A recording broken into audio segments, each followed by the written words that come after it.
എല്ലാവർക്കും ഈ പരിപാടിയിലേക്ക് ഹൃദ്യമായ സ്വാഗതം. ദൃശ്യസാക്ഷ്യം ഡോക്യുമെൻ്ററി സംവിധായകർ അനുഭവങ്ങളും വീക്ഷണങ്ങളും പങ്കുവെക്കുന്ന ഈ പരമ്പരയുടെ 12ാം ഭാഗമാണ് ഇന്ന്.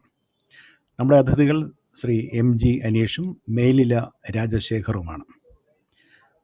ശ്രീ MG അനീഷ് ഏഷ്യാനെറ്റിൻ്റെ ഡെപ്യൂട്ടി ചീഫ് പ്രൊഡ്യൂസറാണ്. ഏഷ്യാനെറ്റിൻ്റെ 1997 മുതൽ അച്ചടി മാധ്യമ രംഗത്തെ എഴുത്തുകളിലൂടെയാണ് അദ്ദേഹത്തിൻ്റെ മാധ്യമ ജീവിതം ആരംഭിക്കുന്നത്. കേരള ശബ്ദം, കുങ്കുമം, മലയാളനാട്, സ്വന്തമായി ആരംഭിച്ച ജാലകം തുടങ്ങിയ പ്രസിദ്ധീകരണങ്ങളിൽ അദ്ദേഹം എഴുതി.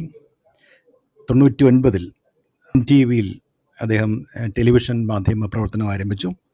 NTVയുടെ പ്രശസ്തമായ അണിയറ പരിപാടിയുടെ പ്രൊഡ്യൂസറായിരുന്നു. അതിനുശേഷം ഇന്ത്യ വിഷനിലും ജീവൻ TVയിലും പ്രവർത്തിച്ചു. 2010 മുതൽ ഏഷ്യാനെറ്റിൽ പ്രവർത്തിക്കുന്നു. ഈ കാലത്തിനിടയിൽ ഞാൻ അദ്ദേഹത്തോട് ചോദിച്ചു, ഒരു 800ഓളം ഡോക്യുമെൻ്ററികൾ, ചെറുതും വലുതുമായ ഡോക്യുമെൻ്ററികൾ അദ്ദേഹം ചെയ്തിട്ടുണ്ട്. ഏഷ്യാനെറ്റിലെ ഡോക്യുമെൻ്ററി പരമ്പരയാണ് അദ്ദേഹത്തെ ശ്രദ്ധേയമാക്കിയിട്ടുള്ള അദ്ദേഹത്തിൻ്റെ ടെലിവിഷൻ സംഭാവനകൾ പ്രധാനപ്പെട്ടത്. മരണാനന്തരം എന്ന പരമ്പരയിലൂടെയാണ് ആരംഭം. ഗൃഹാതുരം, ഇന്ത്യൻ സിനിമയുടെ 100 വർഷങ്ങൾ, അന്വേഷണം, ചുരം തുടങ്ങിയ ഡോക്യുമെൻ്ററി പരമ്പരകൾ. TN ഗോപകുമാറിനെ കുറിച്ചുള്ള ഡോക്യുമെൻ്ററിയാണ് പണയം. തോരാ കഥകളുടെ നാഞ്ചിനാട്. ദയാഭായിയെക്കുറിച്ചുള്ള ഡോക്യുമെൻ്ററി, K. വേണു, കലാമണ്ഡലം ഗോപി തുടങ്ങിയവരെക്കുറിച്ചുള്ള ഡോക്യുമെൻ്ററികൾ. അങ്ങനെ ധാരാളം ഡോക്യുമെൻ്ററികൾ. ഇപ്പോൾ ലെജൻഡ്സ്, ജീവിതം ഇതിഹാസമായി മാറുന്നതെങ്ങനെ തുടങ്ങിയ ഡോക്യുമെൻ്ററി പരമ്പരകൾ. അദ്ദേഹത്തിന് 7 അവാർഡുകൾ ലഭിച്ചിട്ടുണ്ട്. അദ്ദേഹം ചെയ്ത മറ്റ് 2 പരിപാടികൾക്കും പുരസ്കാരങ്ങൾ ലഭിച്ചിട്ടുണ്ട്. മിത്രനികേതൻ വിശ്വനാഥനെക്കുറിച്ചുള്ള ഒരു പുസ്തകം, അദ്ദേഹത്തിൻ്റെ ജീവചരിത്രം എഴുതിയിട്ടുണ്ട് 2014. പുസ്തകത്തിൻ്റെ പേര് വിശ്വനാഥൻ ഒരു മിത്രനികേതൻ എന്നാണ്. അദ്ദേഹത്തിന് ശേഷം മേലില രാജശേഖർ ഈ പരിപാടിയിൽ ചേരും. അപ്പോൾ അദ്ദേഹത്തെക്കുറിച്ച് ഞാൻ പറയാം. നമ്മൾ ഈ പരിപാടിയുടെ ദൃശ്യസാക്ഷ്യം പരിപാടിയുടെ 12ാം ഭാഗത്തിലേക്ക് ശ്രീ MG അനീഷിനെയും മേലില രാജശേഖരനെയും സ്വാഗതം ചെയ്യുന്നു. ആദ്യം സംസാരിക്കാൻ ശ്രീ അനീഷിനെ ക്ഷണിക്കുന്നു. Thank you. നമ്മൾ ഈ അനുഭവങ്ങൾ പറയാന്ന് പറയുമ്പോൾ എന്തെങ്കിലും ചോദിച്ചാൽ മതി. നമ്മൾ ആളുകളോട് ചോദിച്ചു മാത്രമാണ് ശീലം. ചോദ്യങ്ങൾക്ക് മുമ്പിൽ അങ്ങനെ ഒരുപാട് കാലം ഇരിക്കേണ്ടി വന്നിട്ടില്ല യഥാർത്ഥത്തിൽ. അപ്പോ എനിക്ക് 45 വയസ്സായി. ഏതാണ്ട് ഒരു 25 വർഷം, 99 മുതലാണ് നമ്മുടെ ഈ മാധ്യമ ജീവിതം ശരിക്കും പറഞ്ഞാൽ ഞാൻ അതുകൊണ്ട് ഉപജീവനം കഴിക്കുന്ന നിലയിലേക്ക് മാറുന്നത്. അപ്പൊ ഏതാണ്ട് ഇപ്പൊ ഒരു 25 വർഷം, 4 നൂറ്റാണ്ടിന്റെ കാലമായി സത്യത്തിൽ. അപ്പോൾ ഏതാണ്ടൊരു 20 വയസ്സ്, 20 years ഒക്കെ ആകുമ്പോഴത്തേക്ക് നമ്മൾ പതിയെ ഇതിനകത്തേക്ക് വന്നു തുടങ്ങി. വളരെ യങ്ങായിരിക്കുന്ന ഒരു കാലത്ത് സത്യത്തിൽ ഞാൻ ടെലിവിഷൻ എൻ്റെ ഓപ്ഷനൊന്നും ആയിരുന്നില്ല. എനിക്ക് കുറച്ചുകൂടെ ഇഷ്ടം മാഗസീൻസ് ആയിരുന്നു. ഞാൻ ഈ കരിയറൊക്കെ തുടങ്ങുന്ന കാലത്ത് വീക്കിലികൾ പ്രത്യേകിച്ച് അതിനാകുമ്പോൾ കുറച്ചുകൂടെ സീരിയസ് ആയിട്ട് വിഷയങ്ങളെ പഠിക്കാം. ആ കാലഘട്ടത്തിൽ അട്രാക്ട് ചെയ്ത ഒരുപാട് മനുഷ്യരുണ്ട്. നമ്മളെ വഴിയിലേക്ക് ഇപ്പോഴും മോട്ടിവേറ്റ് ചെയ്തുകൊണ്ടിരിക്കുന്ന ഒരുപാട് മനുഷ്യരുണ്ട്. കടപ്പാടുകളുണ്ട്. പല മനുഷ്യരും നമ്മളെ വല്ലാണ്ട് ഇൻഫ്ലുവൻസ് ചെയ്തിട്ടുള്ള ആളുകളുണ്ട്. നമ്മളൊപ്പം പണിയെടുത്തിട്ടുള്ള നമ്മുടെ സീനിയേഴ്സ് ആയിട്ടുള്ള ചില മനുഷ്യർ. ഇതൊന്നും അല്ല, നമ്മൾ വായിച്ചും കണ്ടും കേട്ടും ഒക്കെ മനസ്സിലാക്കിയിട്ടുള്ള കുറച്ച് ആളുകൾ. അപ്പൊ അവരെല്ലാവരും ശരിക്കും നമ്മൾ ഇങ്ങോട്ടാണോ, നമ്മൾ പ്രൊഫഷന്റെ ഒരു ഘട്ടം കഴിയുമ്പോഴത്തേക്ക് എങ്ങോട്ടാണ് നമ്മൾ തിരിയേണ്ടത് എന്നുള്ളൊരു ചോദ്യം വന്നപ്പോൾ ഇത്തരത്തിലുള്ള ഒരുപാട് ചിന്തകളും ഒരുപാട് സംഗതികളും നമ്മൾ അത്തരത്തിൽ ആലോചിച്ചിരുന്നു. ഏത് വഴിക്കാണ് നമ്മൾ ടേൺ ചെയ്യേണ്ടതെന്ന്. അങ്ങനെ ആലോചിക്കുമ്പോൾ അങ്ങനെ കടപ്പെട്ടു പോയ മനുഷ്യരുണ്ട്. പലരും കാണിച്ച വഴി, ചിലരുടെ എഴുത്ത്, ചിലർ ചെയ്യുന്ന വർക്കുകൾ. സിനിമ എല്ലാ കാലത്തും ഒരു ഒബ്സഷൻ ആയിരുന്നു. സിനിമ മീൻസ് സീരിയസ് ആയിട്ടുള്ള സിനിമകൾ കാണുക. ഞങ്ങൾ ഫിലിം സൊസൈറ്റിയൊക്കെ നടത്തിയിരുന്നു നാട്ടിൽ. തീരെ ചെറിയ കുട്ടിക്കാലത്ത് തന്നെ നമ്മൾ നാട്ടിലെ ചെറിയ തിയേറ്ററുകൾ, കൊട്ടകകൾ വാടകയ്ക്ക് എടുത്ത് ഇന്റർനാഷണൽ ഫിലിം ഫെസ്റ്റിവൽസ്, ജാപ്പനീസ് ഫെസ്റ്റിവൽസും ചൈനീസ് ഫിലിം ഫെസ്റ്റിവൽസും ഒക്കെ നടത്തിയിരുന്നു കേരളത്തിൽ. നമ്മുടേത് അങ്ങനെ പലതരത്തിലുള്ള ഫിലിം ഫെസ്റ്റിവൽസ് ഒക്കെ കണ്ടക്ട്. അങ്ങനെയാണ് നമ്മൾ വിഷ്വൽ മീഡിയയിലേക്ക് വരുന്നത്. ഞാനൊരു ഗ്രാമത്തിലാണ് ജനിച്ചു വളർന്നത്, കല്ലറ എന്ന് പറയും. ഇവിടെ തിരുവനന്തപുരത്തിനടുത്തുള്ള കല്ലറ പാങ്ങോട്. ചരിത്രപരമായി വലിയ പ്രസക്തിയുള്ള ഒരു സ്ഥലമാണ്. ആ സ്ഥലത്ത് തിരുവിതാംകൂറിലെ വളരെ പ്രധാനപ്പെട്ട ഒരു സ്വാതന്ത്ര്യ സമര മുന്നേറ്റം ഉണ്ടായത് കല്ലറയിൽ നിന്നാണ്. മാത്രമല്ല അതിനുശേഷം മാത്രമല്ല സ്വാതന്ത്ര്യ സമര പ്രസ്ഥാനങ്ങൾ ഉണ്ടായിട്ടുള്ള എല്ലാ പ്രദേശങ്ങളിലും തുടർന്ന് അതിന്റെ രാഷ്ട്രീയമായ ഒരു തുടർച്ച ഉണ്ടായതായിട്ട് കണ്ടിട്ടില്ല. പക്ഷെ കല്ലറ പോലൊരു പ്രദേശത്ത് ഞാൻ പലപ്പോഴും ശ്രദ്ധിച്ചിട്ടുള്ള ഒരു പ്രധാന സംഗതി, ഞാൻ എൻ്റെ കുട്ടിക്കാലം മുതൽ ശ്രദ്ധിക്കാറുള്ള ഒരു സംഗതി, പിന്നീട് ഇന്ത്യയിൽ പോസ്റ്റ് ഇൻഡിപെൻഡന്റ് ഒരു സ്വാതന്ത്ര്യാനന്തര ഇന്ത്യയിൽ പിന്നീടുണ്ടായ എല്ലാ രാഷ്ട്രീയ സാമൂഹ്യ ചലനങ്ങളുടെയും ഒരു റിഫ്ലക്സ് കല്ലറയിൽ ഉണ്ടാവുമായിരുന്നു. സ്വാതന്ത്ര്യ സമരത്തിന്റെ ഘട്ടം കഴിഞ്ഞതിന് ശേഷം ഇടതുപക്ഷ പ്രസ്ഥാനങ്ങൾ സജീവമാകുമ്പോൾ കല്ലറയിൽ അത് വളരെ സജീവമായിട്ട് വരുന്നത് കണ്ടു. അതിനുശേഷം 60കളുടെ പകുതിക്ക് ശേഷം നക്സൽ മൂവ്മെന്റ് സജീവമായപ്പോൾ കുമ്മിൾ നഗരൂർ നക്സലൈറ്റ് സംഭവം ഉണ്ടാവുന്നു, അതും കല്ലറയിൽ സംഭവിച്ചു. അതിനുശേഷം സബാൾട്ടൺ മൂവ്മെന്റ്സ് 70s 80s ഒക്കെ എത്തുമ്പോഴത്തേക്ക് കീഴാള പ്രസ്ഥാനങ്ങൾ സജീവമാകുമ്പോൾ അതിന്റെ റിഫ്ലക്സും കല്ലറയിൽ ഉണ്ടാകും. അയ്യങ്കാളിപ്പടയും ബ്ലാക്ക്മാനും വരെ ഞാനിങ്ങനെ പലപ്പോഴും ആലോചിച്ചിട്ടുണ്ട്, ആ രാഷ്ട്രീയമായ തുടർച്ച എന്തുകൊണ്ടാണ് ഒരു പ്രദേശത്ത് സംഭവിക്കുന്നത്. ദേശീയ പ്രസ്ഥാനത്തിന്റെ ഭാഗമായിട്ട് സമരങ്ങൾ ഉണ്ടായിട്ടുള്ള എല്ലാ സ്ഥലങ്ങളിലും പിന്നീട് അത് കണ്ടിട്ടില്ല. അങ്ങനെ ഒരു നാട്ടിൽ അത് വളരെ സൂക്ഷ്മമായിട്ട് നമ്മൾ നോക്കുമ്പോൾ പക്ഷെ അവിടെ ജനിച്ചു വളർന്ന മനുഷ്യർ പോലും അത് ശ്രദ്ധിക്കുന്നുണ്ടോ എന്ന് എനിക്കറിയത്തില്ല. അങ്ങനെ ഒരു political continuity of certain period എന്ന് പറയുന്ന ഒരു സംഗതി. അപ്പൊ അത് ഞാനെപ്പോഴും ഈ നാടിന്റെ ഒരു ഇതായിട്ട്, പ്രത്യേക ആ നാട്ടിലെ മനുഷ്യർക്കും ചില പ്രത്യേകതകളുള്ളത് പോലെ ഒന്നുകിൽ കൊല്ലും അല്ലെങ്കിൽ മരിക്കും എന്നൊരു പ്രത്യേകത ഉണ്ടെന്ന് തോന്നുന്നു. ഈ പറയുന്ന സംഗതികൾ നടക്കുന്നതും രാഷ്ട്രീയമായിട്ടുള്ള സംഗതി നടക്കും വലിയ കരിസ്മാറ്റിക് ലീഡേഴ്സിന്റെ ഒത്താശയൊന്നും ഇല്ലാതെ സാധാരണ ജനങ്ങൾ ആയിട്ടാണ് കണ്ടത് ഈ കാലഘട്ടത്തിലൊക്കെ. അപ്പോൾ വളരെ റിയാക്റ്റീവ് ആയിട്ടുള്ള ഒരു സൊസൈറ്റി അവിടെ ഉണ്ടെന്നും അതിന് അതിൻ്റെതായിട്ടുള്ള എല്ലാ കുറ്റവാസനകളും ഉണ്ടെന്നും നമ്മൾ കുട്ടിക്കാലത്ത് തന്നെ മനസ്സിലാക്കിയിരുന്നു. പിന്നെ ഒരു വലിയ സൗഹൃദ സംഘം ഉണ്ടായിരുന്നു ഞങ്ങളുടെ ഒപ്പം ആ കാലഘട്ടത്തിൽ. അതിലൊരാൾ കഥകളി പഠിച്ച ആളാണ്, വേറൊരാൾ ശാന്തിനികേതനിൽ ആർട്ട് ഹിസ്റ്ററി പഠിച്ച ആളാണ്, വേറൊരാൾ ഫോട്ടോഗ്രാഫിയെ ഫോക്കസ് ചെയ്തിരുന്നു, വേറൊരാൾ അത്യാവശ്യം എഴുതുന്ന ആളായിരുന്നു, അയാളും ഫിലിം സൊസൈറ്റി മൂവ്മെന്റും അത്തരം കാര്യങ്ങളായിട്ടാണ്. ഞങ്ങളുടെ ഒരു സൗഹൃദത്തിന്റെ ഒരു സംഗതി ഒക്കെ അതെല്ലാം കൂടെ ചേർന്നുണ്ടായിട്ടുള്ള ഒരു ഓറിയന്റേഷനിലാണ് സത്യത്തിൽ ഈ വിഷ്വൽ മീഡിയയിലേക്ക് വരുന്നത്. വന്നു കഴിഞ്ഞ ശേഷം പിന്നെ വിഷയങ്ങൾ നമ്മൾ അലട്ടാൻ തുടങ്ങി. ചുറ്റും കാണുന്ന പ്രശ്നങ്ങളൊക്കെ നമ്മളെ വേദനിപ്പിക്കും, വിഷമിപ്പിക്കും. ഞാൻ വളരെ ഇമോഷണലായ ഒരാളാണ് വ്യക്തിപരമായും സാമൂഹ്യം. പലരും ആലോചിച്ചു, നിങ്ങൾ പ്രൊഫഷണലായ ഒരാൾ എന്തിനാണ് ഇമോഷണൽ ആവുന്നത് എന്ന് പലരും എന്നോട് ചോദിച്ചിട്ടുണ്ട്. പലപ്പോഴും ഞാൻ എൻ്റെ ശബ്ദം ഉപയോഗിക്കുമ്പോൾ എല്ലാവരും, ഒരുപാട് ആളുകൾ ഈ ശബ്ദവുമായി ബന്ധപ്പെട്ട് ആദ്യം ജീവിതത്തിന്റെ ഏതാണ്ട് ഒരു 18 വർഷക്കാലം ഞാൻ സ്ക്രീനിൽ അപ്പിയർ ചെയ്തിരുന്നില്ല. ബിഹൈൻഡ് ദ സ്ക്രീൻ മാത്രം നിന്ന് ഡയറക്ടോറിയൽ സൈഡും പിന്നെ ശബ്ദം ഉപയോഗിച്ചിരുന്നു. ശബ്ദം മിക്കവാറും ഡോക്യുമെന്ററികളിലൊക്കെ എൻ്റെ ശബ്ദം ഉണ്ടായിരുന്നു. അപ്പൊ ആ ശബ്ദത്തിനകത്ത് പോലും ഒരു ഇമോഷണൽ പ്രശ്നം ഉണ്ടായിരുന്നു. ആളുകളൊക്കെ ആ സമയത്ത് ചിലർ പരിഹസിക്കും, ചിലർ അപ്രീഷിയേറ്റ് ചെയ്യും. പിന്നെ പലയിടത്തുനിന്ന് ആളുകൾ ഇത് കേട്ടിട്ട് ഇതിന്റെ ഒരു നേച്ചർ ഓഫ് റെൻഡറിങ് ഒക്കെ കേട്ടിട്ടൊക്കെ ചില ആളുകൾ വിളിക്കും, അങ്ങനെയൊക്കെ ഉണ്ടായി. അപ്പൊ അതും അതിനകത്തും ഈ ഇമോഷണാലിറ്റി വന്ന് കൂടിയിട്ടുണ്ടെന്ന് എനിക്ക് തോന്നുന്നു വ്യക്തിപരമായി ഞാൻ എന്നെ നോക്കുമ്പോൾ. അപ്പോ ജീവിതത്തിനോടുള്ള ഒരു ഇന്റലക്ച്വൽ ആയിട്ടുള്ള റിയാക്ഷൻ ആണോ എന്നെ കൊണ്ട് വർക്ക് ചെയ്യിച്ചത്, അതോ ഇമോഷണൽ ആയിട്ടുള്ള റിയാക്ഷൻ ആണോ എന്ന് ചോദിച്ചാൽ എനിക്ക് ഉത്തരവില്ല. രണ്ടും ഒരേ അർത്ഥത്തിൽ കോൺട്രിബ്യൂട്ട് ചെയ്ത് പോയിട്ടുണ്ടാവും എന്ന് എനിക്ക് തോന്നുന്നു. പിന്നെ നാട്ടിലൊക്കെ ഉണ്ടായിരുന്ന മനുഷ്യരും കൂട്ടുകാരും എന്തുകൊണ്ടോ വളരെ കൃത്യമായ രാഷ്ട്രീയ ബോധവും വ്യക്തമായ നിലപാടുകളും ഉണ്ടായിരുന്ന ഒരു സമൂഹത്തിന്റെ നടുവിലൂടെയാണ് ഞാൻ ഈ ജോലി ചെയ്ത് വന്നത്. NTV ആയിരുന്നു നമ്മൾ തുടങ്ങുന്ന സമയത്ത്. ഇപ്പം എലിയാസ് ജോൺ, ലീൻ ബി ജസ്മസ്, എലിയാസ് സാറിനോടും ലീൻ സാറിനോടും രണ്ടുപേരോടും എനിക്ക് വ്യക്തിപരമായ നമ്മളെ വിഷ്വൽ മീഡിയയുടെ ഒരു ഇത് തുടങ്ങുന്നത് അവിടെയാണ്. രണ്ടുപേരോടും എനിക്ക് കമ്മിറ്റ്മെന്റ് ഉണ്ട്. കാരണം അവിടെ നിന്നാണ് തുടങ്ങുന്നത്. വിഷ്വൽ മീഡിയയുടെ നമ്മൾ സ്വന്തമായിട്ട് ക്യാമറ എടുത്ത് ഒരു സംഗതി ആദ്യമായി ചെയ്യുന്നത് എൻ്റെ ഹരിശ്രീ അവിടെ നിന്നാണ് കുറിക്കുന്നത്. 1.5 വർഷം മാത്രമേ ഞാൻ അവിടെ നിന്ന് ജോലി ചെയ്തിട്ടുള്ളൂ. അപ്പോൾ അവരുണ്ട്. പിന്നെ വിജുവേട്ടനുണ്ട്, വിജു വി നായർ. കലാകുമുദിയിൽ ഒരു കാലത്തെ സ്ഥിരം പേരായിരുന്നു. ആ മനുഷ്യൻ എന്നെ വല്ലാതെ ഇൻഫ്ലുവൻസ് ചെയ്ത ഒരാളാണ്. ഇന്നും എത്രയോ വർഷങ്ങൾക്ക് ശേഷം ഇപ്പോഴും നമ്മുടെ കൂടെ എല്ലാ കാലത്തും മോട്ടിവേറ്റിംഗ് ആയിട്ട് ഒപ്പം നിന്ന ആളാണ്.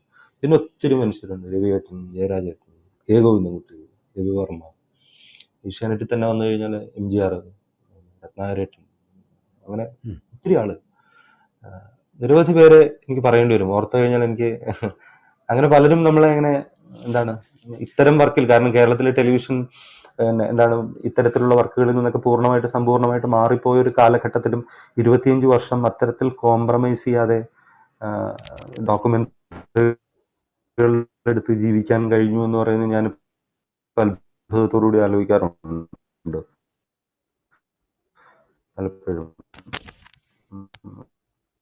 ഹലോ ഓഡിയോ യാത്ര ചെയ്തു, ലോകം മുഴുവൻ. ഓഡിയോ ഇടയ്ക്കൊന്ന് ബ്രേക്ക് ആയി. ഹലോ, ഇപ്പോ കേൾക്കാവോ? ഇപ്പം കേൾക്കാം. അപ്പോ അതാ ഞാൻ പറഞ്ഞേ, ഈ ശരിക്കും അപ്പൊ യാത്രകൾ ഒരുപാട് ചെയ്തു. വർഷം എങ്ങനെ പോയി കഴിഞ്ഞാലും ദീർഘമായ യാത്രകൾ. ഏറ്റവും ഒടുവിൽ നമ്മൾ ചെയ്തത് ദ ഗാർഡിയൻസ് ഓഫ് ഹിമാലയാസ് എന്ന് പറഞ്ഞിട്ടൊരു സീരീസ് ആയിരുന്നു, പുറത്തിറങ്ങിയിട്ടില്ല. ഏറ്റവും കൂടുതൽ അവസാനത്തെ ഞാനിപ്പോൾ ലാസ്റ്റ് ചെയ്തത് അത് 4 ഭാഷകളിലായിട്ട് ചെയ്തൊരു സംഗതിയാണ്. Western Himalayas and Indian army ആയിരുന്നു എൻ്റെ സീരീസിൻ്റെ ഇത്. ഒരു 2-4 ഭാഷകളിൽ ഏഷ്യാനെറ്റിൻ്റെ എല്ലാ അതിൻ്റെ പ്രൊഡക്ഷനൊക്കെ തന്നെ ഏഷ്യാനെറ്റ് തന്നെയായിരുന്നു. ഏഷ്യാനെറ്റ് വന്നതിന് ശേഷമാണ് സത്യത്തിൽ ഈ ഡോക്യുമെൻ്ററി ചെയ്ത് കണ്ടിന്യൂസ് ആയത്. ഇല്ലെങ്കിൽ പിന്നെ ഞാൻ ഇടയ്ക്ക് കുറച്ചു കാലം പ്രിന്റിൽ ജോലി ചെയ്യും, 1 വർഷം കഴിയുമ്പോൾ മാറ്റും, ഇങ്ങനെ പലതരത്തിൽ ഇങ്ങനെ ചാടി നടക്കുന്ന ഒരു സ്വഭാവം ഉണ്ടായിരുന്നു. പക്ഷെ 2010 ശേഷമാണ് സത്യത്തിൽ പിന്നെ വേറൊരർത്ഥത്തിൽ മാസീവായിട്ട് പ്രൊഡക്ഷൻ തുടങ്ങി. കാരണം അതുവരെ ഞാൻ റെഗുലറായിട്ട് ഏതെങ്കിലും ഒരു സ്ഥാപനത്തിൽ ജോലി ചെയ്തിരുന്നില്ല. 1 വർഷമൊക്കെ കഴിയുമ്പോൾ പോവായിരുന്നു ഉപേക്ഷിച്ചിട്ട്. മാക്സിമം 1 ഇയർ ഒക്കെ കഴിയുമ്പോൾ നമ്മൾ അത് വിടും. ഏഷ്യാനെറ്റിൽ പക്ഷേ ലോങ് 14 ഇയേഴ്സ് ഞാനിങ്ങനെ നിന്നു. അതിന് കാരണവും ഉണ്ടായിരുന്നു, ആ ഇൻസ്റ്റിറ്റ്യൂഷൻ എനിക്ക് ജോലി ചെയ്യാനുള്ള അവസരം തന്നിരുന്നു എന്നുള്ളതുകൊണ്ട് തന്നെ ഏതെങ്കിലും തരത്തിൽ ഇന്ററപ്റ്റ് ചെയ്തില്ല. എനിക്ക് അവിടെ ഒരു കോംപ്രമൈസ് വേണ്ടി വന്നില്ല. അപ്പം അതുകൊണ്ട് ഏഷ്യാനെറ്റിൽ അത് തുടർന്നു. ഈ പറയുന്ന മിക്കവാറും എല്ലാ വർക്കുകളുടെയും പ്രൊഡക്ഷൻ ഏഷ്യാനെറ്റ് ന്യൂസ് തന്നെ പ്രൊഡ്യൂസ് ചെയ്തതായിരുന്നു. അതൊക്കെ പിന്നെ അങ്ങനെ എന്താ പറയുക, എല്ലാം ഞാനൊരു 20 എപ്പിസോഡ് 20 എണ്ണത്തിൽ കൂടുതൽ ഒന്നും ചെയ്തിട്ടില്ല. അതിനപ്പുറത്തേക്ക് പോകാൻ തോന്നാറില്ല എനിക്ക്. അപ്പോൾ ആ വിഷയം നിർത്തും നമ്മൾ. അതിപ്പോൾ ഏഷ്യാനെറ്റിൽ ആദ്യം ചെയ്ത സീരീസ് മരണാനന്തരം മുതൽ ഇപ്പം ചെയ്തുകൊണ്ടിരിക്കുന്ന ലെജൻഡ്സ് വരെയുള്ള സംഗതികളിലും അങ്ങനെ തന്നെയാണ്. ലെജൻഡ്സ് ഒക്കെ സത്യത്തിൽ നമ്മൾ എന്താ നമ്മുടെ കാലത്ത് ജീവിച്ചിരിക്കുന്ന വലിയ മനുഷ്യരെയൊക്കെ നമുക്ക് എങ്ങനെയെങ്കിലും ഡോക്യുമെന്റ് ചെയ്യണം, അവരുടെ കൂടെ അതൊരു ലേണിംഗ് എക്സ്പീരിയൻസ് എന്നുള്ള നിലയ്ക്ക് കൂടിയാണ്. അവരുടെ ആ കാലഘട്ടത്തിലെ മനുഷ്യർ എങ്ങനെയാണ് സക്സസ് ആയത്, അവർ നയിച്ച വഴികൾ എന്തായിരുന്നു, അവരുടെ മോട്ടിവേഷൻ എന്തായിരുന്നു, അവരുടെ പോളിസീസ് എന്തൊക്കെയായിരുന്നു, എന്തുകൊണ്ടാണ് അവർക്ക് ഇത്രയും പ്രൊലോങ്ങിങ് ആയിട്ടുള്ള ഒരു പീരീഡ് ഏതെങ്കിലും ഒന്നിനു വേണ്ടി ഇങ്ങനെ ഫോക്കസ് ചെയ്ത് നിൽക്കാൻ കഴിഞ്ഞത് എന്നൊക്കെ ഉള്ളത്. പിന്നെ വിദേശത്തും ഞാൻ ഇറ്റലിയെ കുറിച്ചിട്ട് സീരീസ് ചെയ്തിട്ടുണ്ട്, ആഫ്രിക്കയിൽ പോയി വർക്കുകൾ ചെയ്തിട്ടുണ്ട്, ഗൾഫ് കൺട്രീസിലും അമേരിക്കയിലും ഒക്കെ പോയി അത്തരം വർക്കുകൾ ചെയ്തിട്ടുണ്ട്. അതെല്ലാം സത്യത്തിൽ ഈ ഞാൻ ജോലി ചെയ്യുന്ന സ്ഥാപനം തന്നെയാണ് അത്തരം സാഹചര്യങ്ങളും അവസരങ്ങളും നമുക്ക് തരുന്നത്. അപ്പോൾ വലിയ പോപ്പുലാരിറ്റി ഉള്ള പരിപാടികളാണോ ഞാൻ ചെയ്യുന്നതെന്ന് ചോദിച്ചാൽ എനിക്ക് അറിയത്തില്ല. എത്ര പേര് കാണും എന്ന് ആലോചിച്ച് നാളിതുവരെ ഞാനൊന്നും ചെയ്തിട്ടില്ല. യൂട്യൂബിലും അങ്ങനെ വമ്പൻ ഹിറ്റുകളുള്ള പരിപാടികൾ ഒന്നുമല്ല നമ്മൾ അങ്ങനെ അത്തരം. ഹലോ ഹലോ, ആ ബ്രേക്ക് ആയി വീണ്ടും. ഹലോ അനീഷ്, വീണ്ടും ബ്രേക്കായി. ആ. ഹലോ, ഹലോ, നെറ്റിന് പ്രശ്നം ഉണ്ടാകും അല്ലേ? അറിയുന്നില്ല. ഇപ്പൊ ശരിയാ? ഇപ്പോൾ ശരിയായി, ഇപ്പോൾ ശരിയായി. ലാസ്റ്റ് പറഞ്ഞത് കേട്ടില്ല. ഇപ്പൊ ഓക്കെ ആയോ? ഇപ്പൊ ശരിയായിട്ടുണ്ടോ? ഇപ്പോൾ ഓക്കെ. ശരി ശരി. എന്താ പ്രശ്നം എന്ന് വെച്ചാല് ശരി, ഞാൻ ഈ സ്റ്റുഡിയോയ്ക്കകത്ത് എപ്പോഴും, അപ്പൊ അതിനകത്ത് ഈ സ്റ്റുഡിയോയ്ക്കുള്ളിൽ ഒരു ചെറിയ പ്രശ്നമുണ്ട്, കവറേജിന്റെ ഒരു ചെറിയ പ്രശ്നം ഇടയ്ക്ക് വരും. അതാണ് ഈ കവറേജിന്റെ പ്രശ്നം.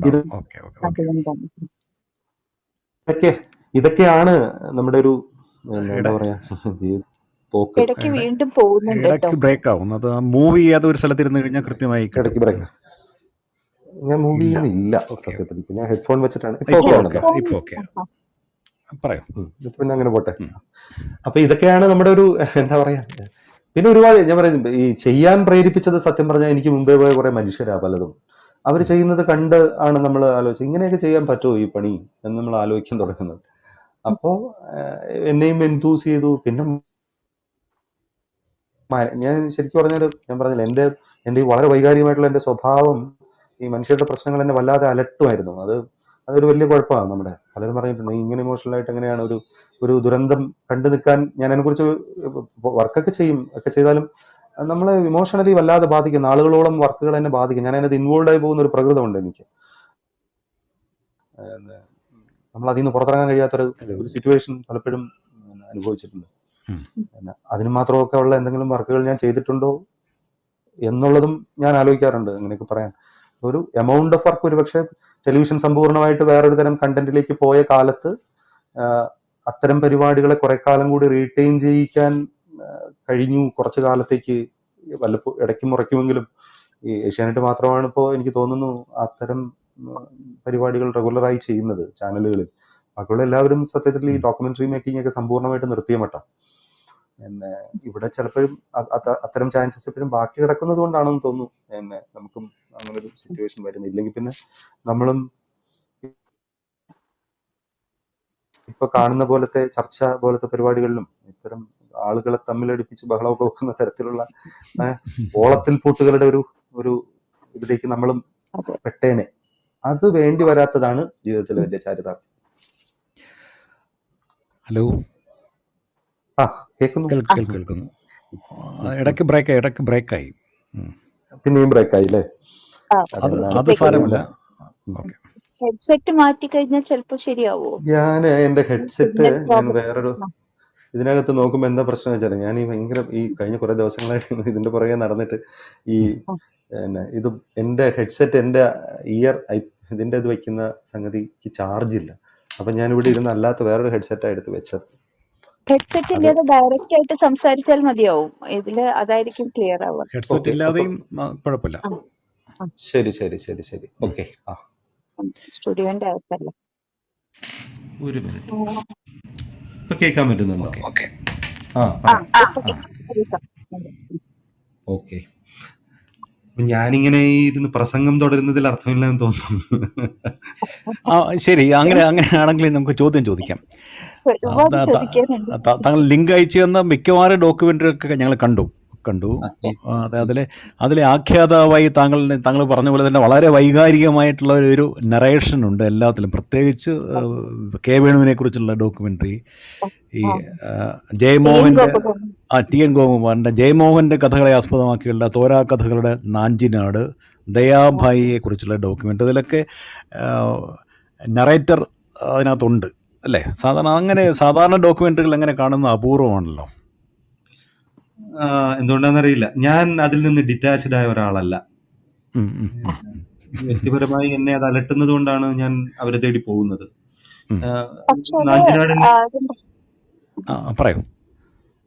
നാഞ്ചിനാട് എന്നെ ആ പ്രദേശം കാണുമ്പോഴൊക്കെ എനിക്ക് വിഷമം വരും. ഞാൻ എന്റെ തൊട്ടടുത്ത പ്രദേശമല്ലേ, ഞാൻ ആ വഴി നടന്നു പോകുമ്പോഴും യാത്ര ചെയ്ത് പോകുമ്പോഴൊക്കെ ഇതെങ്ങനെയാണ് നമുക്ക് ലൂസ് ചെയ്തത് എന്നുള്ളതിന്റെ ഒരു സങ്കടം എൻ്റെ ഉള്ളിലുണ്ടായിരുന്നു. അതാണ് സത്യത്തിൽ നാഞ്ചനാട് ചെയ്യുമ്പോൾ അത് വരും. പിന്നെ ദയാഭായിയെ കുറിച്ചിട്ടുള്ള ഇത് ചെയ്യുമ്പോഴും ഈ പ്രശ്നമുണ്ട്. TNGയും ഞാനും തമ്മിൽ സത്യത്തിൽ വ്യക്തിപരമായി ഒരു ലവ് ഹെയ്റ്റ് റിലേഷൻഷിപ്പ് ഉണ്ടായിരുന്നു. ഞങ്ങൾ തമ്മിൽ ഭയങ്കരമായി വഴക്കിടുകയും തർക്കിക്കുകയും എന്നെ തെറി പറയുകയും ഒക്കെ ചെയ്യുന്ന ഒരാളായിരുന്നു TNG. അപ്പൊ ഞാനിത് കഴിഞ്ഞ് 2 ദിവസം കഴിഞ്ഞ് വീണ്ടും പകയോടുകൂടി പുള്ളിയുടെ അടുത്ത് മുറി ചെന്നിരിക്കും, തർക്കിക്കും. ഇത് കഴിഞ്ഞിട്ട് പുള്ളി വീണ്ടും അങ്ങനത്തെ ഒരു ഭയങ്കര രസകരമായ ഒരു റിലേഷനാണ്. അപ്പൊ പെട്ടെന്ന് പിന്നെ എൻ്റെ അച്ഛൻ മരിച്ചു പോയതിന്റെ അടുത്ത വർഷമാണ് TNGയുടെ മരണവും. അപ്പോൾ അച്ഛൻ മരിക്കുന്ന സമയത്ത് പുള്ളി എനിക്കൊപ്പം നിന്ന ഒരു സപ്പോർട്ടൊക്കെ എനിക്ക് വല്ലാതെ എന്നെ ഹോണ്ട് ചെയ്തൊരു സംഗതിയാണ്. അപ്പോ അതിന്റെ ഒരു പ്രശ്നം ഉണ്ടായിരുന്നു കുറെ അധികം വിഷയങ്ങളില്. അപ്പൊ ഞാൻ മിക്കവാറും ഏത് വിഷയവും എന്നെ ഇമോഷണലി അലട്ടുമ്പോഴാണ് ഞാൻ അത് എടുക്കുന്നത്. അതുകൊണ്ട് തന്നെ ഞാൻ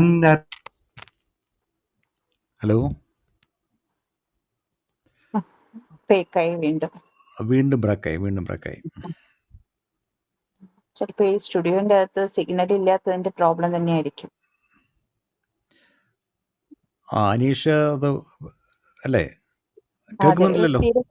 തീരെ കേൾക്കുന്നില്ല. ഹലോ ഇത് ബ്രേക്കായി. ഹലോ, ഇത് നമ്മൾ ഫേസ്ബുക്ക് അറിയുന്നുണ്ടാവില്ല, അതാണ്. അതെ, ഈ പരിപാടിയെ സംബന്ധിച്ച ഇട്ട ഫേസ്ബുക്ക് പോസ്റ്റില് അതിന് മാത്രം പ്രതീക്ഷിച്ചിരിക്കാൻ പറ്റില്ല. നമ്മൾ കൂടി അതിനകത്ത് നമ്മുടെ അധ്വാനം കൂടി നേരം ശ്രീ അനീഷ് പറഞ്ഞത് ഞങ്ങൾ കേട്ടില്ല കേട്ടോ. ഇടയ്ക്ക് ബ്രേക്കായി പോയി. ഹലോ അനീഷ്, അത് ഇടയ്ക്ക് ഒരു 2 മിനിറ്റ്. അപ്പോ പറഞ്ഞത് എന്താണെന്ന് ഒന്നും കൂടി റിപ്പീറ്റ് ചെയ്യാം. അതിന്റെ ഒരു സംഗതി എന്താ വെച്ചാല് അങ്ങനെ ഇമോഷണലായി പോകുന്നതിന് ഒരു റീസൺ എന്താന്ന് വെച്ചാൽ, എന്നെ ഇമോഷണലായി ഹോണ്ട് ചെയ്യുന്ന വിഷയങ്ങളാണ് ഞാൻ എടുക്കാറ്. അപ്പോ ആ ഇമോഷൻസ് അതിൽ വന്നു പോകുന്നതാ. പിന്നൊരു പ്രശ്നം കൂടിയുണ്ട്. ഈ ഞാൻ സമ്പൂർണമായി പ്രൊഫഷണലായി മാറി നിന്ന് ചെയ്യാൻ പറ്റുന്ന രീതിയിൽ എനിക്ക് പലപ്പോഴും ആ നിലവാരത്തിൽ ഒരു വർക്ക് ചെയ്യാൻ കഴിഞ്ഞു എന്ന് ഞാൻ ഇന്നും വിശ്വസിക്കുന്നില്ല. ഈ പറയുന്നതെല്ലാം സത്യത്തിൽ എൻ്റെ ജോലിയുടെ ഭാഗമായി ഞാൻ ചെയ്തു പോയ ഡോക്യുമെന്ററികളാണ്. ആ ഡോക്യുമെന്ററികൾ എനിക്ക് കിട്ടിയ സമയത്തിനുള്ളിൽ പരമാവധി സമയം ചെലവാക്കി അതിനെ എന്നെ കൊണ്ട് ആകാവുന്ന വിധം നന്നാക്കാൻ ഞാൻ ശ്രമിച്ചിട്ടുണ്ട്. പക്ഷെ ഒരു ടെലിവിഷൻ ചാനലിൽ സാധാരണ ഏത് പ്രോഗ്രാം മേക്കർക്കും കിട്ടിയിട്ടുള്ള അത്രയും സമയവും അത്രയും ബജറ്റും അത്രയും സാങ്കേതിക സൗകര്യങ്ങളും മാത്രം ഉപയോഗിച്ചാണ് ഞാൻ ഇതെല്ലാം ചെയ്തിരിക്കുന്നത്.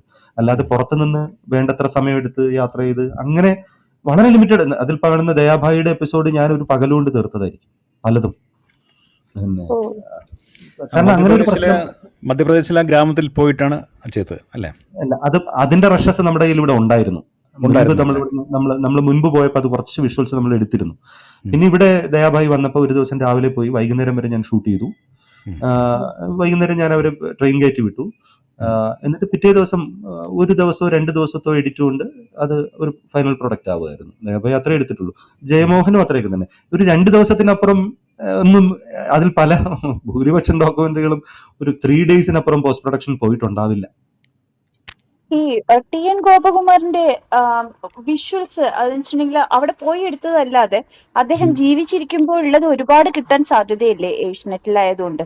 പക്ഷെ അത് ഉണ്ടായിരുന്നു. അധികം ഉപയോഗിച്ചിട്ടില്ല. ആ, അത് ഞാൻ അധികം ഉപയോഗിക്കാത്തത് തന്നെയാണ്. കാരണം വെച്ചാൽ TNGയെ കേരളം നന്നായി അറിയും. ഉം. ഉം. പിന്നെ കാരണം അത് ഏഷ്യാനെറ്റിലൂടെ പലവട്ടം കേരളം കണ്ടതാ. പക്ഷെ ഈ മനുഷ്യന്റെ ജീവിതത്തിന് നടുവിൽ നിന്നൊരു യാദൃശ്ചികതയുണ്ട്. ഈ സഖാവ് കൃഷ്ണപിള്ളയും അതെ തങ്കമ്മയും അതെ എന്ന് പറയുന്ന പിന്നെ നീലകണ്ഠ ശർമ്മയും വട്ടപ്പള്ളി മഠത്തിൽ ഈ ട്രയാങ്കിൾ ലൈഫിനകത്ത് സംഭവിച്ചു പോയ ഒരു കോയിൻസിഡൻസ് മാത്രമാണ് TN ഗോപകുമാർ എന്നെ സംബന്ധിച്ചിടത്തോളം ഡോക്യുമെന്റ് രാഷ്ട്രീയമായി. പിന്നെ പക്ഷെ കേരളത്തിന്റെ വിഷ്വൽ മീഡിയയിൽ TN ഗോപകുമാറിന് വേറൊരു അർത്ഥത്തിലുള്ള വളരെ ശക്തമായിട്ടുള്ള ഒരു കോൺട്രിബ്യൂഷനും ഒരു പ്രസക്തിയും ഉള്ളതുകൊണ്ട് മലയാളി അതിന് വേറൊരു അർത്ഥത്തിൽ കാണുന്നു എന്നുള്ളതാണ് യഥാർത്ഥത്തിൽ സംഭവിച്ചത്. ഞാൻ അതിന്റെ ചരിത്രപരമായോ അതിന്റെ രാഷ്ട്രീയമായിട്ടുള്ള സാധ്യതയോ നമ്മൾ പരീക്ഷിക്കുമ്പോൾ എപ്പോഴും തോന്നിയിട്ടുള്ള ഒരു കാര്യം, അതിനേക്കാൾ പ്രധാനമായിരുന്നു ആ 3 ജീവിതങ്ങൾ. അതിന്റെ നടുവിൽ വന്നുപോയത് കൊണ്ടാണ് TN ഗോപകുമാർ എന്റെ ജീവിതം ആ ജീവിതം അത്രമാത്രം മലയാളിക്ക് അറിയുമായിരുന്നില്ല. അപ്പൊ അതുകൊണ്ടാണ് ഞാൻ ഈ കണ്ണാടിക്ക് ശേഷം ഉണ്ടായിട്ടുള്ള TN ഗോപകുമാറിനെ അപ്പുറത്തേക്ക് കണ്ണാടിക്ക് പുറകിലുള്ള TN ഗോപകുമാറിനെ കൂടുതൽ ഫോക്കസ് ചെയ്തത്. അപ്പൊ അത് കാണുമ്പോ നമുക്ക് കുറച്ചും കൂടി ആകാമായിരുന്നു എന്ന് നമുക്ക് തോന്നും. എന്തുകൊണ്ട് അത് ഉപയോഗിച്ചില്ല എന്നുള്ളൊരു തോന്നലുണ്ട് അത് കാണുമ്പോ. നമ്മളൊരു കഥ എന്ന് പറയുന്നത് ഞാൻ എപ്പോഴും പക്ഷെ വിചാരിക്കുന്ന ഒരു കാര്യമുണ്ട്. ഒരു വർക്ക് സെൽഫ് ഇൻവെന്റ് ചെയ്യുകയാണ് ചെയ്യുന്നത്. നമ്മൾ എഴുതി വെച്ച കുറിച്ചിട്ട് ഒരു തിരക്കഥയുടെ ബേസിസിൽ നിന്ന് വർക്ക് ചെയ്യാൻ എനിക്ക് എന്തുകൊണ്ടോ പറ്റാറില്ല. ഞാൻ തുടങ്ങി അത് എന്താണ് ഏതോ വഴിക്ക് അങ്ങ് പോവുകയാണ്, എന്നെ കൊണ്ടുപോവുകയാണ് എന്ന് തന്നെയാണ് ഞാൻ വിശ്വസിക്കുന്നത്. അതിപ്പോ പ്രൊഡക്ഷൻ മുതൽ നമ്മൾ ആ കഥ അന്വേഷിച്ച് ആ ഷൂട്ടിന് ഇറങ്ങുമ്പോൾ എന്നെ അട്രാക്ട് ചെയ്യുന്ന അല്ലെങ്കിൽ എനിക്ക് പുതിയതെന്ന് തോന്നുന്ന സംഗതികളിലായിരിക്കും ഞാൻ കൂടുതൽ ശ്രദ്ധിക്കാം. അപ്പൊ അല്ല, ആ വഴിക്ക് പോയി. തീർച്ചയായിട്ടും അതിന് പുതിയ സംഗതികൾ ഒരുപാടുണ്ട്. കാരണം നമുക്കറിയാത്ത ആ ശുചീന്ദ്രത്തെ, അദ്ദേഹത്തിന്റെ ആ ജീവിതം, അവിടുത്തെ ആ പശ്ചാത്തലമൊക്കെ നമുക്കറിയാത്ത കാര്യങ്ങൾ തന്നെയാണ്. പക്ഷെ ഇത് കുറച്ചും കൂടി നമ്മൾ പ്രതീക്ഷിച്ചു. അതാണ് സത്യത്തിൽ ജീവിച്ചിരിക്കുന്ന കാലത്ത് ആരും അങ്ങനെ ഒരു പരിഗണനയോടുകൂടി ഇവിടെ റഷസ് സൂക്ഷിക്കുന്നില്ല. TNGയുടെ ആ അർത്ഥത്തിലുള്ള റഷസ് ഒന്നും ഒത്തിരി ഇവിടെ ഇല്ല. സത്യം പറഞ്ഞാൽ ഒരുപാടുണ്ട് നമുക്ക് പറയാൻ പറ്റില്ല. ഉണ്ടാവും, അതെല്ലാം പ്രോഗ്രാമുകളുമായി ബന്ധപ്പെട്ടിട്ടുള്ളതാണ്, കണ്ണാടിയുമായി ബന്ധപ്പെട്ടിട്ടോ ഇവിടെ ഇവന്റുകൾ നടക്കുമ്പോഴോ ഒക്കെ ഉള്ളതാണ്. അല്ലാതെ നമ്മുടെ മലയാളിയുടെ പൊതുവിൽ ഈവൻ മാധ്യമരംഗത്ത് നിൽക്കുന്ന ആളുകൾ പോലും ഒരു സെൻസ് ഓഫ് ഹിസ്റ്ററിയുടെ വലിയ പ്രശ്നം നമുക്കെല്ലാം പൊതുവിൽ ഈ മാധ്യമരംഗത്ത് നിൽക്കുന്നുണ്ട്. പത്രങ്ങളാണ് ഇത് കുറെ കൂടി ചെയ്യുന്നത് എന്ന് എനിക്ക് എപ്പോഴും തോന്നാറുണ്ട്.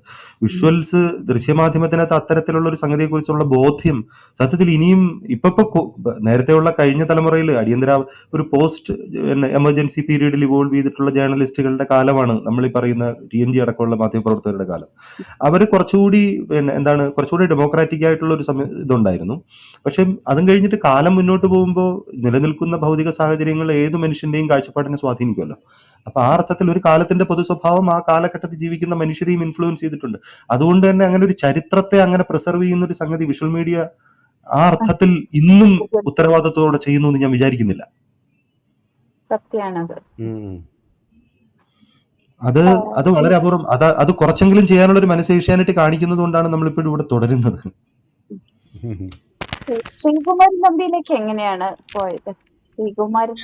ഒന്നുമില്ല, ഞാൻ പെട്ടെന്ന് ഒരു പ്രോഗ്രാം ചെയ്യണം എന്ന് ആലോചിക്കുമ്പോൾ ഞാൻ ആലോചിക്കുന്ന എനിക്ക് കൂടി ലേണിംഗ് എക്സ്പീരിയൻസ് ആകാവുന്ന എന്തെങ്കിലും അതിനെ കുറിച്ച് ഞാൻ ആലോചിക്കും. അപ്പോൾ ഞാൻ നോക്കുമ്പോൾ നമ്മുടെ കാലഘട്ടത്തിൽ ജീവിച്ചിരിക്കുന്ന, നേരത്തെ പറഞ്ഞതാണ് പ്രശ്നം, നമ്മുടെ കാലഘട്ടത്തിൽ ജീവിച്ചിരിക്കുന്ന എത്ര മനുഷ്യർ പ്രോപ്പറായിട്ട് ഡോക്യുമെന്റ് ചെയ്തിട്ടുണ്ട്. ഇവരെ പിന്നീട് അന്വേഷിക്കുമ്പോഴത്തേക്ക് ആ അർത്ഥത്തിൽ സീരിയസ് ആയിട്ട് ഇവരെ കുറിച്ചിട്ട് കോംപ്രിഹെൻസീവ് ആയിട്ടുള്ള ഒരു ഒന്ന് കിട്ടാൻ നാളെ ഒരു തലമുറ വരുമല്ലോ.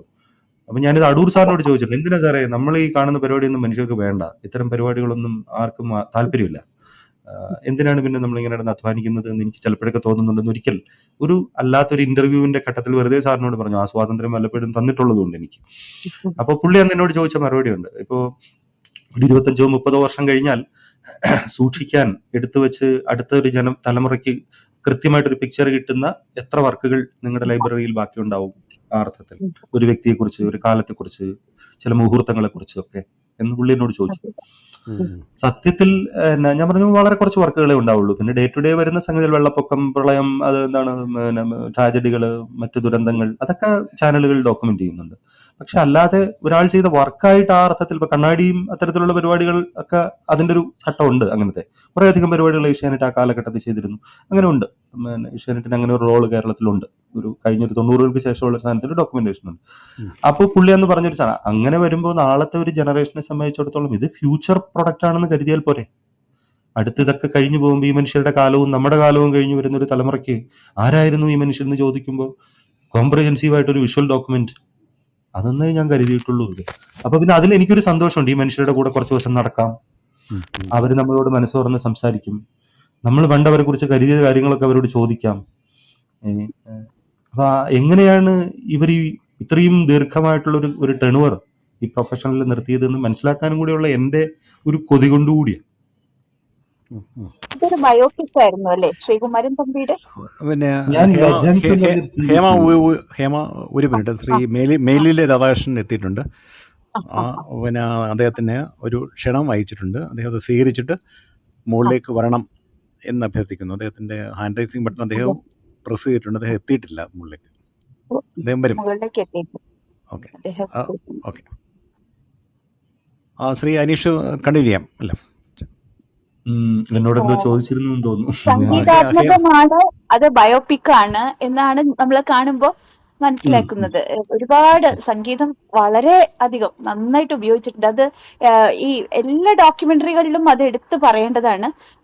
പ്രത്യേകിച്ച് മരണാനന്തരത്തിലൊക്കെ ഉപയോഗിച്ചിട്ടുള്ളത് എനിക്ക് തോന്നുന്നു അത് ബംഗാളി മറ്റേ അതുപോലുള്ള അല്ലേ മ്യൂസിക്, ഒരു ടിബറ്റൻ മ്യൂസിക് കേരളീയ, അതെ അതെ, അത് അതിമനോഹരമായിട്ട് അതിനെ വളരെയധികം സിങ്ക് ചെയ്യുന്നുണ്ട്. അതിനെപ്പറ്റി ഒന്ന് പറയാമോ? മ്യൂസിക് എന്റെ ഒരു ഒബ്സഷൻ ആണ്. അതുകൊണ്ടാവും ഞാൻ വിചാരിക്കുന്നത് ഈ ഋതമാണ് ഇതിന്റെയൊക്കെ ബേസിക് ആയിട്ടുള്ള ഒരു പ്രശ്നം എന്നുള്ളൊരു തോന്നൽ എന്റെ ഉള്ളിലുണ്ട്. അപ്പൊ എന്താ പ്രശ്നം എന്ന് വെച്ചാല്, ഞാൻ പണ്ട് എന്റെ ഉപ്പ വർക്ക് ചെയ്യുന്ന എഡിറ്റേഴ്സിനോട് പറഞ്ഞു, എഡിറ്റേഴ്സ് എല്ലാം മ്യൂസിക് പഠിക്കണം എന്ന്. താളത്തെ കുറിച്ചുള്ള ഒരു ബോധ്യം ഇല്ലെന്നുണ്ടെങ്കിൽ പിന്നെ വിഷ്വൽ കട്ട് ചെയ്തിട്ട് കാര്യമില്ല എന്ന് പറയും എന്ന് തോന്നുമായിരുന്നു. അപ്പൊ ഈ താളം എന്ന് പറയുന്ന സംഗതി ഈ നമ്മൾ വളരെ കൃത്യമായിട്ട് അച്ചട്ടായിട്ട് ഒരു താളം എന്നുള്ള നിലയ്ക്കല്ല. അത് താളത്തെ ബ്രേക്ക് ചെയ്യുന്നതിലും ഒരു താളമുണ്ട്. ആന്റി ഫാസിസ്റ്റുകൾ ഫാസിസ്റ്റ് ആണ് നമ്മൾ പറയുന്നത് പോലെ ഒരർത്ഥത്തിൽ ആന്റി ഫാസിസ്റ്റുകളും ഫാസിസ്റ്റ് ആണ്, അവർക്കൊരു മിലിറ്റന്റ് നേച്ചർ വരുമ്പോൾ എന്ന് പറയുന്ന പോലെ. ഒരുപക്ഷെ അത് നമ്മുടെ ഒക്കെ ഇത് മുമ്പുണ്ടായിരുന്ന വളരെ ഷേനെ, യുനെസ്കോയൊക്കെ പോലെയുള്ള ഗ്രേറ്റ് ഫിലോസഫേഴ്സ് ആൻഡ് റൈറ്റേഴ്സ് പറഞ്ഞിട്ടുണ്ട് അർത്ഥവത്തായ അർത്ഥശൂന്യതയെ കുറിച്ച്. അപ്പൊ അത് മ്യൂസിക് എന്ന് പറയുന്നത്, ഞാൻ ഈ മ്യൂസിക്കാലിറ്റിയെ മാത്രമല്ല, നമ്മൾ നമ്മുടെ അകത്ത് നിന്നൊരു താളം കണ്ടെത്തുന്നത് കൂടിയാണത്. ഇതെല്ലാം ഞാൻ പറയല്ലേ, ഞാൻ പലപ്പോഴും എന്റെ സമാധാനത്തിന് വേണ്ടിയാണ് പലതും ചെയ്യുന്നത്. അതാളുകൾ കാണുന്നുണ്ടെങ്കിൽ സന്തോഷം എന്നുള്ളതാണ് സത്യം. എന്നെ അലട്ടുന്നതിന് ഞാൻ വൈകാരികമായ ഒരു ഉത്തരം കൊടുക്കാൻ ശ്രമിക്കുന്നു. അപ്പോ പിന്നെ ടെലിവിഷനകത്ത് നിന്ന് ഇത്രയും കണ്ടന്റ് ഉണ്ടാക്കുക ഇന്നത്തെ കാലത്ത് അത്ര എളുപ്പമൊന്നുമല്ല ഈ സ്വഭാവത്തിൽ. കാരണം അതിന്റെ ഒരു പ്രയാസമുണ്ട്. അപ്പം എന്തുകൊണ്ടും നമുക്ക് അത്തരം ചില സാഹചര്യങ്ങൾ വന്നതുകൊണ്ടും ഇതിപ്പം എന്നും ഇങ്ങനെ ചെയ്തുകൊണ്ടിരിക്കുകയല്ല. ഞാൻ ഇതിന്റെ ഇടയിലൂടെ ഒരുപാട് ജോലി അല്ലാതെയും ചെയ്യുന്നുണ്ട്. അതിന്റെ ഇടയിലൊക്കെ ഇത്രയധികം സംഗതികളും കൂടി നടന്നു പോകുന്നതാ. അപ്പൊ അതുകൊണ്ട് ഈ മ്യൂസിക് എന്റെ കൂടെ ഉണ്ട് എല്ലാ കാലത്തും. എനിക്കത് ഭയങ്കര എന്റെ ഒരു ദൗർബല്യമാണെന്നോ സ്ട്രെങ്ത് ആണെന്നോ ഒക്കെ പറയാം. ഞാൻ അത്രമാത്രം കേൾക്കുന്നുണ്ട്. അപ്പൊ അതുകൊണ്ട് it's my obsession in a sense. K വേണുവിന്റെ ഇതിൽ മാത്രമാണ് അത് അധികം ഉപയോഗിക്കപ്പെടാഞ്ഞത്. പിന്നെ സബ്ജക്ട് അങ്ങനെയുള്ള ഒരു സബ്ജക്ട് കൂടിയായിരുന്നല്ലോ. അല്ല, ഞാൻ വേണുവിന്റെ ഡോക്യുമെന്ററിയെ കുറിച്ച് ഒരു കാര്യം പറയട്ടെ. വേണുവിന്റെ ഡോക്യുമെന്ററിയുടെ നറേറ്റീവ് പാർട്ട് അതിഗംഭീരമായിട്ടുണ്ട്. ഗംഭീരമാണ്, സത്യം, അതിഗംഭീരമായിട്ടുണ്ട്. വേണുവിനോട് ഒപ്പം സമാന്തര പ്രസിദ്ധീകരണത്തിൽ പ്രവർത്തിച്ച അനുഭവം വെച്ചിട്ട് എനിക്കത് ഭയങ്കര ടച്ചിങ് ആയി തോന്നിയിട്ടുണ്ട്. അതിലെ അത് നറേഷനാണ്, അതും ശരിയാണ് സാർ പറഞ്ഞത്. എടുത്തു അല്ല, വെറും നറേഷൻ മാത്രമല്ല, വേണുവിന്റെ ജനാധിപത്യ എഴുതിയിട്ടുണ്ട്. അല്ല, അതിന് വളരെ പവർഫുൾ എന്ന് വെച്ച് കഴിഞ്ഞാൽ ഈ ഭാഷയുടെ ഒരു ശക്തിയല്ല ഞാൻ പറഞ്ഞത്. അദ്ദേഹത്തിന്റെ ഈ കമ്മ്യൂണിസത്തിൽ നിന്നും ജനാധിപത്യത്തിലേക്കുള്ള പരിണാമത്തിന്റെ ആ പിക്ചർ വളരെ ആഴത്തിൽ അതിനകത്ത് ഡെപ്പിക്റ്റ് ചെയ്തിട്ടുണ്ട്. അത് വേണുവേട്ടനും എനിക്കും ഇടയിൽ ഒരു താതാത്മ്യം ഉണ്ടായതുകൊണ്ട് ഉം. അതെങ്ങനെ വേണുവേട്ടൻ വന്നു? എന്നെ അടുത്ത് മനസ്സിലാവുന്നുണ്ടായിരുന്നു. അതെങ്ങനെ വന്നു? ഉം. ആ അറിയില്ല. അങ്ങനെയുള്ളൊരു ഞങ്ങൾ അടുപ്പം. ഒരുപാട് ആ, ഞങ്ങൾ ഒരുപാട് സംസാരിച്ചിട്ടുണ്ട് പൊളിറ്റിക്കൽ ഫിലോസഫിയെ കുറിച്ചിട്ടും ഒരു എന്താണ് പൊളിറ്റിക്കൽ തിയറി. ഇതെന്റെ എനിക്ക് ഇഷ്ടമാണ് അത്തരം വിഷയങ്ങളെ. ഫിലോസഫി എനിക്ക് വലിയ താല്പര്യമുണ്ട്. ഉം. അപ്പോൾ എന്റെ വായനയുടെ ഒരു വലിയ ശതമാനം പലരും ചോദിക്കുന്നത് ഞാനൊരു ആത്മീയവാദിയാണോ എന്ന് എന്നോട് ഒരുപാട് പേര് ചോദിച്ചിട്ടുണ്ട്. എനിക്കറിയത്തില്ല. എനിക്ക് ആത്മീയമായ ഒരു തലമുണ്ട് എന്ന് എനിക്ക് തോന്നിയിട്ടുണ്ട്. ഒരു പരിവ്രാജക യോഗം എവിടെയോ കിടപ്പുള്ള പോലെ. ആ, അപ്പോ അങ്ങനെ ഒരു ഡൈനമിക്സ് എന്റെ ജീവിതത്തിലുണ്ട്. എനിക്ക് പലതിലും അതൊരു ആശ്വാസമാണ്. ഏതെങ്കിലും ഈശ്വരനെയും അങ്ങനെയുള്ള സങ്കല്പമൊന്നുമില്ല. ഞാൻ അങ്ങനെ റിലീജിയസ് ആയ ഒരാളൊന്നുമല്ല. പക്ഷെ ഈ ചെയ്യുന്ന കർമ്മത്തെ ആത്മീയമായി തിരിച്ചറിയേണ്ട ഒരു ആവശ്യമുണ്ട് എന്നുള്ള തോന്നൽ എന്റെ ഉള്ളിൽ എന്നും ഉണ്ട്. ആത്മീയത എന്ന് ഞാൻ ഉദ്ദേശിക്കുന്നത് അതിനെ സമ്പൂർണ്ണമായിട്ട് എന്റെ ഉള്ളിൽ കയറി ഇരിക്കാനുള്ള ഒരു മനുഷ്യന്റെ സിദ്ധി. ഒരു സംഭവം നടക്കുമ്പോൾ നിങ്ങളൊരു കാഴ്ചക്കാരനല്ല, ഒരു അനുഭവത്തിലൂടെ കടന്നു പോകുമ്പോൾ നിങ്ങൾ അതിന്റെ സ്പെക്ടേറ്റർക്കൊപ്പം നിങ്ങളെ കഥാപാത്രമായിരിക്കുന്നതിനൊപ്പം നിങ്ങൾ അതിന്റെ സ്പെക്ടേറ്റർ കൂടി ആയിരിക്കാനുള്ള സിദ്ധി മനുഷ്യർക്ക് ഉണ്ടാവേണ്ടതുണ്ട് എന്ന് തോന്നും ചിലപ്പോഴൊക്കെ. അത് നമ്മൾ കടന്നു പോകുന്ന കാലത്തെയും സിറ്റുവേഷനെയും അതേ നിമിഷത്തിൽ തന്നെ വീട് കാണാൻ വീടിന് പുറത്തിറങ്ങണം എന്ന് പറയുന്ന പോലെ. അപ്പൊ പിന്നെ ഒരു ചോദ്യം കൂടെ ബാക്കിയാവും, നമ്മളും കൂടെ ചേർന്ന വീട് എങ്ങനെ ഇരിക്കുന്നു. അപ്പൊ പിന്നെ ഒരു അപരനെ സൃഷ്ടിച്ച് പുറത്തു നിർത്തി അതുമായിട്ടുള്ള ഒരു ക്ലിയർവോയൻസ് കമ്മ്യൂണിക്കേഷൻ വേണ്ടി വരും. അതെ. അതിതൊരു അപ്പൊ ഇത്തരത്തിലുള്ള ഒരുപാട് പ്രശ്നങ്ങളുണ്ട് നമ്മളെ സംബന്ധിച്ചിടത്തോളം. നമ്മൾ നേരിടുന്ന നിത്യജീവിതത്തിൽ തന്നെ നമ്മുടെ മനസ്സിൽ കിടക്കുന്ന ചോദ്യങ്ങളും ഉത്തരങ്ങളുമാണ്. വേണുവേട്ടനെ പോലെ ഒരാൾ മുമ്പ് വന്നിരിക്കുമ്പോഴത്തേക്ക് എനിക്ക് അത്തരം കാര്യങ്ങൾ സംസാരിക്കാം പുള്ളിയോട്. അതെ. അതിൽ പലപ്പോഴും ഞങ്ങൾ പല തട്ടുകളിലാണ്. പുള്ളി ആത്മീയത എന്ന് പറയുന്ന വാക്കിനെ പോലും സാധുത തരില്ല. അല്ല, താങ്കൾ ആത്മീയതയെ കുറിച്ച് പറഞ്ഞപ്പോ എന്നാ ഫിലിപ്പ് പ്രസാദിനെ കുറിച്ച് കൂടി ഡോക്യുമെന്റ് ചെയ്യേണ്ടതല്ലേ? ഞാൻ ലെജൻസിനെ കുറിച്ചാണ് ചെയ്യുന്നത്. അതെ, ആ കാലഘട്ടത്തിൽ ഉള്ള ഒരു സക്രിയമായി ഉള്ള ഒരു നക്സൽ മൂവ്മെന്റിന്റെ മുന്നിൽ നിന്ന ആളല്ലേ? ആളാണ്. പക്ഷെ പ്രൊലോങ്ങിങ് ആയി ഒരു ആശയത്തിന് വേണ്ടി ആ അർത്ഥത്തിൽ സ്റ്റിക്ക് ഓൺ ചെയ്തിട്ടില്ലല്ലോ. പിന്നെ അത് കഴിഞ്ഞ് പുള്ളി പലതിലൂടെ കടന്നുപോയി. ആ ജീവിതം ഇൻഫ്ലുവൻസ് ചെയ്തില്ല എന്നല്ല ഞാൻ ഈ പറയുന്നത്. പക്ഷെ മറ്റൊന്നും അങ്ങനെയല്ല. വേണുവേട്ടനെ സംബന്ധിച്ചിടത്തോളം ആ മനുഷ്യൻ അല്ലാത്തൊരു വലിയ കോൺട്രിബ്യൂഷൻ ഇല്ലേ ബൗദ്ധിക കേരളത്തിന്. അപ്പൊ അതുകൊണ്ടാണ് പുള്ളിയെ നമ്മൾ ആദ്യം ചെയ്തത്. അപ്പോ അതുപോലെ ശ്രദ്ധിക്കപ്പെടേണ്ട ക്യാരക്ടർ അല്ലേ അജിതയുടെ? ആണ്. അജിതയോട് ഞാൻ സംസാരിച്ചിരുന്നു നമ്മൾ ചെയ്യാൻ. തീർച്ചയായിട്ടും ആ അർത്ഥത്തില് കെ വേണുവിന് മുന്നേ വരേണ്ട ആളാണ് അജിത. അതിന്റെ വേറെ ചില ആസ്പെക്ട്സ് ഉണ്ട്. പക്ഷെ ഞാൻ സംസാരിക്കുന്ന ആ സമയത്ത് അജിതേച്ചിക്ക് അത്ര എന്താണ് പിന്നെ വേറെ ചില പരിപാടികളുമായിട്ട് അവർ തിരക്കിലാണ്. അപ്പൊ അതൊന്നും ഒഴിച്ചു വെച്ചിട്ട് നമുക്ക് ചെയ്യാം എന്ന് പറഞ്ഞിങ്ങനെ ചിലരൊക്കെ നീട്ടിപ്പോവില്ല. അങ്ങനെ ഒരുപാട് പേരുടേത് KGSന്റെ ഡോക്യുമെന്ററി, KG ശങ്കരപ്പിള്ള, എനിക്ക് വലിയ താല്പര്യം ഉണ്ടായിരുന്നു പുള്ളിയെ കുറിച്ചൊരു വർക്ക് ചെയ്യണം. അങ്ങനെ സച്ചിദാനന്ദ മാഷിനെ കുറിച്ചിട്ടൊരു വർക്ക്, ആനന്ദിനെ കുറിച്ചിട്ട്. ഇവരൊക്കെ എനിക്ക് ഇതിന് അവസരം തരും എന്നോട് പറഞ്ഞിട്ടുള്ളവരാ. MT കുറിച്ചും ചെയ്തിട്ടുണ്ട് കേട്ടോ ഞാൻ. അല്ല, ഈ പിന്നെ ഈ 3 ഡോക്യുമെന്ററികൾ ചെയ്തു. 3 ഡോക്യുമെന്റ്, ഈ ഡോക്യുമെന്ററികൾ ഒറ്റ പ്രാവശ്യമാണോ കാണിച്ചിട്ടുള്ളത്? റിപ്പീറ്റ് ടെലികാസ്റ്റ് ഉണ്ടായിരുന്നു? പലപ്പോഴും എന്താ സംഭവിക്കാന്ന് വെച്ചാൽ ഈ MT കുറിച്ചൊക്കെ ചെയ്തത്, MTയുടെ ഒരു വലിയ ഇവന്റ് ഞങ്ങൾ നടത്തിയിരുന്നു, MT ഉത്സവം എന്ന് പറഞ്ഞിട്ട്. ആ സമയത്ത് MT കുറിച്ച് ഞാൻ 3 ഡോക്യുമെന്ററികൾ ചെയ്തു. പ്രിയപ്പെട്ട MT എന്ന് പറഞ്ഞിട്ടൊരു ഇവന്റ് ഒരു 4 ദിവസം കണ്ടക്ട് ചെയ്തു കോഴിക്കോട്ട്. ഏഷ്യാനെറ്റ് നടത്തിയ വലിയൊരു ഇവന്റ്. അപ്പൊ അതിനകത്ത് MTയുടെ എല്ലാ അല്ലാത്ത വർക്കുകളെല്ലാം ചെയ്തത് ഞാൻ തന്നെയായിരുന്നു. അപ്പം MT എന്ന കഥാകാരൻ, MT എന്ന ചലച്ചിത്രകാരൻ, MTയുടെ ദേശം, അങ്ങനെ 3 വർക്കുകൾ ചെയ്തു, 3 ഡോക്യുമെന്ററികൾ. ആ സമയത്ത് എനിക്ക് ധാരാളം സമയമൊക്കെ അനുവദിച്ചു. ആ സമയത്ത് MT എന്നോട് ഒരുപാട് വർത്തമാനം പറഞ്ഞു. എന്നിട്ട് ഈ അടുത്ത കാലത്തും കുറച്ച് ദിവസങ്ങൾക്ക് മുമ്പ് ഞാൻ പറഞ്ഞു, ഞാൻ MTയുടെ വൈഫിനെ കുറിച്ചിട്ട് ഞാൻ ഒരെണ്ണം ചെയ്തിരുന്നു. അങ്ങനെയുള്ള ഒരാളിന്റെ കൂടെ ജീവിച്ചൊരു സ്ത്രീ എന്താണ് പറയുന്നത് എന്നറിയാനുള്ള ഒരു കൊതിവുണ്ട്. അതിന് പോയി അങ്ങനെ അത് ചെയ്തു വെച്ചു. അത് പുറത്തു വന്നിട്ടില്ല. പിന്നെ കലാമണ്ഡലം ക്ഷേമാവതി ടീച്ചറെ കുറിച്ച് ഞാൻ ഡോക്യുമെന്ററി ചെയ്തിട്ടുണ്ട്, അത് പുറത്തു വന്നിട്ടില്ല, വരും. പിന്നെ ഹിമാലയത്തെ കുറിച്ചിട്ട് ദീർഘമായ സംഗതി ചെയ്തിട്ടുണ്ട്, വളരെ ദീർഘമായ. താങ്കൾ നേരത്തെ സംസാരിച്ചപ്പോൾ ഈ 4 ഭാഷകളിൽ ചെയ്ത ഡോക്യുമെന്ററിയെ കുറിച്ച് പറഞ്ഞല്ലോ, ദ ഗാർഡിയൻസ് ഓഫ് ഹിമാലയാസ് അല്ലേ? ഗാർഡിയൻസ് ഓഫ് ഹിമാലയാസ് 4 ലാംഗ്വേജിലാണ് നമ്മൾ പ്ലാൻ ചെയ്തത്.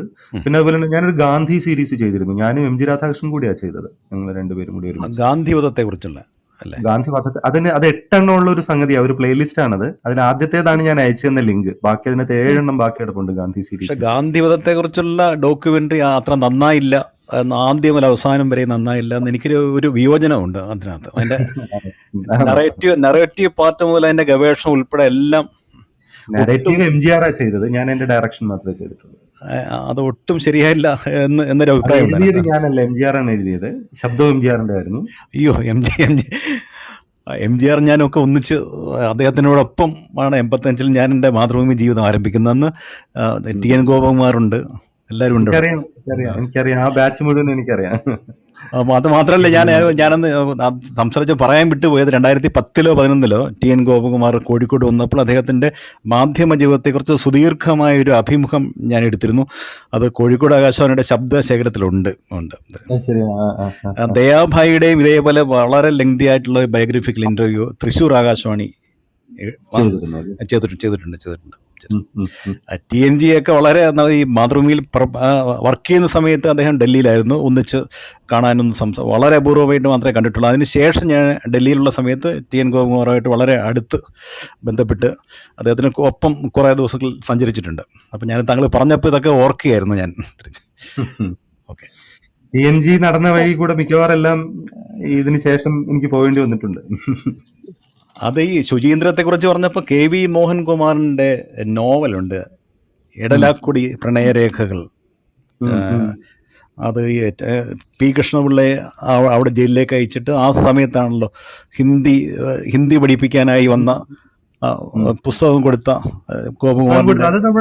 ഡോക്യുമെന്ററിയിലും ഡോക്യുമെന്ററിലുണ്ട്. ആ നോവലൊക്കെ ഓർമ്മയിൽ വരുന്നു. എടലാക്കുടിയിലെ സബ് ജയിലിൽ നിന്ന് പള്ളിക്കൂടമാണ്.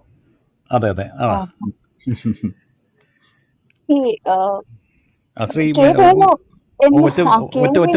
ശ്രീ മേലിലെ രാധാകൃഷ്ണൻ എത്തിയിട്ടുണ്ട്. ഓക്കെ, നമുക്കിത് കഴിഞ്ഞിട്ട് അദ്ദേഹത്തിലേക്ക് കടക്കാം അല്ലേ? തിരിച്ച് ബാക്കി പറയാം. അദ്ദേഹത്തിന്റെ മൈക്ക് മ്യൂട്ടാണ്. സർ, ഞാൻ ചോദിക്കാൻ വന്നത് ഇതാണ് ശ്രീ അനീഷ്, ഈ കെ വേണു ആയിട്ടുള്ള ആ ഒരു ഡോക്യുമെന്ററി കഴിഞ്ഞ് എടുത്തതാണോ മരണാനന്തരം എന്ന് പറയുന്നത്? മരണാനന്തരം 12 വർഷങ്ങൾക്ക് മുന്നേ ചെയ്തതാണ്. 2010 കാലഘട്ടത്തിലാണ്, 10-11 കാലഘട്ടത്തിലാണ് അത് ചെയ്യുന്നത്. വേണുവേട്ടന്റെ അടുത്ത കാലത്താണ് ചെയ്തത്. അതിനുശേഷം ജീവിതത്തിൽ 10-13 വർഷം കടന്നുപോയി. അതില് വളരെ വ്യത്യസ്തമായിട്ടുള്ള ഒരു വിഷയത്തിലേക്ക് എങ്ങനെയാണ് അത് എത്തിപ്പെട്ടത്? അതിന്റെ ട്രീറ്റ്മെന്റ് വളരെ ഭംഗിയായിട്ട് ചെയ്തു, പക്ഷെ ആ ഒരു വിഷയം എങ്ങനെയാണ് അതിലേക്ക് വരുന്നത്? ഏതാണ് വേണുവേട്ടന്റെ വിഷയമാണോ ഈ ചോദിക്കുന്നത്? അല്ല, ഈ മരണാനന്തരം എന്ന് പറയുന്ന ആ ഒരു അത് വളരെ വ്യക്തിപരമാണ് കേട്ടോ. മരണാനന്തരം എന്ന് പറയുന്നത് സത്യത്തില് എനിക്ക് 2005 ഒരു വലിയ ആക്സിഡന്റ് ഉണ്ടായിട്ടുണ്ട്. എനിക്കൊരു ഓപ്പൺ ബ്രെയിൻ സർജറി ഒക്കെ വേണ്ടി വന്ന ആക്സിഡന്റ് ആണ്. എനിക്കൊരു ഒരു വർഷക്കാലത്തോളം ഓർമ്മ തീർത്തും ഇല്ലാണ്ടിരുന്നൊരു ഘട്ടമാണ്. ഏതാണ്ട് ഒരു വർഷക്കാലം ഞാൻ ഉണ്ടായിരുന്നില്ല ഈ ലോകത്ത്. പിന്നെ ഒരു ഓപ്പൺ ബ്രെയിൻ സർജറി ഒക്കെ ആയിട്ട് പിന്നെ എങ്ങനെയൊക്കെയോ ഉള്ളൊരു തിരിച്ചുവരവാണത്. അപ്പൊ 2005 ഒക്ടോബറിലാണത്. അത് കഴിഞ്ഞ് 2006 അവസാനമൊക്കെ ആകുമ്പോഴാണ് ഞാൻ കൽക്കട്ടയ്ക്ക് പോകുന്നു. ശാന്തിനികേതനിൽ കുറെ കാലം താമസിക്കുകയാണ് അവിടെ പോയി. പിന്നെ എനിക്ക് തന്നെ പ്രതീക്ഷ ഉണ്ടായിരുന്നില്ല നമ്മുടെ കാര്യത്തിൽ. ഒരു പോസ്റ്റ് ട്രോമ ലൈഫ് നമുക്ക് വീണ്ടും തിരിച്ച് പഴയതുപോലെ വരാൻ പറ്റുമല്ലോ എന്നൊക്കെ ഉള്ള ഒരു ആഗണി നമ്മൾ അലട്ടിക്കൊണ്ടിരുന്നു. അപ്പോ നമുക്ക് എന്നും ചെയ്തിരുന്നത് പോലെ ജോലി ചെയ്യാനൊക്കെ ഉള്ള ചില ആരോഗ്യ പ്രശ്നങ്ങളും അതൊക്കെ നമ്മളെ വല്ലാണ്ട് ബുദ്ധിമുട്ടിച്ചു. അപ്പോ സത്യം പറഞ്ഞാൽ ആ സമയങ്ങളിലൊക്കെ ഈ നമ്മൾ ഒരു ട്രോമ കഴിഞ്ഞിട്ട് ഈ ഒരു വരുമ്പോ ഉണ്ടാവുന്ന സംഗതി വെച്ചാൽ എനിക്കെപ്പോഴും തോന്നിയിട്ടുള്ളത് യുക്തിയില്ലാത്തൊരു ആത്മവിശ്വാസം നമ്മളിലൂടെ ഇങ്ങനെ കടന്നു കയറും. കാരണം അത് മരണത്തെ ജയിച്ചതിന്റെ ഒരു ജയിച്ചതിന്റെയോ അല്ലെങ്കിൽ അതിൽ പെടാതെ കടന്നു വന്നതിന്റെയോ ഒരു കോൺഫിഡൻസിൽ സംഭവിച്ചു പോകുന്നതായിരിക്കും എന്നാണ് ഞാൻ കരുതുന്നത്. ഒരു യുക്തിയും ഉണ്ടാവില്ല. നമുക്ക് ലോകത്തെ കീഴ്മേൽ മറിക്കാനുള്ള ആത്മവിശ്വാസം ഉണ്ടാവും. പക്ഷെ യഥാർത്ഥത്തിൽ അതൊരു വലിയ തോന്നൽ, ഒരു മിത്ത. അങ്ങനെ സംഭവിക്കുന്നേ ഇല്ല. നമ്മളത് ഈ തിരിച്ചുവരവിന്റെ ആഘോഷത്തിൽ അറിയാതെ അങ്ങനെയാണെന്ന് ധരിക്കുകയാണ് ചെയ്യുന്നത് എന്ന് എനിക്ക് പിന്നീട് തോന്നിയിട്ടുണ്ട്. തിരിച്ചു വന്നല്ലോ, എനിക്കതിന് പറ്റി എന്ന് പറയുന്ന ഒരു സംഗതിക്കകത്ത്. അപ്പോ ആ സന്ദർഭങ്ങളിൽ എന്റെ വായനയും ഒക്കെ അതിന് പീരീഡിൽ എനിക്ക് ചില മനുഷ്യന്മാരായിട്ടുള്ള സൗഹൃദം അത് പറയാതിരിക്കാൻ പറ്റില്ല. കാട്ടുമാടത്തെ അനിൽ, കാട്ടുമാടൻ നാരായണന്റെ മകൻ അനിലേട്ടനും ഞാനും തമ്മിലൊരു സൗഹൃദം ഉണ്ടായിരുന്നു. അപ്പോൾ പുള്ളിയാണ് എനിക്ക് ബ്രയാൻ വെയ്സിന്റെ പുസ്തകങ്ങളൊക്കെ തരുന്നത്. അപ്പൊ ഞാൻ അതിനെക്കുറിച്ച് എന്നോട് സംസാരിക്കുന്നത്. അപ്പൊ ഞാൻ ബ്രയാൻ വെയ്സിനെ വായിക്കാൻ തുടങ്ങുന്നു. ഞാൻ ഈ തന്ത്ര എന്താണെന്നൊക്കെ ചുമ്മാ വെറുതെ ഫോളോ ചെയ്യുന്നു. മരണത്തിനെ കുറിച്ചും മരണാനന്തര ജീവിതത്തെ കുറിച്ചും ഒക്കെ ഉള്ള എന്താണ് എല്ലാ തരത്തിലുള്ള സംഗതികളെയും ചുമ്മാ ഫോളോ ചെയ്യുന്ന ഒരു ടെൻഡൻസി ഉണ്ടായിരുന്നു. അത് തീർത്തും വ്യക്തിപരമാണ്. അത് ഞാൻ കടന്നു വന്ന ഒരു അവസ്ഥയിൽ നിന്ന് അടുത്ത പിടിവള്ളി കിട്ടാൻ വേണ്ടിയിട്ട് അതെന്നെ സഹായിച്ചു എന്ന് വേണം പറയാൻ. അപ്പോ literally it was my life after death. അപ്പോ അപ്പോ എന്ത് പറ്റിയെന്ന് വെച്ചാൽ ആ സമയത്തെ വായനകൾ മുഴുവൻ അങ്ങനെ ആയിപ്പോയി. അങ്ങനെ ഞാൻ മാത്രമല്ല, എനിക്ക് ഈ ശൈവ സങ്കല്പങ്ങളുമായിട്ട് ചില അഫിനിറ്റി ഉണ്ടായിരുന്നു ആ കാലഘട്ടത്തിൽ. അതിനെ ഇങ്ങനെ പ്രോബ് ചെയ്യാൻ തുടങ്ങിയിരുന്നു ഞാൻ. കാരണം അത് വളരെ റോ ആയ ഒരു സങ്കല്പമായിരുന്നു. ഈ പണ്ട് ജി അരവിന്ദൻ പറഞ്ഞ പോലെ it is essential to appreciate the beauty in its primordial form എന്ന് നമ്മൾ പറയുന്ന പോലെ സൗന്ദര്യത്തെ അതിന്റെ ആദ്യ രൂപത്തിൽ ആദരിക്കാൻ കഴിയണം എന്ന് ഒരു ചിന്ത എന്റെ ഉള്ളിലുണ്ട്. അപ്പം ശൈവം എപ്പോഴും എനിക്കൊരു ആദിരൂപത്തിന്റെ ഫീല് തരുമായിരുന്നു. പിന്നെ അതിന്റെ മ്യൂസിക്കാലിറ്റി വേറൊരർത്ഥത്തിൽ, കാരണം ഈ ശിവന്റെ ഇഷ്ടരാഗം രേവതിയാണെന്ന് പറയും. പെന്റാറ്റോണ, 5 സ്വരങ്ങളുള്ള രാഗം. പിന്നെ അപ്പൊ ഈ രേവതി എനിക്ക് ഭയങ്കര എന്റെ ഒബ്സഷൻ ആയിരുന്നു. ഈ രേവതിയുടെ ഈ ടോൺ അതെന്നെ വല്ലാണ്ട് ഹോണ്ട് ചെയ്യുമായിരുന്നു. പിന്നെ അപ്പൊ ഇങ്ങനെ ശൈവം എന്ന് പറയുന്നത് അതിന്റെ മ്യൂസിക് അത് ബേസിക്കലി ഒരു ഫിസിക്സുമായി ബന്ധപ്പെട്ട് കിടക്കുന്ന ടൈം ആൻഡ് സ്പേസ് സ്റ്റഡിയായിട്ടൊക്കെ കോറിലേറ്റ് ചെയ്തുകൊണ്ട് അതിൽ അഭിരമിക്കാനൊക്കെ ഉള്ള ഒരു ശ്രമമൊക്കെ ഞാൻ നടത്തും ഇടയ്ക്കിടയ്ക്ക്. അപ്പോ അതിന്റെയൊക്കെ ഭാഗമായിട്ടുള്ള വായനകൾ, അപ്പൊ അതിനെ കുറിച്ചിട്ടുള്ള കുറെ ഡീപ്പായിട്ടുള്ള വായനകൾ, ഈ വിശ്വാസവുമായി ബന്ധപ്പെട്ടുള്ള ഫിലോസഫിക്കൽ ആയിട്ടുള്ള ആസ്പെക്ട്സ്, ഇതൊക്കെ നമ്മളെ ബാധിക്കാൻ തുടങ്ങി. അപ്പോ അതിനെ ഒന്ന് നമ്മള് if you want to go beyond you must go through first എന്ന് പറയാറുണ്ടല്ലോ. അപ്പോ അതിൽ കൂടെ ഒന്ന് കടന്നു വന്നാൽ ഇതിനോടുള്ള ഈ ഒബ്സഷൻ മാറും എന്ന് എനിക്ക് തോന്നി. അതിനെ മറികടക്കാൻ അതുപോലെ ഒരു വർക്ക് ചെയ്യണം എന്ന് എനിക്ക് തോന്നി. അങ്ങനെയാ കാശിക്ക് വിട്ടത്. കാശി തന്നെയാണ് വാരണാസി. ഉത്രാളിക്കാവിലെ സംസാരിക്കുന്ന വ്യക്തികളുടെ പേരൊന്നും നമ്മൾ സബ് ടൈറ്റിലോ അങ്ങനത്തെ ഒന്നും കാണുന്നില്ല. അപ്പൊ ആരാണെന്ന് നമുക്ക് അല്ല, എല്ലാവരുടെയും പേരുകൾ ഉണ്ടല്ലോ. ആണോ? കിട്ടിയിട്ടില്ല. അത് ഒരു പക്ഷേ ഈ യൂട്യൂബ് പിന്നീട് എന്തെങ്കിലും സംഭവിച്ചിട്ടുണ്ടോ എന്ന് എനിക്കറിയില്ല. ഞാൻ ചെയ്യുന്ന സമയത്ത് ടെലികാസ്റ്റ് ആണോന്നും പറയാൻ പറ്റില്ല. അത് പറയുന്ന ഒരു വളരെ പ്രായമുള്ളൊരു വ്യക്തി ഉണ്ടല്ലോ, അതിനെ പറ്റിയിട്ട് ആവണപ്പറമ്പ് നാരായണൻ നമ്പൂതിരിയാണ്. അല്ല ഹേമ, ഈ ദയാഭായെ കുറിച്ചുള്ള ഡോക്യുമെന്ററിയുടെ ഓപ്പണിംഗിൽ ഓഡിയോ ഇല്ല എന്ന് സംശയം ഉണ്ടായിരുന്നു. ഞാൻ കണ്ടതിന്റെ അതിനൊരു പ്രശ്നം പറ്റിയിട്ടുണ്ട്. ശരിയാണ്. അതെന്താ പ്രശ്നം വെച്ചാൽ നമ്മൾ ഈ യൂട്യൂബിൽ അപ്ലോഡ് ചെയ്യുമ്പോൾ സംഭവിക്കുന്ന ചില പ്രശ്നങ്ങളാണ്. കാരണം ഈ നമ്മൾ സ്റ്റോറി ബ്ലോഗ്സ് എന്ന് പറയുന്ന പ്ലാറ്റ്ഫോമിന് കാശ് കൊടുത്തിട്ട് അവരുടെ അടുത്ത് നിന്നാണ് മ്യൂസിക് എടുക്കുന്നത്, നമ്മൾ ഉപയോഗിക്കുന്നത് ഓഫീസിൽ. അപ്പൊ എന്താ പ്രശ്നം വെച്ചാൽ കുറെ നാൾ കഴിയുമ്പോഴത്തേക്ക് ഈ സ്റ്റോറി ബ്ലോക്കിനകത്ത് നിന്ന് എടുത്തിട്ടുള്ള മ്യൂസിക്കുകൾ ഇവര് ഡിസ്കണ്ടിന്യൂ ചെയ്യും. അപ്പോ ഇതിനകത്ത് കോപ്പിറൈറ്റ് പ്രശ്നം വരും ഈ ശരിക്കും ഈ പ്ലാറ്റ്ഫോമിനകത്ത്. അപ്പൊ കോപ്പിറൈറ്റ് പ്രശ്നം വരുമ്പോൾ നമ്മളത് മാറ്റി പുതിയത് അപ്ലോഡ് ചെയ്യേണ്ടി വരും നമ്മൾ അത് ചെയ്യുമ്പോൾ. കാരണം നമ്മൾ സ്യൂട്ട് ഫയൽ ചെയ്യുന്നത് പോലെ നമ്മൾ അതിന്റെ എക്സ്പ്ലനേഷൻ കൊടുക്കേണ്ടി വരും. പക്ഷെ നമ്മൾ എന്തെങ്കിലും പണികളിലും തിരക്കിലും ഒക്കെ ആയിപ്പോയി ചിലപ്പോൾ ഇത് സമയത്ത് ചെയ്യാൻ പറ്റാതെ വരുമ്പോൾ ഇത് ലേറ്റ് ആവും. അങ്ങനെ പറ്റിയതാണ് സത്യത്തിൽ. അതിന്റെ തുടക്കത്തിൽ ഇച്ചിരി ഓഡിയോ മ്യൂസിക്കൽ പാർട്ട് ഉണ്ടായിരുന്നില്ല. അതെ, ഞാനത് പല പ്രാവശ്യം തിരിച്ചു മറിച്ചു കേട്ട് ഞാൻ അങ്ങനെ ഒരു പ്രശ്നം പറ്റിയിട്ടുണ്ട്. അതിന്റെ കുറച്ച് ഭാഗം ആ ഒരു പോർഷൻ മ്യൂസിക് കോപ്പിറൈറ്റ് പ്രശ്നം വന്നതാണ്. പക്ഷെ യഥാർത്ഥത്തിൽ നമ്മൾ കാശ് കൊടുത്ത് വാങ്ങിച്ച മ്യൂസിക്കാണത്. പിന്നെ അതിന് നമ്മൾ അതിന്റെ എക്സ്പ്ലനേഷൻ അവർക്ക് അയക്കണം. പിന്നെ ഇത് ഈ ഭാഗത്ത് നിന്ന് ഇത്രാം തീയതി നമ്മൾ ഇന്ന രീതിയിൽ എടുത്തതാണെന്നുള്ള ഡീറ്റെയിൽസ് ഉൾപ്പെടെ. അപ്പൊ അങ്ങനെ അതങ്ങനെ വന്നത്. ഓക്കെ, നമുക്കിനി പിന്നെ മേലിൽ രാധാകൃഷ്ണന്റെ അദ്ദേഹത്തിലേക്ക് പോവാം. അതിനുശേഷം നമുക്ക് ഈ ചർച്ച തുടരാം, അല്ലേ അനീഷ്? സന്തോഷം. ശ്രീ മേലില രാധാകൃഷ്ണൻ, അദ്ദേഹം സംവിധായകനാണ്, തിരക്കഥാകൃത്താണ്, അഭിനേതാവാണ്. തിരുവനന്തപുരത്തെ സതേൺ ഫിലിം ഇൻസ്റ്റിറ്റ്യൂട്ടിൽ നിന്നും തിരക്കഥയിലും സംവിധാനത്തിലും ഡിപ്ലോമ നേടിയ ശേഷം KG ജോർജിൻ്റെ മറ്റൊരാൾ എന്ന സിനിമയുടെ അസിസ്റ്റൻറ്റ് ഡയറക്ടറായാണ് അദ്ദേഹത്തിൻ്റെ സിനിമ ജീവിതം ആരംഭിക്കുന്നത്. പിന്നീട് CB മലയിൽ, രാജസേനൻ, GS വിജയൻ, TK രാജീവ് കുമാർ എന്നിവരോടൊപ്പം അസോസിയേറ്റ് ഡയറക്ടറായി പ്രവർത്തിച്ചു. അത്താണിയാണ് അദ്ദേഹത്തിൻ്റെ ആദ്യത്തെ ഡോക്യുമെൻ്ററി. ദൂരദർശന് വേണ്ടി ശാസ്ത്ര കൗതുകം ഡോക്യുമെൻ്ററി പരമ്പരയിൽ അദ്ദേഹം പരമ്പരകൾ ചെയ്തു. സുതാര്യ കേരളം, ക്രെഡിറ്റിന് വേണ്ടിയുള്ള സുതാര്യ കേരളത്തിൻ്റെയും മാറ്റം മുന്നേറ്റം, കേരള ചലച്ചിത്ര വികസന കോർപ്പറേഷൻ, തദ്ദേശ സ്വയംഭരണ സ്ഥാപനങ്ങളെക്കുറിച്ച് ചെയ്ത ഡോക്യുമെൻ്ററി. അത് മാത്രമല്ല ശൂരനാട് കുഞ്ഞമ്പിള്ള, AV കുട്ടിമാളു അമ്മ, വള്ളത്തോൾ തുടങ്ങിയവരെക്കുറിച്ചുള്ള ഡോക്യുമെൻ്ററികളും അദ്ദേഹം ചെയ്തിട്ടുണ്ട്. MK സാനുവിനെക്കുറിച്ചുള്ള ഡോക്യുമെൻ്ററിയും ചെയ്തു. ക്രെഡിറ്റിൻ്റെയും PRDയുടെയും ഒക്കെ ഡോക്യുമെൻ്ററി സംവിധാന പാനലിൽ ഇദ്ദേഹം ഉണ്ട്. മലപ്പുറത്തിൻ്റെ പോരാട്ട വിധികൾ അദ്ദേഹത്തിൻ്റെ ശ്രദ്ധേയമായ മറ്റൊരു ഡോക്യുമെൻ്ററിയാണ്. കെ ജി ജോർജ് സുദീർഘമായ ഒരു ഇടവേളയ്ക്ക് ശേഷം ചെയ്ത ഡോക്യുമെൻ്ററി ഉണ്ട്, വള്ളത്തോൾ മഹാകവി. അദ്ദേഹത്തിൻ്റെ അനാരോഗ്യം കാരണം ശ്രീ മേലില രാജശേഖറാണ് അതിൻ്റെ ഷൂട്ടിംഗ് ഉൾപ്പെടെയുള്ള പ്രവർത്തനങ്ങൾ നടത്തിയത്.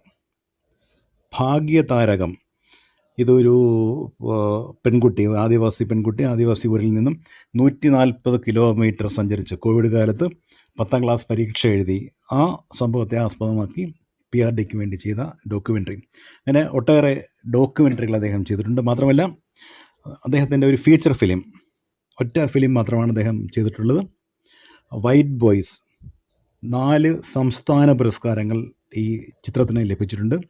ഏറ്റവും നല്ല ഗായകന് KJ യേശുദാസ്, സംഗീത സംവിധാനത്തിന് രമേശ് നാരായൺ, പശ്ചാത്തല സംഗീതത്തിന് ബിജി പാൽ, മെയിൽ ഡബ്ബിങ്ങിന് ഉള്ള ഒരു ആർട്ടിസ്റ്റിന് പുരസ്കാരം. അങ്ങനെ 4 പുരസ്കാരങ്ങൾ ഇദ്ദേഹത്തിൻ്റെ വൈറ്റ് ബോയ്സ് എന്ന ചിത്രം സംസ്ഥാന ചലച്ചിത്ര അവാർഡുകളിൽ നേടിയിട്ടുണ്ട്.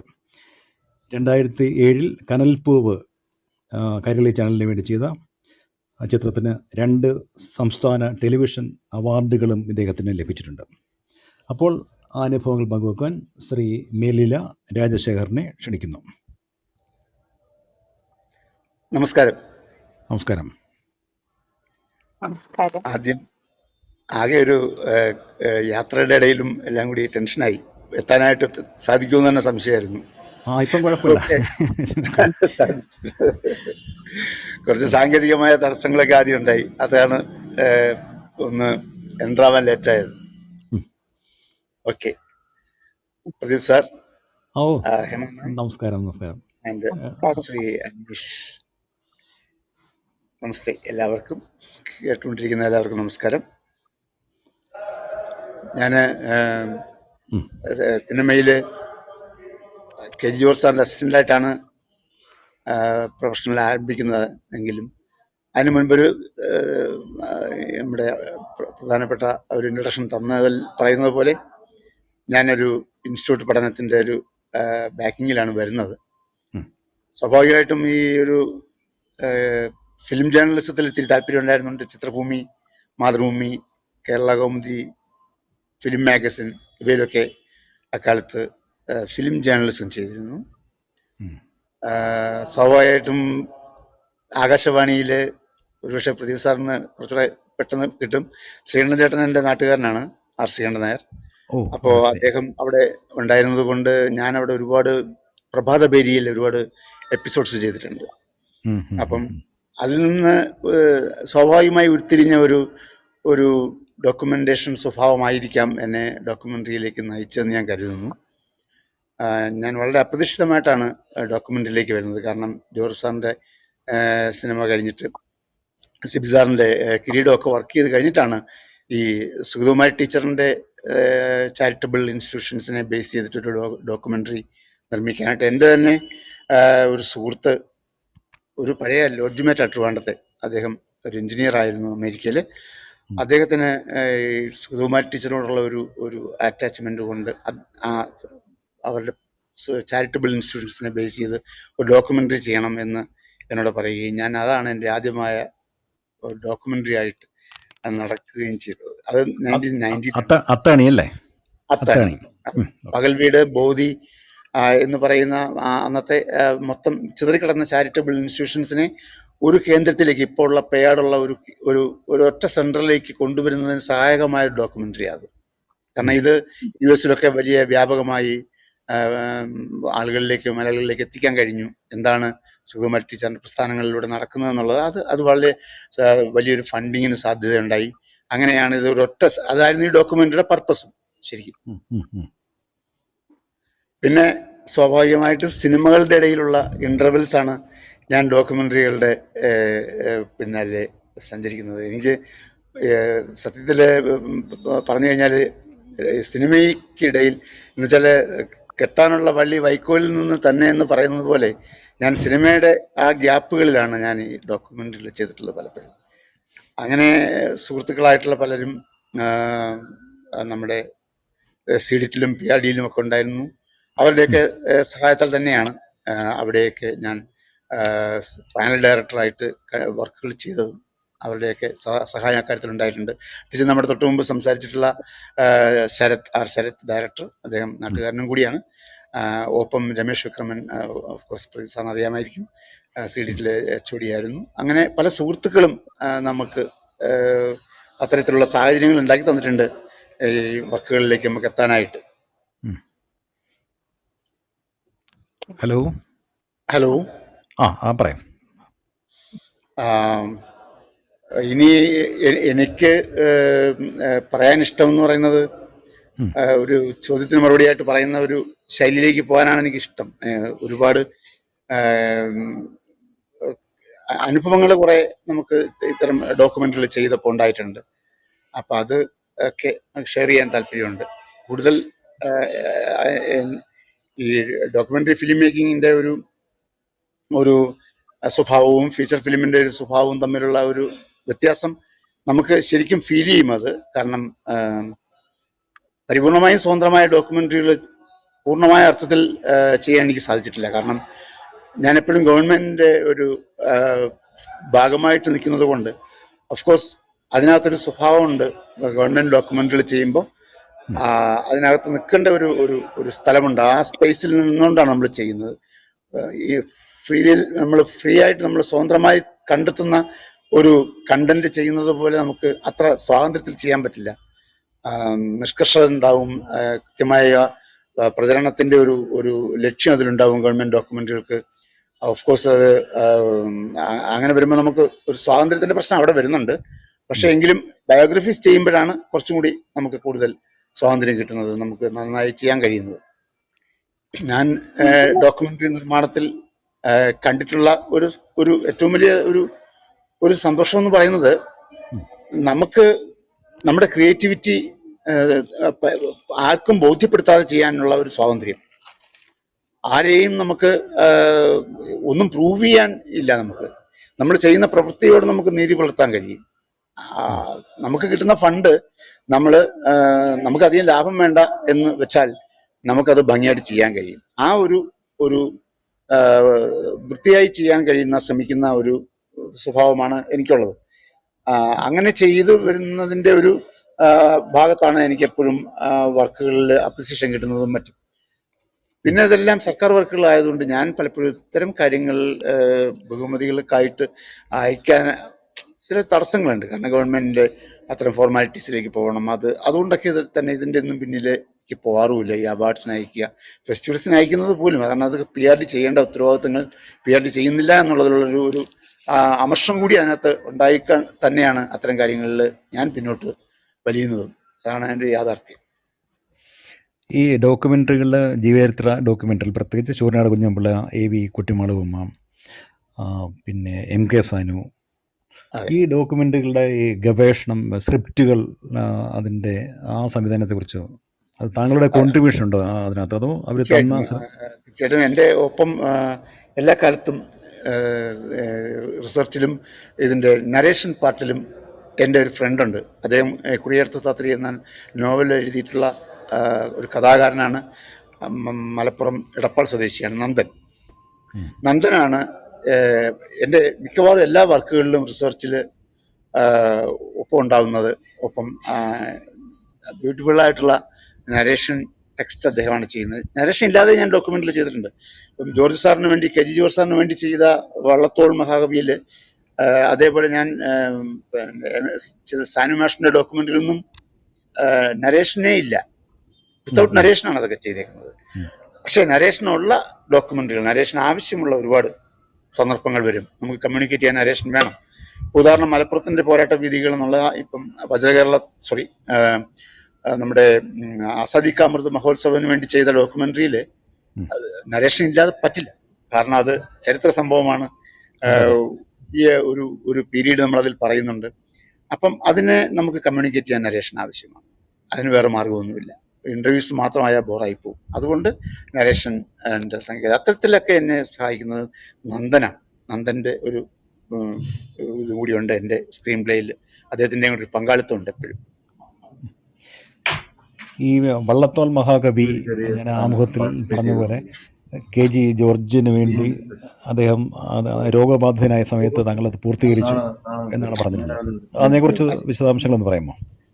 അതെ, കാരണം ഇത് ആക്ച്വലി നാഷണൽ അവാർഡ് വിന്നേഴ്സിന് മാത്രം PRD ക്രിയേറ്റ് ചെയ്തൊരു പ്രോജക്റ്റാണ്. കാരണം വജ്രകേരളം 60 വർഷം നമ്മുടെ സ്വാതന്ത്ര്യത്തിൻ്റെ ആഘോഷിക്കുന്ന സമയത്ത് കേരളത്തിലെ ഏറ്റവും പ്രഗത്ഭരായിട്ടുള്ള ഏറ്റവും വലിയ ലെജൻസ് ആയിട്ടുള്ള ആളുകളെ അവരുടെ ജീവിതത്തെ ഡോക്യുമെന്റ് ചെയ്യുക എന്നൊരു വലിയ ഒരു ഉദ്ദേശമുണ്ടായിരുന്നു. അന്ന് നമ്മുടെ ശരത്ജി ആയിരുന്നു അതിൻ്റെ ഡെപ്യൂട്ടി ഡയറക്ടർ ആ സമയം PRDയിൽ. വലിയ ഒരു പ്രോജക്റ്റ് ആയിരുന്നു അത്. ഒരുപാട് നല്ല പ്രോജക്റ്റുകൾ ചെയ്തു ആ സമയത്ത്. അപ്പൊ ജോർജ് സാറ് ഇതിനകത്ത് വള്ളത്തോൾ മഹാകവിയാണ് അദ്ദേഹത്തിന്റെ പ്രോജക്റ്റായിട്ട് ഉണ്ടായത്. അപ്പോൾ ഇത് തുടങ്ങി കുറെ ലേറ്റായി ഇതിന്റെ എക്സിക്യൂഷനൊക്കെ വന്നപ്പോഴത്തേക്ക് ജോർജ് സാറിന് അപ്പം ഒരു സ്ട്രോക്ക് വന്നിട്ട് സാറിന്റെ ആദ്യത്തെ ഒരു ആരോഗ്യ പ്രശ്നം ഉണ്ടാവുന്ന അവിടെ നിന്നാണ്. അദ്ദേഹം ഇവിടെ പൂജപ്പുര ആയുർവേദ പഞ്ചകർമ്മ ഹോസ്പിറ്റലിൽ ട്രീറ്റ്മെന്റും ഒക്കെ ആയിരുന്നു. ജോർജ് സാറിന് ഈ വർക്ക് ചെയ്യാനായിട്ട് പറ്റില്ല, വീൽ ചെയറിലാണ് അദ്ദേഹം. അപ്പം അത് ജോർജ് സാറിന്റെ കൂടെ ഞാനുണ്ട് എന്നുള്ള ഉത്തമ വിശ്വാസം ഉണ്ടായിരുന്ന നമ്മുടെ ആർ ശരത് അദ്ദേഹം എന്നെ ഇങ്ങനെ ഒരു കാര്യം ചോദിച്ചു, അത് രാജശേഖരൻ അത് ചെയ്യാൻ പറ്റുമോ ജോർജ് സാറിന് വേണ്ടിയിട്ട്, ജോർജ് സാറിൻ്റെ അപ്രൂവൽ വാങ്ങാമോ എന്ന് ചോദിച്ചു. അപ്പം ഞാൻ ജോർജ് സാറിനെ പോയി കണ്ടു. കാരണം സാറിന് അത് ചെയ്യുന്നത് ആ സമയത്ത് വലിയൊരു ആശ്വാസമാണ്. കാര്യം സാറിന് ആരോഗ്യപരമായിട്ടുള്ള ട്രീറ്റ്മെൻറ്റും കാര്യങ്ങൾക്കൊക്കെ പൈസ വേണമല്ലോ. അപ്പം അതിനുമൊക്കെ അതൊരു സഹായകമാവും. കഴിയുന്നത്രയും നമ്മൾ ചെലവ് ചുരുക്കി ചെയ്താൽ അദ്ദേഹത്തിന് എന്തെങ്കിലും പ്രയോജനം ഉണ്ടാവും. നല്ല ഫണ്ട് ഉണ്ടായിരുന്നു വജ്രകേരളത്തിന്. അപ്പം സാറിനും അത് താല്പര്യമായി. സാർ അപ്പം പറഞ്ഞു അത് ചെയ്യാമെന്ന് പറഞ്ഞു. അങ്ങനെയാണ് ആ പ്രോജക്റ്റ് മുമ്പോട്ട് പോകുന്നത്. സാർ ആക്ച്വലി പിന്നെ ഒരേ ഒരു ദിവസമേ സാറ് വന്നുള്ളൂ. അതിൻ്റെ ഒരു സ്വിച്ച് ഓണിന് വേണ്ടി വന്നു. ജോൺ പോൾ അങ്കിളാണ്, അദ്ദേഹം ഇന്നില്ല, ജോർജ് സാറും ഇല്ല. ജോൺ പോൾ അങ്കിളാണ് ആക്ച്വലി അദ്ദേഹത്തെ കൊണ്ടുവന്ന് വീൽ ചെയറിൽ എടുത്തിരുത്തി നമ്മുടെ ലൊക്കേഷനിലോട്ട് കൊണ്ടുവന്നതൊക്കെ. അങ്ങനെ ആയിരുന്നു അത്. ഒരു ദിവസം നമ്മൾ ഓപ്പണിംഗ് അദ്ദേഹത്തെ വെച്ച് ചെയ്ത്. പിന്നെ ജോർജ് സാറിന് ഒന്നും ചെയ്യാൻ പറ്റില്ലായിരുന്നു ആരോഗ്യപരമായ പ്രശ്നങ്ങൾ കാരണം. പിന്നെ കംപ്ലീറ്റ് ഞാൻ തന്നെയാണ് ചെയ്തത്. അദ്ദേഹത്തിന്റെ ഒരു താങ്കൾ തന്നെ എഴുതിയിട്ടുണ്ട്, എവിടെയോ എഴുതിയിട്ടുണ്ട് അല്ലേ, ഈ ഇലവങ്കോട് ദേശത്തിന് ശേഷം ഒരു 22 വർഷത്തിന്റെ ഗ്യാപ്പിന് ശേഷമാണ് അദ്ദേഹം ഒരു വർക്ക് ചെയ്യാൻ ആരംഭിച്ചത് അല്ലേ? അതെ അതെ അതെ അതെ. ആക്ച്വലി സിനിമ ജോർജ് സാറിന്റെ പിന്നെ മനസ്സിൽ നിന്ന് ഇങ്ങനെ പതുക്കെ ഫെയ്ഡ് ആവുമായിരുന്നു. കാരണം അദ്ദേഹം എക്സ്പെക്ട് ചെയ്ത ഒരു സ്ഥലത്തേക്ക് അദ്ദേഹത്തിന് ഇലവങ്കോട് ദേശം എത്തിക്കാൻ കഴിഞ്ഞില്ല. അപ്പം അതിനുശേഷം പുള്ളിക്ക് ഉണ്ടായിട്ടുള്ള ഒരുപാട് ഇഷ്യൂസും ഉണ്ടായി. പ്രൊഡ്യൂസേഴ്സ് സൈഡിൽ നിന്നൊക്കെ ഒരുപാട് ഇഷ്യൂസ് ഉണ്ടായി.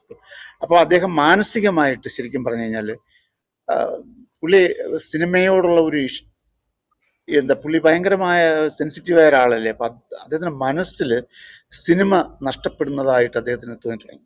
അതൊരു വലിയൊരു നെഗറ്റീവായിട്ടുള്ളൊരു സംഭവമായി അദ്ദേഹത്തിന് വന്നു. ഈ ആരോഗ്യ പ്രശ്നങ്ങൾ വന്നതോടുകൂടി അതങ്ങ് പൂർണ്ണമായ സ്വഭാവത്തിലേക്ക് വന്നു. അപ്പം എല്ലാവരും മാക്സിമം സപ്പോർട്ട് ചെയ്ത് നോക്കി.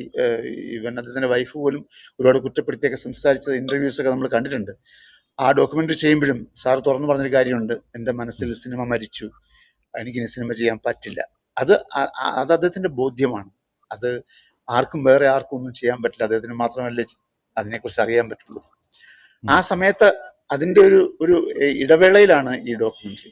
ശരിക്കും പൂർണ്ണമായി അദ്ദേഹം മനസ്സിൽ നിന്ന് സിനിമ വെക്കുന്നതിന് മുൻപായിട്ടുള്ള ഒരു കാലഘട്ടത്തിലാണ് ഈ ഡോക്യുമെന്ററി ചെയ്യാൻ അദ്ദേഹം തയ്യാറായതൊക്കെ.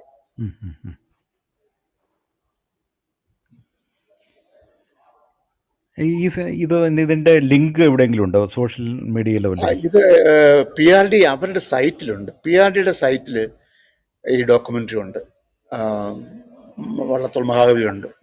അത് എല്ലാം നമ്മൾ സെർച്ച് ചെയ്താൽ പെട്ടെന്ന് കിട്ടില്ല. ഇതൊക്കെയാണല്ലോ ഈ കോംപ്ലിക്കേഷൻസ് എന്ന് പറയുന്നത്. സുതാര്യമല്ല, അതാണ് പ്രശ്നം.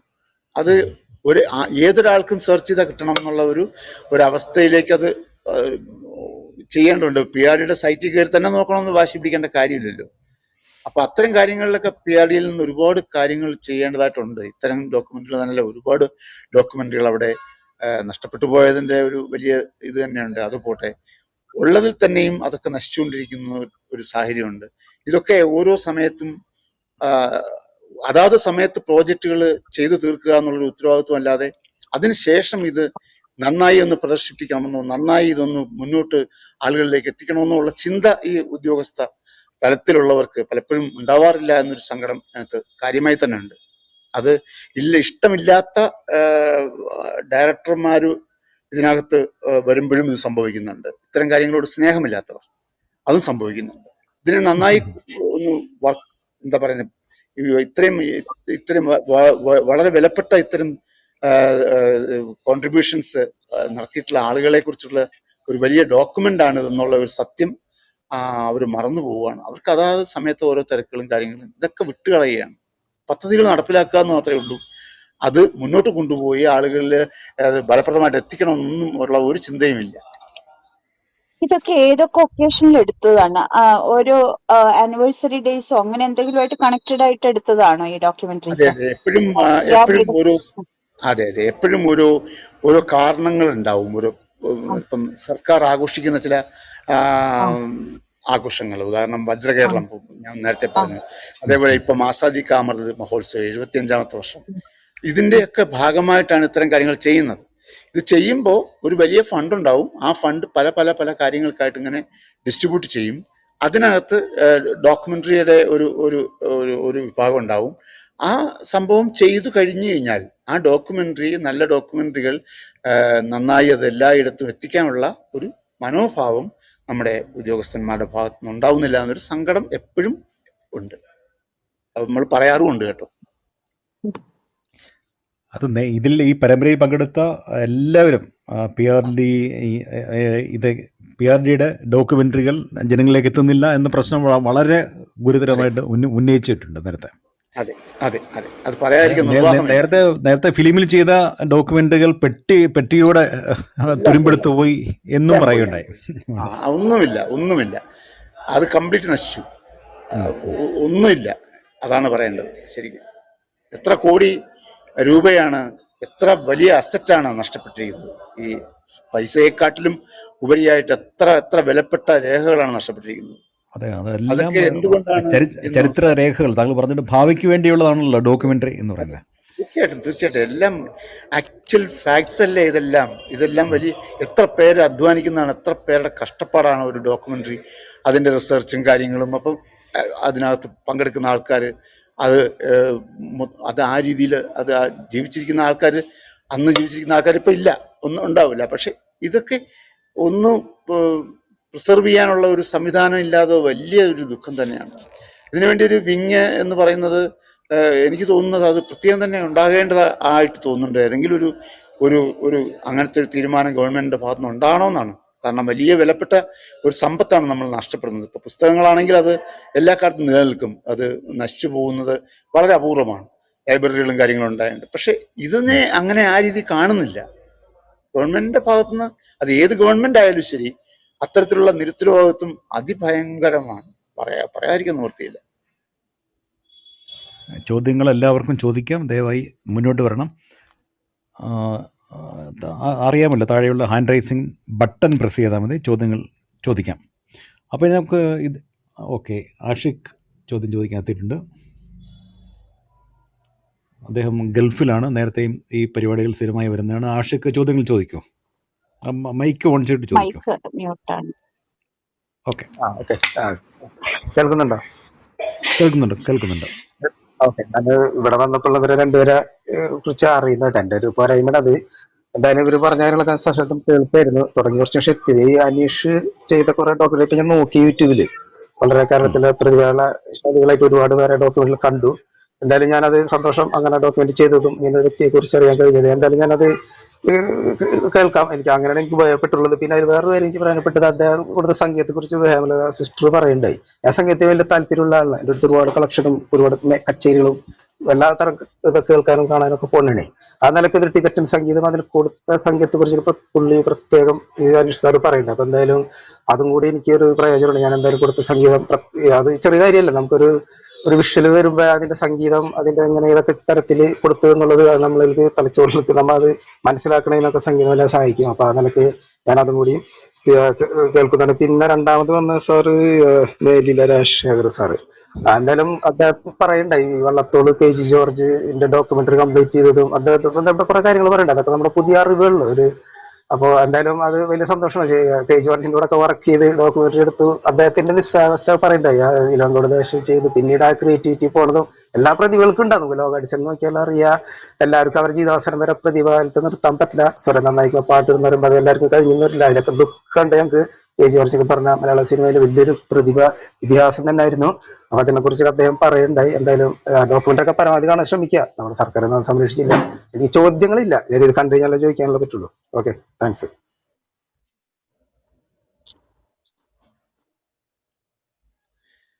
Thank you hello. Aneesh. Okay, നമുക്ക് ശ്രീ മേലിലയുടെ ഒരു ചോദ്യം ചോദിക്കാനുണ്ട്. അദ്ദേഹത്തിൻ്റെ സിനിമയെക്കുറിച്ചാണ്. വൈറ്റ് ബോയ്സിന് 4 സംസ്ഥാന അവാർഡുകൾ കിട്ടി എന്ന് ആമുഖത്തിൽ നമ്മൾ പറഞ്ഞു. ഈ ഒറ്റ സിനിമ മാത്രമേ ഉള്ളോ? ഇനി സിനിമയിലേക്കുള്ള ഒരു ഉണ്ട്. ഞാൻ ആക്ച്വലി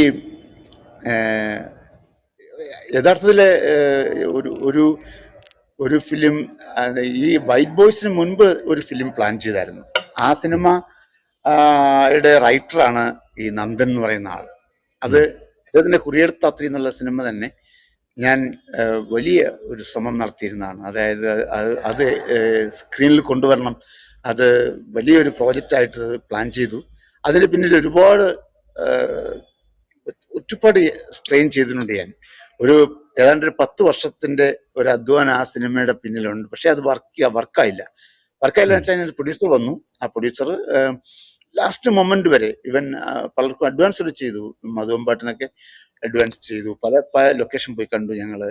ഏകദേശം അതിന്റെ ഒരു 9 പ്രാവശ്യം അതിന്റെ സ്ക്രിപ്റ്റ് റീവർക്ക് ചെയ്ത് എല്ലാ നിലയ്ക്കും അത് ഒരു നമുക്ക് ചെയ്യാൻ ഒരു എന്താ പറയുക, തീർച്ചയായിട്ടും ഒരു അഭിമാനത്തോടെ ചെയ്യാവുന്ന ഒരു പ്രോജക്റ്റ് അത് വന്നതാണ്. പക്ഷെ അത് in between lips and cup നഷ്ടപ്പെട്ടു. അതില്ലെങ്കിൽ അതിന്റെ ആക്ച്വലി അത് ആദ്യത്തെ സിനിമയാകുമായിരുന്നു. അപ്പോഴത്തേക്കും ഈ ചെറിയ പ്രോജക്റ്റ് വന്നു. ഇത് വളരെ ചെറിയൊരു പ്രോജക്റ്റാണ്. ഇത് 50 lakhs പ്രോജക്റ്റാണ് ആക്ച്വലി വൈറ്റ് ബോയ്സ്. അന്നെന്ന് പറയുന്നത് പിന്നെ നമുക്ക് ആക്ടേഴ്സ് തീരെ എന്താ പറയുക, മാർക്കറ്റിംഗ് സൈഡിൽ വളരെ വീക്കായിട്ടുള്ള ഒരു സിറ്റുവേഷനിലാണ് നമ്മൾ ആ സിനിമ പ്ലാൻ ചെയ്യുന്നത്. ഇത് സിനിമ കണ്ടന്റ് കൊണ്ട് നന്നാവും എന്നുള്ളൊരു പ്രതീക്ഷയിൽ. പക്ഷെ കാലം വന്ന് 2015 എന്ന് പറയുമ്പം എല്ലാവരും താരങ്ങളെ കുറിച്ച് ഡിപ്പെൻഡ് ചെയ്യുന്നൊരു കാലമായിരുന്നു. ഇപ്പോഴത്തെ ഒരു അവസ്ഥയല്ല എന്നുള്ളത്. സ്വാഭാവികമായിട്ടും തിയേറ്ററിലേക്ക് ആളുകൾ വരാതെയായി. അന്ന് നമുക്ക് ഈ ഫണ്ടിന്റെ പ്രശ്നം ഒരു വലിയ പ്രശ്നം. ഞാൻ അതുകൊണ്ടാണ് ചെറിയ പടം നിർത്തിയത്. ഒരൊറ്റ പടം കൊണ്ട് ഞാൻ ചെറിയ പടം നിർത്തി. ഈ ചെറിയ പടങ്ങൾ ഒരുപാട് വരുന്നുണ്ട്, പക്ഷെ ഞാൻ ചെയ്യുന്നില്ല. കാരണം നമുക്ക് ഒരുപാട് ദുരനുഭവങ്ങൾ ആ സിനിമ കൊണ്ടുണ്ടായി.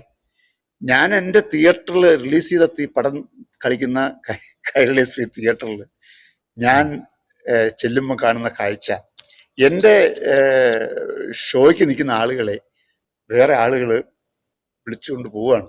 ആ പടം ഇല്ല എന്ന് പറഞ്ഞു.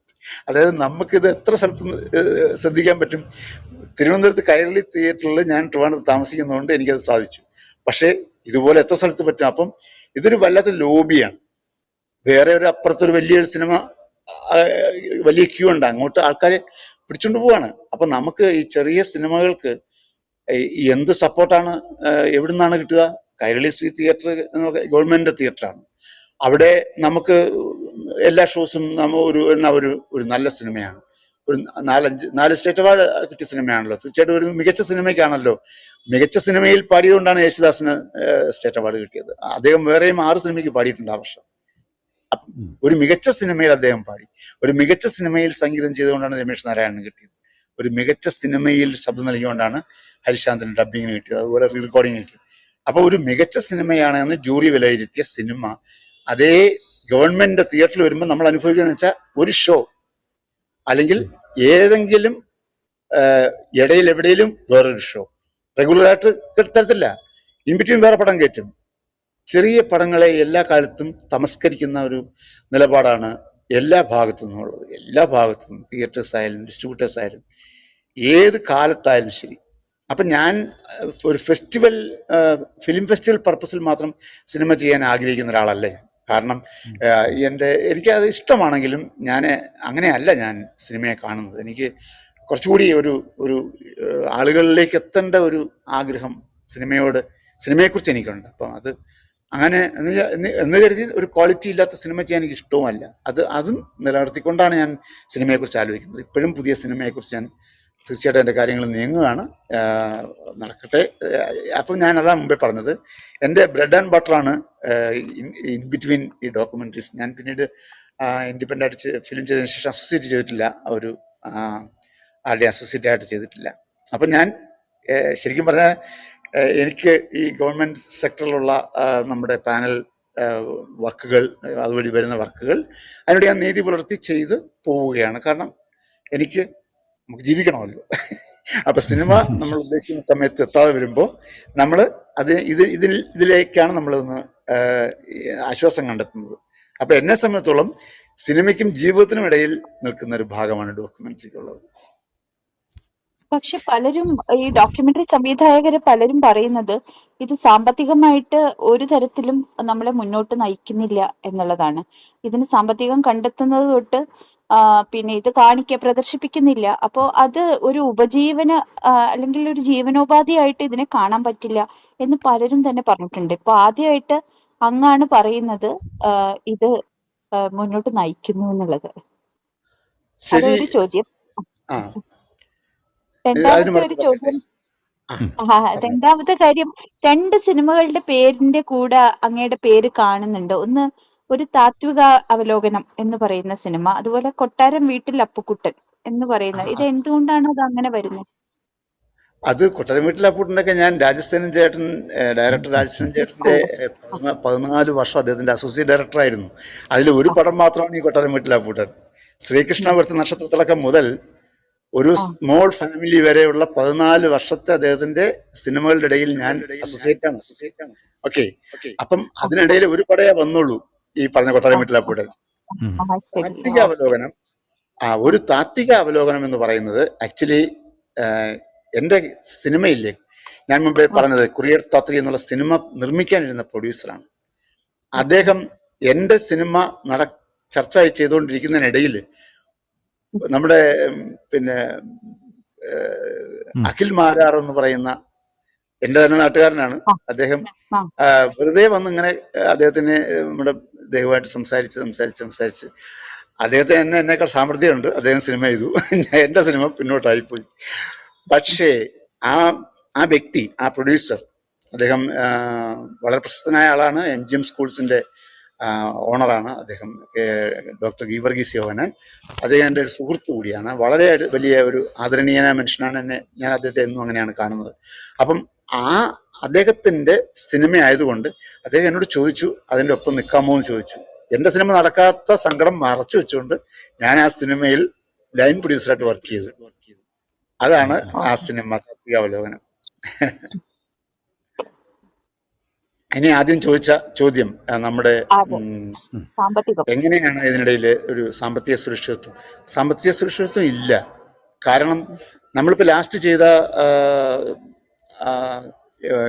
ആസാദി കാ അമൃത് മഹോത്സവ് ഡോക്യുമെന്ററി, ആക്ച്വലി അതിന്റെ ബഡ്ജറ്റ് വളരെ കുറവായിരുന്നു. നേരത്തെ സാർ പറഞ്ഞ പോലെ അദ്ദേഹം കൊണ്ടുവന്ന ആ സംഭവത്തെയൊക്കെ ഇവർ വെട്ടിയരിഞ്ഞ് ഇതിനകത്ത് ഒരുപാട് അഡ്വൈസേഴ്സ് ഉണ്ട്. അതായത് ഇത് ചെയ്യാൻ അറിയാവുന്ന ആളുകൾക്ക് മാത്രമേ ഇതിന്റെ പ്രയാസങ്ങളും ഇതിന്റെ ബുദ്ധിമുട്ടുകൾ ഇതിനകത്ത് എന്തൊക്കെയാണ് ഇതിനകത്ത് ഉണ്ടാവുക, ഒരു ഷോട്ട് നമ്മൾ എടുക്കുന്നതിനകത്ത് പ്രയാസങ്ങൾ, അതിന് വേണ്ടി ചിലവാക്കുന്ന സമയം, അല്ലെങ്കിൽ അത് ഏത് രീതിയിലാണ് ഈ ഡോക്യുമെന്ററി പൂർത്തിയായി വരുന്നത്, അതിനകത്ത് എന്തെല്ലാം ഘടകങ്ങളുണ്ട്. ഇത് വെറുതെ വീഡിയോ കല്യാണം എടുക്കുന്നതാണെന്നൊരു ധാരണ ഉണ്ടായിട്ട് ഇതിനകത്ത് ഒരുപാട് അഡ്വൈസേഴ്സ് ഉണ്ട് ഗവൺമെന്റിന്റെ.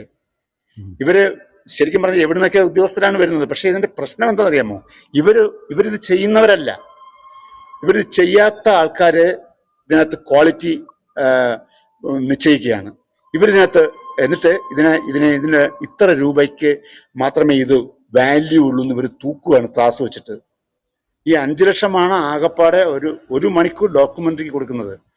1 മണിക്കൂർ ഡോക്യുമെന്ററി കൊടുക്കുമ്പോൾ ഞാൻ ഡോക്യുമെന്ററി ചെയ്യുന്നത് വെറുതെ ഏതെങ്കിലും ഒരു ഫുൾ HD ക്യാമറയും കൊണ്ട് പോയി ഷൂട്ട് ചെയ്യുന്ന ആളല്ല ഞാൻ ഷൂട്ട് ചെയ്യുന്ന ക്യാമറ സിനിമ ഷൂട്ട് ചെയ്യുന്ന ക്യാമറയാണ്.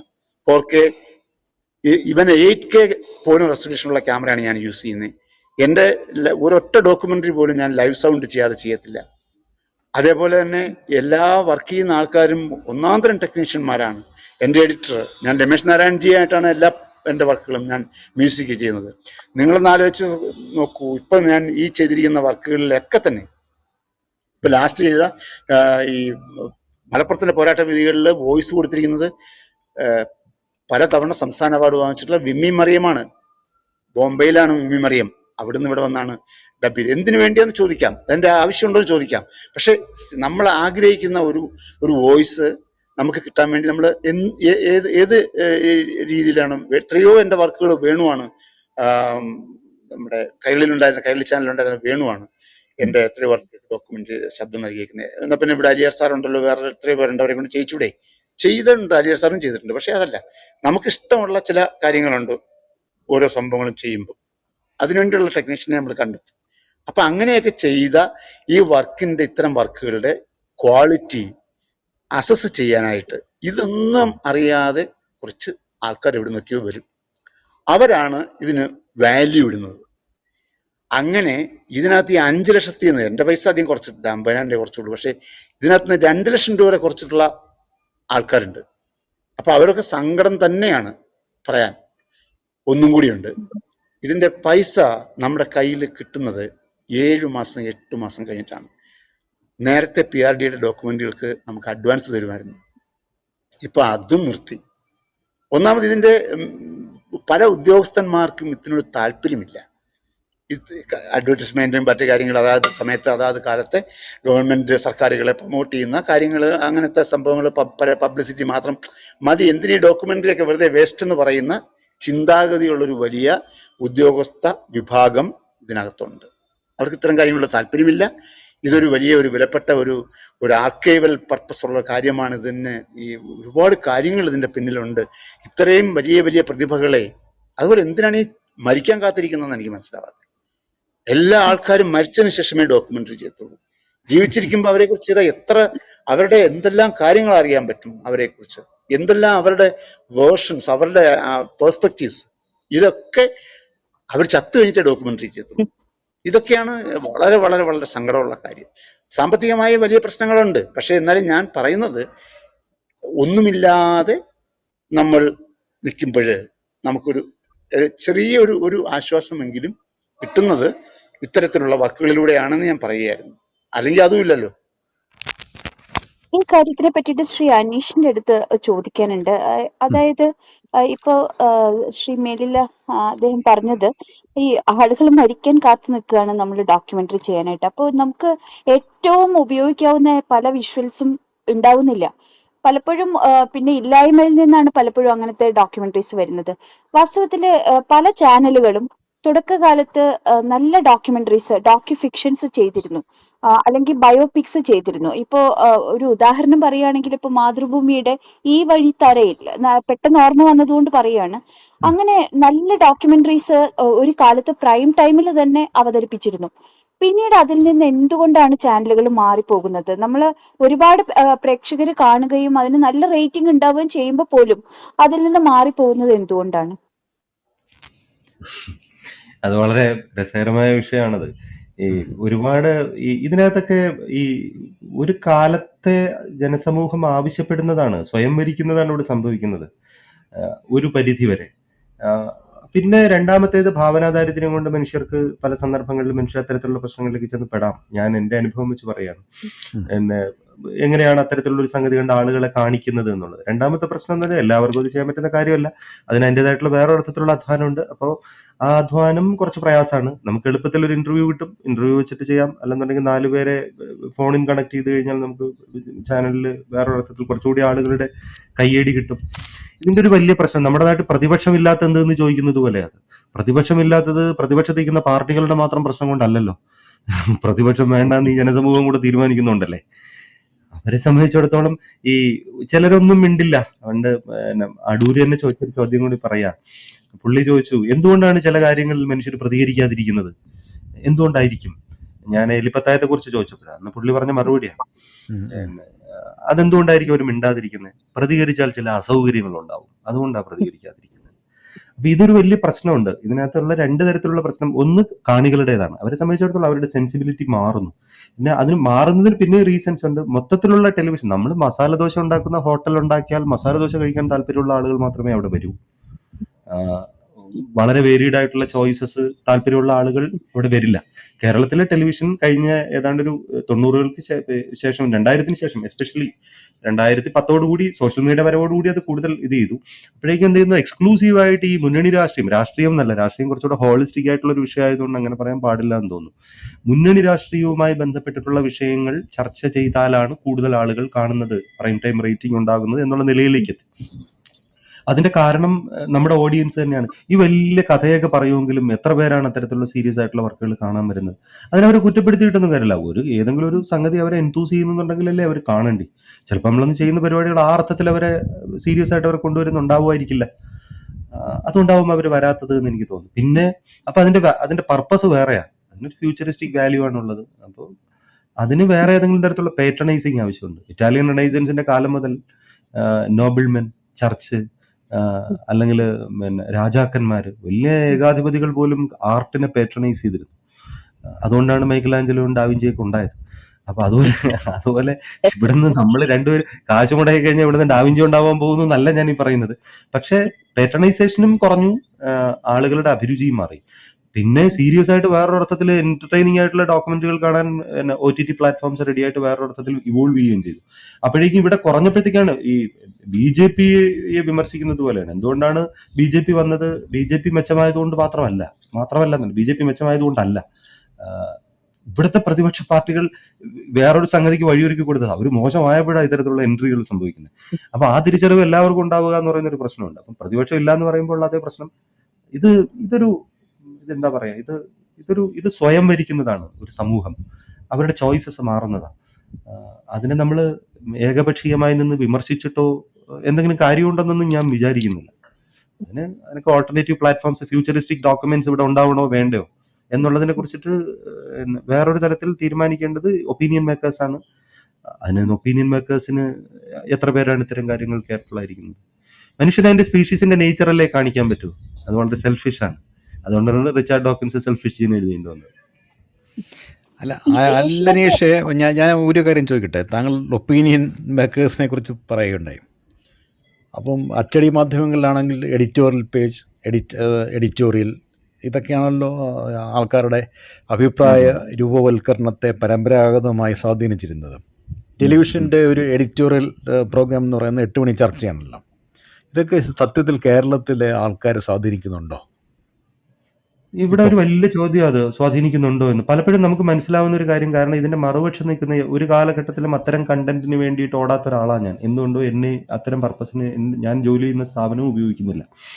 എന്നെ ഭാഗ്യം, അത് ചെയ്യാൻ ആവശ്യപ്പെടുന്നില്ല എന്നുള്ളതിന്റെ സന്തോഷമുണ്ട്, നന്ദിയും. പിന്നെ അപ്പോൾ അതിന്റെ ഒരു പ്രശ്നം എന്താന്ന് വെച്ചാൽ, ഞാൻ നേരത്തെ പറഞ്ഞാണ് എന്റെ ആൻസർ എന്ന് തോന്നുന്നു. നമ്മൾ മസാല ദോശ ഉണ്ടാക്കി വെച്ചാൽ മസാല ദോശ തിന്നാൻ താല്പര്യമുള്ളവർ മാത്രമേ അവിടെ വരൂ. ഇപ്പൊ വന്ന് എന്ത് സംഭവിച്ചു? കേരളത്തിലെ ടെലിവിഷനിൽ മുന്നണി രാഷ്ട്രീയവും അതുകൊണ്ട് ജീവിക്കുന്ന ഒരു സംഘം മനുഷ്യരുടെയും മാത്രം ഒരു കാഴ്ചയായിട്ട് അത് ചുരുങ്ങിയിട്ടുണ്ടെന്ന് എനിക്ക് തോന്നുന്നു. അല്ലെങ്കിൽ പിന്നെ വല്ല വെള്ളപ്പൊക്കമോ കോവിഡോ ഒക്കെ വന്ന് വേറൊരിടത്തുള്ള വലിയ അട്രോഷ്യസ് ആയിട്ടുള്ള ദുരന്തങ്ങളിലേക്ക് ഇതെത്തണം. അല്ലാത്ത പക്ഷം മിക്കവാറും ഈ ഭിക്ഷ ആർക്കൊക്കെയാണോ അതുകൊണ്ട് അതിന്റെ ഗുണഭോക്താക്കൾ, അവരാണ് അതിന്റെ പ്രേക്ഷകരെന്നുള്ള നിലയിലേക്ക് കാഴ്ചയെത്തി. ഇപ്പോൾ സ്വാഭാവികമായിട്ടും സീരിയസ് ആയിട്ടുള്ള ഒരു പരിപാടി വരുമ്പോൾ ഇപ്പൊ നമ്മൾ യൂട്യൂബിൽ തന്നെ നോക്കാം. യൂട്യൂബിലെ തംബ്നെയിലിൽ നമ്മൾ കൊടുക്കുന്ന ടൈറ്റില് എൻതൂസിങ് അല്ല, എന്റർപ്രൈസിങ് അല്ല, അട്രാക്റ്റീവ് അല്ല എന്നുണ്ടെന്നുണ്ടെങ്കിൽ സീരിയസ് കണ്ടന്റ് അവിടെ കിടക്കും, ആരും കാണില്ല. അതിപ്പോ ഫയാസ് ഖാൻ പാടിയാലും കുമാർ ഗന്ധർവ പാടിയാലും ആര് പാടിയാലും. അപ്പൊ അതൊരു കാലത്തിന്റെ അഭിരുചിയുടെ പ്രശ്നം കൂടിയാണ്. നമ്മള് ഈ സമൂഹത്തെ കൂടി പ്രതിക്കൂട്ടിൽ നിർത്താതെ ഇത്തരം വിഷയങ്ങളെ ഒരു സ്റ്റേറ്റിന്റെയോ അല്ലെന്നുണ്ടെന്നുണ്ടെങ്കിൽ ഏതെങ്കിലും മാധ്യമം, അവരെല്ലാം ബിസിനസ് കൂടിയല്ലേ. എല്ലാ സ്വകാര്യ ചാനലുകളും കച്ചവടത്തിന് വേണ്ടിയിട്ടും കൂടിയാണ്. അവർക്ക് ആളുകൾക്ക് ശമ്പളം കൊടുക്കണം, റവന്യൂ ജനറേറ്റ് ചെയ്യണം, TRP മുന്നിൽ തന്നെ നിർത്തണം. അപ്പൊ സ്വാഭാവികമായിട്ടും ഈ പരിപാടികൾ കാണുമ്പോൾ ആ ചർച്ചയിൽ പങ്കെടുക്കുന്നത് അവരാണ്, അതിന്റെ പ്രേക്ഷകരും അവർ തന്നെയാണ്. അതെല്ലാത്തിലും അങ്ങനെ തന്നെയല്ലേ. നമ്മൾ ഓൺലൈൻ മീഡിയയിൽ അങ്ങനെയല്ലേ, നമ്മൾ തന്നെ പരിപാടിയാണ്, നമ്മൾ തന്നെ ആളുകൾ വിളിച്ച് കാണിക്കേണ്ട സ്ഥിതിയാണല്ലോ. അങ്ങനെ വരുന്നൊരു സിറ്റുവേഷനിൽ അല്ലെങ്കിൽ പിന്നെ നമ്മൾ ഇത് എനിക്ക് എപ്പോഴും തോന്നാറുള്ള ഒരു കാര്യമുണ്ട്, ഈ ഒരു ഘട്ടം കഴിയുമ്പോഴത്തേക്ക് ഇതിനകത്ത് അപ്പം പുതിയ ഡോക്യുമെന്ററീസ് എല്ലാം നെറ്റ്ഫ്ലിക്സിലൊക്കെ വരുന്ന ഡോക്യുമെന്ററീസ് ആണ്. എലഫന്റ് വിസ്പറേഴ്സ് എന്ന് പറയുന്ന ഡോക്യുമെന്ററി ഞാൻ കണ്ടു. അപ്പൊ ഞാനത് കണ്ടപ്പോഴത്തേക്ക് ആലോചിച്ചു, ഇവർ അത്ര സമയമൊക്കെ എടുത്തു എന്നൊക്കെ പറയുന്നതായിട്ട് ഞാൻ വിചാരിച്ചു ഒരു മാസം ആത്മാർത്ഥമായിട്ട് കഷ്ടപ്പെട്ടാൽ കൊള്ളാവുന്ന 10 ടെക്നീഷ്യൻസുമായിട്ട് വർക്കൗട്ട് ചെയ്തെടുക്കാവുന്ന ഒരു വർക്കാണ് അതെന്ന് എനിക്ക് തോന്നി. ഒരു മാസം മീൻസ് ഇതിന്റെ പകുതി കാശ് പോലും ഇവർ പറയുന്ന കാശൊന്നും ആവശ്യമില്ലല്ലോ. നമ്മൾ ഈ പറയുന്ന രീതിയിൽ വേറൊരർത്ഥത്തിൽ നമ്മൾ ആ സ്കെയിലിൽ നമ്മൾ ആലോചിക്കുമ്പോൾ ചിലപ്പോൾ തോന്നി ചില സംഗതികൾ കാണുമ്പോൾ. ഈ പറഞ്ഞ ഡോക്യുമെന്ററിയുടെ പേര് ഒന്നും കൂടി ആവർത്തിക്കാമോ? Elephant whisperers. ഓസ്കാർ അവാർഡ് കിട്ടിയ നെറ്റ്ഫ്ലിക്സ് പബ്ലിഷ് ചെയ്തിട്ടുള്ള ഡോക്യുമെന്ററി. അപ്പൊ ഞാൻ പറയുന്നത് അത്തരം ഡോക്യുമെന്ററികൾക്ക് ഉള്ള നമ്മൾ കാണുമ്പോൾ നമുക്ക് തോന്നുന്നത്, നമുക്ക് ഞാൻ തുടങ്ങിയപ്പോൾ തന്നെ പറഞ്ഞു, ഞാൻ ഇപ്പൊ ഒരു പക്ഷേ രാജശേഖരൻ സാറ് പറഞ്ഞതുപോലെ അതിനുവേണ്ടി അങ്ങനെ ഞാൻ ജോലി ചെയ്യുന്ന ശമ്പളം വാങ്ങുന്ന സ്ഥാപനം എനിക്ക് ആ അവസരം തന്നതുകൊണ്ട് ഞാനിത് ചെയ്തുകൊണ്ടേയിരുന്നു. അതുകൊണ്ട് നമ്പർ ഓഫ് ഡോക്യുമെന്ററീസും കൂടി. പക്ഷെ ഞാൻ എപ്പോഴും പറഞ്ഞത്, ഇവിടെ ഏത് പ്രോഗ്രാം ചെയ്യുന്ന ഒരാൾക്കും കിട്ടിയിട്ടുള്ള അത്രയും ലിമിറ്റഡ് ആയിട്ടുള്ള ഭൗതിക സാഹചര്യങ്ങൾക്കകത്ത് നിന്ന് ഞാൻ കുറച്ചുകൂടെ ടൈം ഇൻവെസ്റ്റും സമയവും എന്റെ ബാക്കിയുള്ള കാര്യങ്ങൾ മാറ്റിവെച്ച് അതിലെടുത്ത് കൂടുതൽ ഫോക്കസ് ചെയ്ത് അതുണ്ടാക്കാൻ ശ്രമിച്ചു എന്നുള്ളത് മാത്രമാണ്. അല്ല, അതാ ഞാൻ തുടക്കത്തിൽ പറഞ്ഞു, ഞാൻ മനസ്സിൽ ഇമാജിൻ ചെയ്യുന്ന ഒരു നിലവാരത്തിൽ ഒരു വർക്ക് നാളിതുവരെ ചെയ്യാൻ എനിക്ക് പറ്റിയിട്ടില്ല. അങ്ങനെ എന്തെങ്കിലും ഉദ്ദേശമുണ്ടോ ഈ ഡോക്യുമെന്ററി അല്ലാതെ ഈ ഷോർട്ട് ഫിലിംസ്? അങ്ങനെ ഷോർട്ട് ഫിലിംസിന് പദ്ധതിയുണ്ട്. ഞാൻ ചെറിയ വർക്കിന്റെ പരിപാടികൾ ആലോചിക്കുന്നുണ്ട്. ഞാൻ പറഞ്ഞത് എനിക്ക് ഡോക്യുമെന്ററി തന്നെ ചെയ്താൽ മതി, പക്ഷെ ഈ സ്കെയിലല്ല. എന്റെ ഇമാജിനേഷൻ എന്നാണ് ഞാൻ പറഞ്ഞത്. അതിന്റെ നിലവാരവും ഇതെല്ലാം സത്യത്തിൽ ഞാൻ എന്റെ തൊഴിലിന്റെ ഭാഗമായി, ഇപ്പൊ സാധാരണ ഡെസ്കിൽ ജോലി ചെയ്യുന്ന ഒരാൾ വരുന്നത് പോലെ തന്നെയാണ് എനിക്ക് അസൈൻമെന്റ്സ് വരുന്നത്. അത്രയും വേഗത്തിൽ അസൈൻമെന്റ്സ് വന്നുകൊണ്ടേയിരിക്കും. പക്ഷെ ആ അസൈൻമെന്റ്സ് ഒക്കെ എന്നെ വ്യക്തിപരമായി അലട്ടുന്നത് കൊണ്ട് ഞാൻ ഇമോഷണലി അതിൽ ഇൻവോൾവ് ആയി പോയി അതിൽ പെട്ടുപോകുന്നതാണ്. അങ്ങനെയാണ് ഇത് സംഭവിക്കുന്നത് സത്യത്തിൽ. അല്ലെങ്കിൽ ഇതൊക്കെ ചെറിയ ഇന്റർവ്യൂ ആയിട്ട് തീർക്കാവുന്ന പരിപാടികളാണ് പലതും. ഇപ്പം ദയാബായുടെ ഒരു ഇന്റർവ്യൂ എടുത്ത് കൊടുത്താൽ മതി, തീരും. ജയമോഹന്റെ ഒരു ഇന്റർവ്യൂ എടുത്ത് കൊടുത്താൽ മതി, പ്രശ്നം അവസാനിക്കും, എന്റെ സമയവും ലാഭം. പക്ഷെ അത്തരം പരിപാടികളെല്ലാം നമ്മൾ ഡോക്യുമെന്ററിയിലേക്ക് കൺവേർട്ട് ചെയ്തു. അപ്പോൾ പലപ്പോഴും ഈ നമ്മൾ ചെല്ലുന്ന ഗസ്റ്റും നമ്മളോട് അങ്ങനെ സഹകരിച്ചത് കൊണ്ടാണ്, എല്ലാവരും നമ്മളോട് വളരെ റിസപ്റ്റീവായിട്ട് നമ്മളോട് നിന്നതുകൊണ്ട് കൂടിയാണ് നടന്നത് എന്നാണ് ഞാൻ പറയുന്നത്. പിന്നെ ഈ പറയുന്ന അത്യാവശ്യം ആളുകൾ കാണുന്ന ഒരു പ്ലാറ്റ്ഫോമിനകത്താണ് വന്നത്. അപ്പൊ സ്വാഭാവികമായിട്ട് അതിന്റെ ഒരു പെർസെന്റേജ് വ്യൂവർഷിപ്പിലും സ്വാഭാവികമായിട്ടും വരും. അത്തരം ചില ഭാഗ്യങ്ങൾ ഇതുവരെ എനിക്ക് കിട്ടിയിട്ടുണ്ട്. പിന്നെ ആ ഭാഗ്യത്തിൽ ഒരു കുഴപ്പം കൂടിയുണ്ട്, എന്നും ആ സാച്ചുറേഷൻ പോയിന്റിൽ നിൽക്കും. അതിനപ്പുറത്തേക്ക് നമുക്ക് വേറൊരു സ്കെയിലിൽ ഇമാജിൻ ചെയ്തുകൊണ്ട് ഒരു പുതിയ വർക്ക് തുടങ്ങാനുള്ള ലിമിറ്റേഷനും, കാരണം ടെലിവിഷൻ ചാനലിൽ ഒരു സംഗതിക്ക് പൈസ മുടക്കുന്നതിന് ഒരു പരിധിയുണ്ട്, especially for A news channel. Entertainment ചാനലിന് കുറച്ചുകൂടെ ഇതുണ്ട്, പക്ഷെ അവർക്ക് സീരിയൽസിനോടാണ് താല്പര്യം. അതുകൊണ്ട് തന്നെ നമുക്ക് ആ വഴിക്ക് പോകാൻ താല്പര്യമില്ല. അതുകൊണ്ടാണ് ന്യൂസ് ചാനലിൽ തുടരുന്നത്. നമ്മുടെ ഒരു ലോകമല്ല ആ കൈൻഡ് ഓഫ് സ്റ്റഫ്. സീരിയസ് ആയിട്ടുള്ള ഷോർട്ട് ഫിക്ഷനോ ചെയ്യാൻ താല്പര്യമുണ്ട്. ടെലികാസ്റ്റ് ചെയ്യുന്ന സമയത്തിനെ പറ്റിയിട്ട് നമുക്ക് അത് മാറിയതാണ്. ഇതൊക്കെ നമ്മൾ പ്രൈം ടൈമിൽ കൊടുത്തിരുന്ന പരിപാടികളാണ്. പതിയെ എന്ത് പറ്റിയെന്ന് വെച്ച് കഴിഞ്ഞാൽ ഒരു മെജോറിറ്റി ഓഫ് ഓഡിയൻസ് മറ്റ് പ്ലാറ്റ്ഫോംസിലേക്ക് പോയി. മറ്റ് പ്ലാറ്റ്ഫോംസിലേക്ക് വെറുതെ പോയതല്ല, കണ്ടന്റുകൾ ചില പ്രത്യേക ഏരിയകളിലേക്ക്. 90കളിൽ ഈ 24 hour ന്യൂസ് ചാനൽസ് വന്നു തുടങ്ങിയതോടുകൂടി വാർത്ത എന്ന് പറയുന്നത് ഒരു തരം 24 മണിക്കൂർ പരിപാടിയായി മാറി. അതോടുകൂടി ന്യൂസ് പേപ്പറിന്റെ പോലും സിഗ്നിഫിക്കൻസ് കുറേശ്ശെ കുറഞ്ഞു. പക്ഷെ അപ്പൊ എന്ത് പറ്റിയെന്ന് വെച്ചാൽ ഈ അതിന് ആനുപാതികമായി സംഭവിച്ചൊരു കാര്യമുണ്ട്. കൺവീനിയൻസസ് ഒരു വലിയ പ്രധാനം. മാധ്യമങ്ങളെ കൊണ്ട് ഏറ്റവും അധികം ആവശ്യം രാഷ്ട്രീയക്കാർക്കും ബിസിനസ്സുകാർക്കുമാണ്. അപ്പൊ അവര് രണ്ടുപേരും കൂടി സ്വാഭാവികമായിട്ടും ഈ വിഭാഗത്തെ ഇത് ചെയ്തു. അപ്പോ സീരിയസ് ആയിട്ട് ചിന്തിക്കുകയും അഭിപ്രായം പറയുകയും അത്തരം കാര്യങ്ങളുമായിട്ട് പ്രവർത്തിക്കുകയും ചെയ്യുന്ന മനുഷ്യരെ സംബന്ധിച്ചിടത്തോളം അവൻ എന്തെങ്കിലും പുതുതായി ലേൺ ചെയ്യാനുള്ള എന്തെങ്കിലും സംഗതി ഇതിൽ നിന്ന് കിട്ടാതെയായി. അപ്പൊ ഈ രാഷ്ട്രീയ ഭിക്ഷാന്തേഹികൾ മാത്രമായി പ്രധാന ഇത്, അല്ലാത്തത് കച്ചവടക്കാരും. അനീഷ, നേരത്തെ നമ്മൾ പിന്നെ മലയാള ടെലിവിഷൻ്റെ നാൾ വഴികൾ 2 വർഷം മുന്നേ പരമ്പര ഇത് നമ്മുടെ ഈ പ്ലാറ്റ്ഫോമിലെ പരമ്പരയിൽ പങ്കെടുത്ത് ശശികുമാർ പറഞ്ഞു, മലയാളത്തിലെ ടെലിവിഷൻ ചാനലുകളിൽ ന്യൂസ് ബുള്ളറ്റിൻ ഇല്ല. ശരിയായ അർത്ഥത്തിൽ ന്യൂസ് എൻ്റർടൈൻമെൻ്റ് ആണ് അത് മുഴുവനും. ഏറ്റവും വലിയ എൻ്റർടൈൻമെൻറ്റ് പ്രോഗ്രാം ടെലിവിഷനിലെ ന്യൂസാണ് എന്നാണ് അദ്ദേഹം പറഞ്ഞത്. അങ്ങനെയാണെങ്കിൽ അവർക്കൊക്കെ അതിലൊരു റോളും ഉണ്ട്. ഞാൻ അതിനെക്കുറിച്ച് പ്രത്യേകിച്ച് അഭിപ്രായം പറയുന്നില്ല. പക്ഷെ അത് ഇതിലെ ഈ കേൾക്കുന്ന ഞാൻ വരാൻ ചോദ്യത്തിലേക്ക് വരുന്നതേ ഉള്ളൂ. ഈ ഓഡിയൻസിൻ്റെ ഒരു പ്രൊഫൈൽ എന്താണ്? താങ്കളുടെ ഇത്രയും കാലത്തെ ഒരു 14 വർഷമായിട്ട് ഏഷ്യാനെറ്റിലുണ്ടല്ലോ, താങ്കൾ നിർമ്മിക്കുന്ന പ്രോഗ്രാമിൻ്റെയും നമ്മൾ പ്രത്യേകിച്ച് നമ്മൾ ചർച്ച ചെയ്ത പിന്നെ പ്രൈം ടൈം ന്യൂസ് അല്ലെങ്കിൽ ന്യൂസ് ബുള്ളറ്റിൻസ് ഒക്കെ, ഇപ്പം മലയാള ടെലിവിഷനിൽ ഇതിൻ്റെ ഓഡിയൻസിൻ്റെ ഒരു ഏജ് ഗ്രൂപ്പ് എങ്ങനെയായിരിക്കും? ഞാൻ സൂപ്പർ. ഡോക്യുമെന്ററികൾ ചെയ്യുന്ന ഡോക്യുമെന്ററികളിൽ ഇപ്പൊ ഞാൻ ചെയ്യുന്ന ഡോക്യുമെന്ററി മോർണിംഗ് 9:30 സൺഡേയിലാണ് ടെലികാസ്റ്റ് ചെയ്യുന്നത്. ലെജൻസ് എന്ന് ഉം, പറയുന്ന സീരീസ് എവരി സൺഡേ ഉം, അറ്റ് 9:30 ഉം. മോർണിംഗ്. ഇതൊരു കാലഘട്ടത്തിൽ 8:30 9:30 അല്ലെങ്കിൽ 6:30 ടു ഈവനിങ് ബാൻഡുകളിൽ ഇത് ചെയ്തിരുന്ന പരിപാടിയാണ് ഈ പ്രോഗ്രാംസ്, ഈ കൈൻഡ് ഓഫ് പ്രോഗ്രാം. ഉം. അപ്പം ഈവനിങ് ബാൻഡ് രാഷ്ട്രീയം പറയുന്ന ബുള്ളറ്റിൻസിനല്ലാതെ മറ്റൊന്നിന് റേറ്റിംഗ് കിട്ടുന്നില്ല എന്നൊരു കൺക്ലൂഷനിലെത്തി. ഇതിന് രണ്ട് തരത്തിലുള്ള പ്രശ്നങ്ങളുണ്ട്. ഒന്ന്, ഒരു ഒരു ഇൻസ്റ്റിറ്റ്യൂഷണൽ ഫ്രെയിംവർക്കിൽ ഒരാളുടെ എക്സ്പെർട്ടൈസ് എന്തിലാണ്. ഇപ്പം കേരളത്തിലെ ടെലിവിഷനിൽ സംഭവിക്കുന്ന ഒരു വലിയ കുഴപ്പമായിട്ട് എനിക്ക് ഫീൽ ചെയ്തിട്ടുള്ളത് നടൻ സംവിധാനം ചെയ്യുന്ന സിനിമയാണ്. അപ്പോ ഉം. സംവിധായകൻ സംവിധാനം ചെയ്യുന്നതല്ല. അപ്പം പലപ്പോഴും ഒരു നടന്റെ ബ്ലോഗായിട്ടൊരു ചാനൽ മാറുന്ന അവസ്ഥ പോലും ചില പ്രത്യേക, അല്ലെങ്കിൽ നടന്റെയോ നടിയുടെയോ ആരുടെയോ ആയിട്ട്. അപ്പൊ ആ അർത്ഥത്തിലേക്ക്, കാരണം ഈ ആളുകൾക്ക് റെട്ടറിക്സിലാണ് താല്പര്യം. അതിന്റെ പ്രേക്ഷകർ, അതിന്റെ ചുറ്റും കൂടുന്ന പ്രേക്ഷകർക്ക് ഏതാണ്ട് അതിനകത്തേക്ക് ഒതുങ്ങുന്നു എന്ന് എനിക്ക് തോന്നുന്നു. പിന്നെ രണ്ടാമതൊരു പ്രശ്നം, കാലം മാറുന്നതിനനുസരിച്ച് മോഡേണൈസേഷൻ പ്രോഗ്രാംസിന്റെ സൈഡിൽ നടന്നില്ല. കാരണം അതൊരു മൈനോറിറ്റി മെജോറിറ്റി ഇഷ്യൂ ആയിട്ട് നിന്നു. അതായത് അതിനകത്ത്, അതുകൊണ്ടാണ് ഞാൻ പറഞ്ഞത്, അതങ്ങനെ ആയെങ്കിൽ അതിന്റെ റെസ്പോൺസിബിലിറ്റി അത് തുടങ്ങി വെച്ചവരടക്കമുള്ള ഓരോരുത്തർക്കും ഉണ്ട് എന്നാണ് ഞാൻ പറഞ്ഞത്. അപ്പോൾ ഇത് ആരുടെയെങ്കിലും ഏതെങ്കിലും ഒരു ഇൻഡിവിജ്വലിന്റെ ബേർഡൻ അല്ല. കോൺഗ്രസ് പാർട്ടി പ്രതിപക്ഷമില്ലാത്തതിന് രാഹുൽ ഗാന്ധി ചീത്ത വിളിച്ചിട്ട് കാര്യമൊന്നുമില്ല. അത് കാലങ്ങളായിട്ടുള്ള ഒരു ദുരന്തത്തിന്റെ കൾമിനേഷൻ മാത്രമാണ്. ചിലപ്പോഴൊക്കെ അയാളെ കാണുമ്പോൾ യേശു ക്രിസ്തുവിനെ പോലെ തോന്നും. ഈ മനുഷ്യന് ഇങ്ങനെ തോറ്റ് ഒരു crucifixion, life becomes A crucifixion. ഇത് ഇതെന്താണ് എന്ന് ഞാൻ പലപ്പോഴും ആലോചിച്ചിട്ടുണ്ട്. അത് അയാളുടെ കുറ്റമാണെന്ന് ഞാൻ വിചാരിക്കുന്നില്ല. ഇത് പബ്ലിക്കിന്റെ കുറ്റമാണ്. പക്ഷെ പൊതുജനം മുഴുവൻ പറ ആ പാർട്ടിയിൽ ആരുണ്ടെന്നാ ചോദിക്കുന്നത്. അപ്പൊ ആ പാർട്ടിയിൽ ആരും ഇല്ലാത്തത് പൊതുജനത്തിന്റെ കുഴപ്പമാണെന്ന് മനസ്സിലാക്കുന്നില്ല പൊതുജനം ഇന്ന്. അനീഷ, നമ്മുടെ ചോദ്യത്തിന് ഉത്തരം പറഞ്ഞില്ല, ഡിബേറ്റ് ചെയ്ത. എന്റെ പ്രശ്നം അതാണ്. ഞാൻ ഇങ്ങനെയാണ് പ്രോഗ്രാം ചെയ്യുന്നത്. അതല്ല അപ്പൊ ഇത് ഞാൻ ചോദിക്കാൻ കാര്യം, ആ പ്രൊഫൈൽ എന്റെ പ്രോഗ്രാം കാണുന്ന, അല്ലെങ്കിൽ എന്റെ പരിപാടിയുടെ റേറ്റിംഗ് എന്ന് പറയുന്നത് വലിയ മോശമല്ല. അതുകൊണ്ടാണ് അവര് എന്റെ പരിപാടികൾക്ക് അവിടെ ഒരു സ്പേസ് ഇപ്പോഴും കുറച്ചൊക്കെ. എല്ലാവരും ഞാൻ ചോദിച്ചത്, സാധാരണഗതിയിൽ നമുക്കറിയാം, നമ്മൾ ഈ ടെലിവിഷൻ ഏഷ്യാനെറ്റിൻ്റെ ആയാലും അല്ലെങ്കിൽ ബാക്കി ചാനലുകളുടെ ഈ വൈകുന്നേരത്തെ സീരിയൽ കാണുന്ന വളരെ പ്രായമുള്ള ഒരു 60 വയസ്സിന് മുകളിലുള്ള ആൾക്കാരാണ്. ഒരുപക്ഷെ വാർത്തകൾക്കും ഇതേപോലെ തന്നെ ഒരു സ്വഭാവമുണ്ട് എന്ന് എനിക്ക് തോന്നുന്നുണ്ട്. കുറേയൊക്കെ ഈ ഡോക്യുമെന്ററികൾ കാണുന്ന ആൾക്കാരുടെ ഒരു ഏജ് ഗ്രൂപ്പ് എന്താണ്? ചെറുപ്പക്കാർ കാണുന്നുണ്ടോ? സ്ത്രീകൾ കാണുന്നുണ്ടോ? സ്ത്രീകളും ഉണ്ട് മാസീവായിട്ട്. ഇതൊരു ക്രോസ് സെക്ഷനാണ്. എല്ലാ പ്രായത്തിലുമുള്ള സെൻസിബിളായ, ജീവിതത്തെ വേറൊരർത്ഥത്തിൽ സീരിയസ് ആയിട്ട് കാണുന്ന, ലോജിക്കലായും ഒബ്ജക്റ്റീവായിട്ടും ഇത് മനസ്സിലാക്കുന്ന ഒരു സമൂഹമാണ് നമ്മളോട് റെസ്പോണ്ട് ചെയ്തതായിട്ട് കാണുന്നത്. അതിപ്പോ നമ്മളോട് ഫോണിൽ വിളിച്ച് നമ്മളോട് സംസാരിക്കുന്നവരാകട്ടെ, യൂട്യൂബ് ലിങ്കിന് താഴെ വന്ന് നമ്മളോട് റെസ്പോണ്ട് ചെയ്യുന്നവരാകട്ടെ ഒക്കെ. അപ്പൊ അതിന് മനസ്സിലാവുന്നത് അങ്ങനത്തെ അതിനകത്തിന്റെ ഏജ് ലിമിറ്റ് ഒന്നും കാണാനില്ല. അത് എല്ലാ ഏജ് ലിമിറ്റിലുമുള്ള സീരിയസ് ആയിട്ടുള്ള വിഷയങ്ങളെ ഫോളോ ചെയ്യുന്ന ഒരു വിഭാഗം ആളുകളുടെ ക്രോസ് സെക്ഷനാണ് വരുന്നത്. പിന്നെ ഇതിലൊരു വലിയ സെക്ഷൻ പോയി കഴിഞ്ഞു OTT പ്ലാറ്റ്ഫോമിലേക്ക്. ഇപ്പൊ ഈവൻ എന്റെ വീട്ടിൽ പോലും കേബിൾ കണക്ഷൻ ഇല്ല.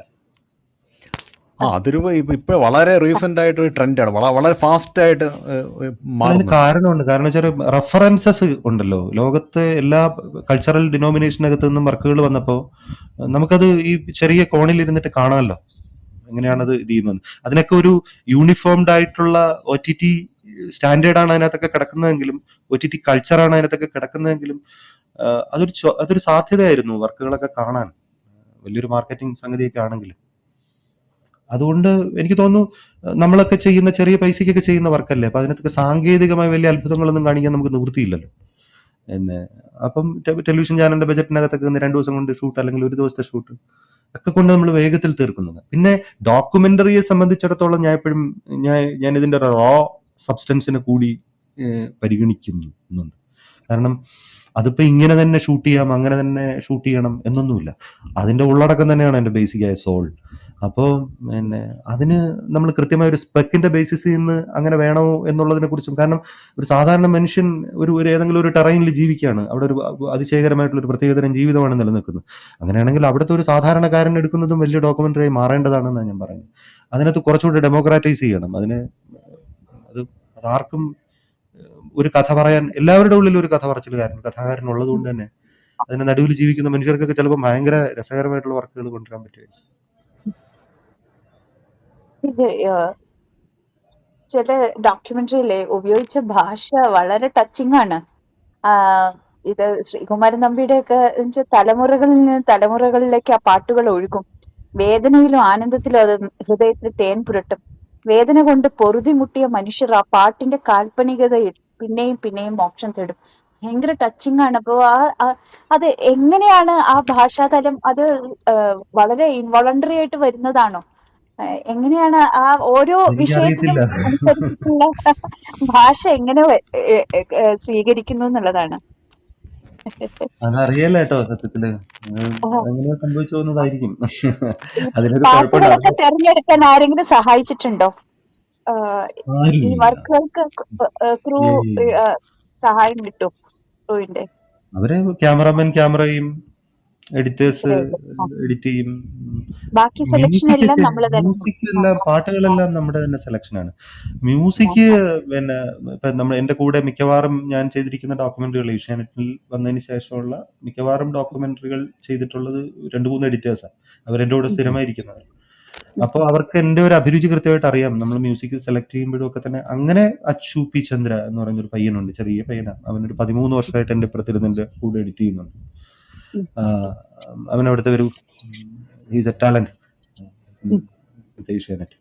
അപ്പോ അതിനു മുമ്പ് ഉണ്ടായിരുന്നു ചില ആളുകൾ, പിന്നെ ക്യാമറയിൽ മുകുന്ദൻ, അഭിലാഷ് രാമചന്ദ്രൻ, അരുണസ് നായർ, ഇങ്ങനെയൊക്കെ പറഞ്ഞിട്ട് നമ്മുടെ മനസ്സറിയുന്ന കുറെ പിള്ളേർ ഒരുപാട് കാലമായിട്ട് ഇതിന്റെ മറുവാദിയായി അപ്പുറത്ത് നിൽക്കുന്നുണ്ട്. അപ്പൊ നമ്മളൊന്ന് നോക്കിയാലോ നമുക്ക് തിരിച്ചറിയാൻ പറ്റും നമ്മളൊരു പർപ്പസ് ഇതാണ്, ഇന്നതായിരിക്കും. അത് ഒരുപാട് കാലങ്ങൾ കൊണ്ടുണ്ടായിട്ടുള്ള ഒരു ഹൃദയബന്ധവും വർക്കിലൂടെ ഇങ്ങനെ പല നാടുകളിൽ തെണ്ടി നടന്നപ്പോൾ കിട്ടിയ ഒരു സ്നേഹവും ഒക്കെ അങ്ങോട്ടും ഇങ്ങോട്ടും ഒരു മ്യൂച്വൽ ട്രസ്റ്റ് അങ്ങോട്ടും ഇങ്ങോട്ടും അതുണ്ട്. അത് വർക്കുകളെ സഹായിച്ചു. അത് ചെയ്യാൻ എത്ര ദിവസം എടുത്തു? ഇതും ശ്രീകുമാരൻ തമ്പി സാറിന്റെയും അതുപോലെ കെ വേണു അദ്ദേഹത്തിന്റെയും ചെയ്യാനായിട്ട് എത്ര ദിവസം എടുത്തിട്ടുണ്ടോ? കെ വേണുവിന്റെ ഡോക്യുമെന്ററി ഞാൻ ഒരു ദിവസം രാവിലെ വന്ദേ ഭാരതിൽ കയറി തൃശ്ശൂർ ഇറങ്ങി വേണുവിന്റെ വീട്ടിൽ പോയി. രാത്രി 12 മണിക്കുള്ള ഏതോ ട്രെയിനിൽ കയറി മടങ്ങി വന്നു. അതാണ് അന്ന് എടുത്തതാണ് ആ ഇന്റർവ്യൂവും വിഷ്വൽസും. പഴയ ആർക്കൈവ് കുറച്ച് ഏഷ്യാനെറ്റ് ആയതുകൊണ്ട് ഇവിടെ ഉണ്ടാവും. രണ്ടാമത്തേത് പിന്നെ ആദ്യത്തെ തവണക്ക് വേണുവേട്ടനെ തിരുവനന്തപുരത്ത്, അത് ഞാൻ കുറച്ചുകൂടെ എക്സ്പാൻസീവ് ആയിട്ട് ചെയ്യണമെന്ന് വിചാരിച്ചാ വേണുവേട്ടൻ തിരുവനന്തപുരത്ത് വന്നു ഇതിനു വേണ്ടി. വന്നിട്ട് അന്ന് നിയമസഭാ കോംപ്ലക്സിൽ ഒരു പുസ്തകോത്സവം നടക്കുന്നുണ്ടായിരുന്നു. ആ പുസ്തകോത്സവത്തിൽ വെച്ച് പുള്ളിക്ക് ശാരീരികമായ പ്രശ്നമുണ്ടായി. പുള്ളിയെ നമ്മൾ ഹോസ്പിറ്റലൈസ് ചെയ്തു. അനന്തപുരി ആശുപത്രിയിൽ 4 ദിവസം കിടന്നിട്ടാണ് പുള്ളി പോയത്. ആ ഷൂട്ട് മുടങ്ങിപ്പോയി. അന്ന് വന്നപ്പോൾ ഞാൻ കുറച്ച് വിഷ്വൽസും എടുത്തിട്ടുണ്ട്. അപ്പൊ ഷൂട്ടിന് വേണ്ടി ആകെ ചെലവാക്കിയത് 2 ദിവസമാണ്. പോസ്റ്റ് പ്രൊഡക്ഷൻ ഒരു എപ്പിസോഡിന്. അനീഷ്, 2000 നേരത്തെ അദ്ദേഹത്തിന്റെ ജീവിതം ഷൂട്ട് ചെയ്തിരുന്നെങ്കിൽ അരനാട്ടുകരയ്ക്കടുത്ത് മയൽവരമ്പിൽ കുടിലിൽ അദ്ദേഹം താമസിക്കുന്ന ഒരു ചിത്രം എനിക്ക് ഓർമ്മയുണ്ട്. ഞാൻ 2008 ഒരു മിനിറ്റ് ഞാനൊരു കാര്യം പറഞ്ഞോട്ടെ. ഇവിടെ എല്ലാവരും മൈക്ക് ഓൺ ആയി ഇരിക്കുന്ന കാരണം മൊത്തം എക്കോ കേൾക്കും താഴെ ഇരിക്കുമ്പോ. അത് ഒന്ന് പറയാൻ വേണ്ടി കയറി വന്നത്. എല്ലാവരും മൈക്ക് ഓണോ? എക്കോ പ്രശ്നമുണ്ടോ? അതായത് മെലീല 3 പേരുടെ മൈക്ക് ഓണാണ്. അപ്പൊ മൊത്തത്തിൽ എക്കോ ആയാലും ബുദ്ധിമുട്ടാണ്. അതുകൊണ്ട് ഒന്ന് പറഞ്ഞതെന്ന് മാത്രം. Thank you. ചർച്ച പങ്കെടുക്കാൻ എത്തിയല്ല അല്ലേ? എസ് പ്രകാശ് ഉണ്ട്. നോക്കാം സംസാരിക്കാം. അത് ഞാൻ ഒരു കാര്യം വേറെ അനീഷ് പറഞ്ഞതില് ഈ വാർത്തകള് ഒരു എന്റർടൈൻമെന്റ് ആയി ഇരിക്കുന്നു എന്നുള്ള രീതിയിൽ പറഞ്ഞിരുന്നുണ്ട് നേരത്തെ കുറച്ചു മുമ്പ്. ഞാൻ കേട്ട് ചിരിച്ചുപോയി. കാരണം അത് അനീഷ് പറഞ്ഞതല്ല. നേരത്തെ ഈ പരമ്പരയില്, നേരത്തെ ഒരു മുൻ പരമ്പരയില് ശശികുമാർ, ഏഷ്യാനെറ്റ് സ്ഥാപകനായ ശശികുമാർ പറഞ്ഞത് ചോദ്യത്തിന്റെ ഭാഗമായി പരാമർശിച്ചു. ഓക്കെ, അതിന്റെ ഒരു പോയിന്റ് പറയാം. അതായത് ഈ പണ്ടൊക്കെ ഈ നസീറിന്റെ ബ്ലാക്ക് ആൻഡ് വൈറ്റ് പടത്തിലെ നസീറിന്റെ കാർച്ചേഴ്സ് ഒക്കെ ഉണ്ടാവും. ബാക്ക്ഗ്രൗണ്ടിൽ ചൻ ചൻ ചൻ ചൻ ചൻ എന്ന് പറഞ്ഞിട്ട് ഒരു മ്യൂസിക് ഉണ്ടാവും. അതേപോലുള്ളൊരു മ്യൂസിക്, ബാക്ക്ഗ്രൗണ്ട് മ്യൂസിക് വാർത്തകൾ ഇടുന്നതിന്റെ ഒരു സാങ്കത്യം അത് എന്തിനാണ് ചെയ്യുന്നതെന്നാണ് എനിക്ക് ഇതുവരെ മനസ്സിലായിട്ടില്ല. അതിനെക്കുറിച്ച് എന്തെങ്കിലുമൊക്കെ ഒന്ന് പറയാമോ? എനിക്കത് ഇതുവരെ ആലോചിച്ചിട്ട് അതിന്റെ ഒരു ആവശ്യം ഇതുവരെ മനസ്സിലായിട്ടില്ല. ആൾക്കാരെ ഇങ്ങോട്ട് ത്രില്ലിങ് ഒരു ഡോപ്പാമിനൊക്കെ കയറ്റി വെക്കാനുള്ള ഒരു സംഭവമാണ് ഇങ്ങനെ വാർത്തകൾക്കിടയിൽ മ്യൂസിക് ഇടുന്നത്. മ്യൂസിക് മാത്രം ഇടുകയല്ലല്ലോ, അതിന്റെ മുമ്പിൽ വിഷ്വൽ ആയിട്ട് ഒരു ഗ്രാഫിക്സ് കൂടെ വരും. ആ ഗ്രാഫിക്സിനെ സിനിമാറ്റൈസ് ചെയ്യുന്നതായിരിക്കും. ഈ പ്രശ്നം എന്താ വെച്ചാൽ ഇത് കേൾക്കുമ്പോ നമുക്കത് അവിടുന്ന് ഓടിപ്പോവാണെന്ന് തോന്നുന്നത്. കാരണം ഈ പണ്ടത്തെ കാർത്തിക സിംഗിന്റെ ആ ഒരു നസീർ ഇരിക്കുന്നു, സ്റ്റിയറിംഗ് 600 ഡിഗ്രി ഇടത്തോട്ട് 600 ഡിഗ്രി വലത്തോട്ടും പോകുന്നു. പുള്ളിയുടെ ശരീരം ഒന്നും അനങ്ങുന്നില്ല, ബാക്ക്ഗ്രൗണ്ടിൽ മാത്രം മാറ്റം വരുന്നു. ആ ഒരു എഫക്റ്റ് ഈ വാർത്തകൾ ഉണ്ടാകുമ്പോൾ അത് കേൾക്കുമ്പോൾ തന്നെ റിപ്പൽഷൻ തോന്നുകയാണ് മനസ്സിൽ. അത് കാരണം ആ വാർത്ത കാണണോ വേണ്ടെന്നുള്ളൊരു മാനസിക അല്ല, ലെവലോട്ട് ഇതിനകത്ത് എത്തുന്നില്ല. ഈ അർത്ഥത്തിൽ അഭിപ്രായം പറയുന്ന ഒരുപാട് ആളുകൾ നമ്മളോട് ഇതിനെ വിമർശിക്കുന്നവരുണ്ട്. അത്തരത്തിലുള്ള ചില കാര്യങ്ങളിലുള്ള വാർത്തകൾക്കായിട്ടുള്ള വിമർശനം നമുക്കും ഉണ്ട് ബേസിക്കലി. അപ്പോൾ പക്ഷെ എന്താ പ്രശ്നം വെച്ചാൽ ഇതൊക്കെ ബേസിക് ആയിട്ട് ഭയങ്കര സിനിമാറ്റൈസ്ഡ് ആയി നമ്മുടെ വീടുകളുടെ ഇന്റീരിയറിനെ പോലും സിനിമകൾ ഇത് ചെയ്യുന്നു. നമ്മളൊരു ഗസ്റ്റിനെ സ്വീകരിക്കുന്നതിനകത്ത് പോലും സിനിമ സ്വാധീനിക്കുന്നു. അപ്പൊ പിന്നെ അതിന്റെ ഒരു പിന്നെ എന്താണ് ഷോർട്ട് വേർഷൻ എന്ന് പറയുന്ന ഈ ഈ ഇത്തരത്തിലുള്ള ഗ്ലാമർ അഭ്യാസങ്ങൾക്ക് ഓട്ടോമാറ്റിക്കലി അത് വരുന്നതിൽ അത്ഭുതം ഉണ്ടെന്ന് എനിക്ക് തോന്നുന്നില്ല. ഇതെല്ലാം ഏതെങ്കിലും ഒരു ടെലിവിഷൻ ചാനലിൽ ഇത് ഈ സമൂഹത്തിന് അത് വേണ്ടായിരുന്നു എന്നുണ്ടെങ്കിൽ അവരത് നിർത്തിയേനെ സമ്പൂർണ്ണമായിട്ട്. ഒരു പക്ഷം അതിനെ ഇപ്പോഴും കൈയടിച്ചു കൊടുക്കുന്നുണ്ട്. ആ പക്ഷം ശരിയാണോ ഇല്ലയോ എന്ന് പറയാൻ ഞാൻ ആളല്ല. ഒന്നിന്റെയും ശരിതെറ്റുകളെ കുറിച്ച് അബ്സല്യൂട്ടായിട്ട് പറയുന്നതിൽ ഒരു കുഴപ്പമുണ്ട്. കാരണം ഓരോരുത്തർക്കും വേണ്ടത് ഓരോന്നായിരിക്കില്ല. എനിക്കറിയില്ല. അങ്ങനെ പറയാൻ എനിക്കിതിലൂടെ പല വിമർശനങ്ങളും ഉണ്ട്. കേരളത്തിലെ മുഖ്യധാര ടെലിവിഷൻ ചെയ്യുന്ന പലതിനും വിമർശനങ്ങളുണ്ട്. പക്ഷെ അതിനകത്ത് നിന്ന് തന്നെ ആ വിമർശനങ്ങൾ നമ്മൾ ഉന്നയിക്കാറുണ്ട്. പക്ഷെ പലപ്പോഴും ഹെൽപ്ലെസ് ആവുന്ന ആ അർത്ഥത്തിൽ ഈ നിങ്ങൾ പറയുന്ന അർത്ഥത്തിൽ ഇതിനെടുത്ത് പ്രയോഗിച്ചു കഴിയുമ്പോൾ പിറ്റേന്ന് രാവിലെ റേറ്റിംഗ് ഇടിഞ്ഞ് താഴെ വീണിരിക്കുമ്പോഴത്തേക്ക് അതിന് സമാധാനം കൂടി പറയാൻ മാത്രം എന്റെ ഈ ഒരു മനുഷ്യായുസ് പോരാത്തത് കൊണ്ട് പലതിനും ഞാൻ മിണ്ടാറില്ല.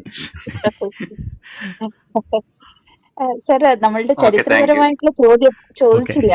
അതായത് ഇതിന്റെ ഫ്യൂച്ചർ എന്തായിരിക്കും ഈ ടെലിവിഷന്റെ ഡോക്യുമെന്ററികൾ? ഡോക്യുമെന്ററികൾക്ക് ഡോക്യുമെന്ററി ഫ്യൂച്ചറിന്റെ പ്രശ്നമൊന്നും വരില്ല.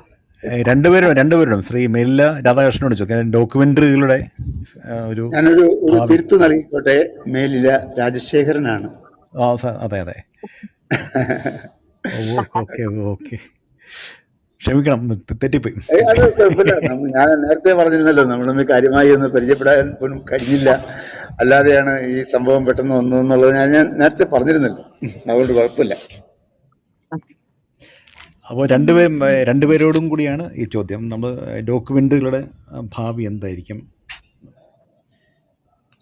അദ്ദേഹം പറയട്ടെ.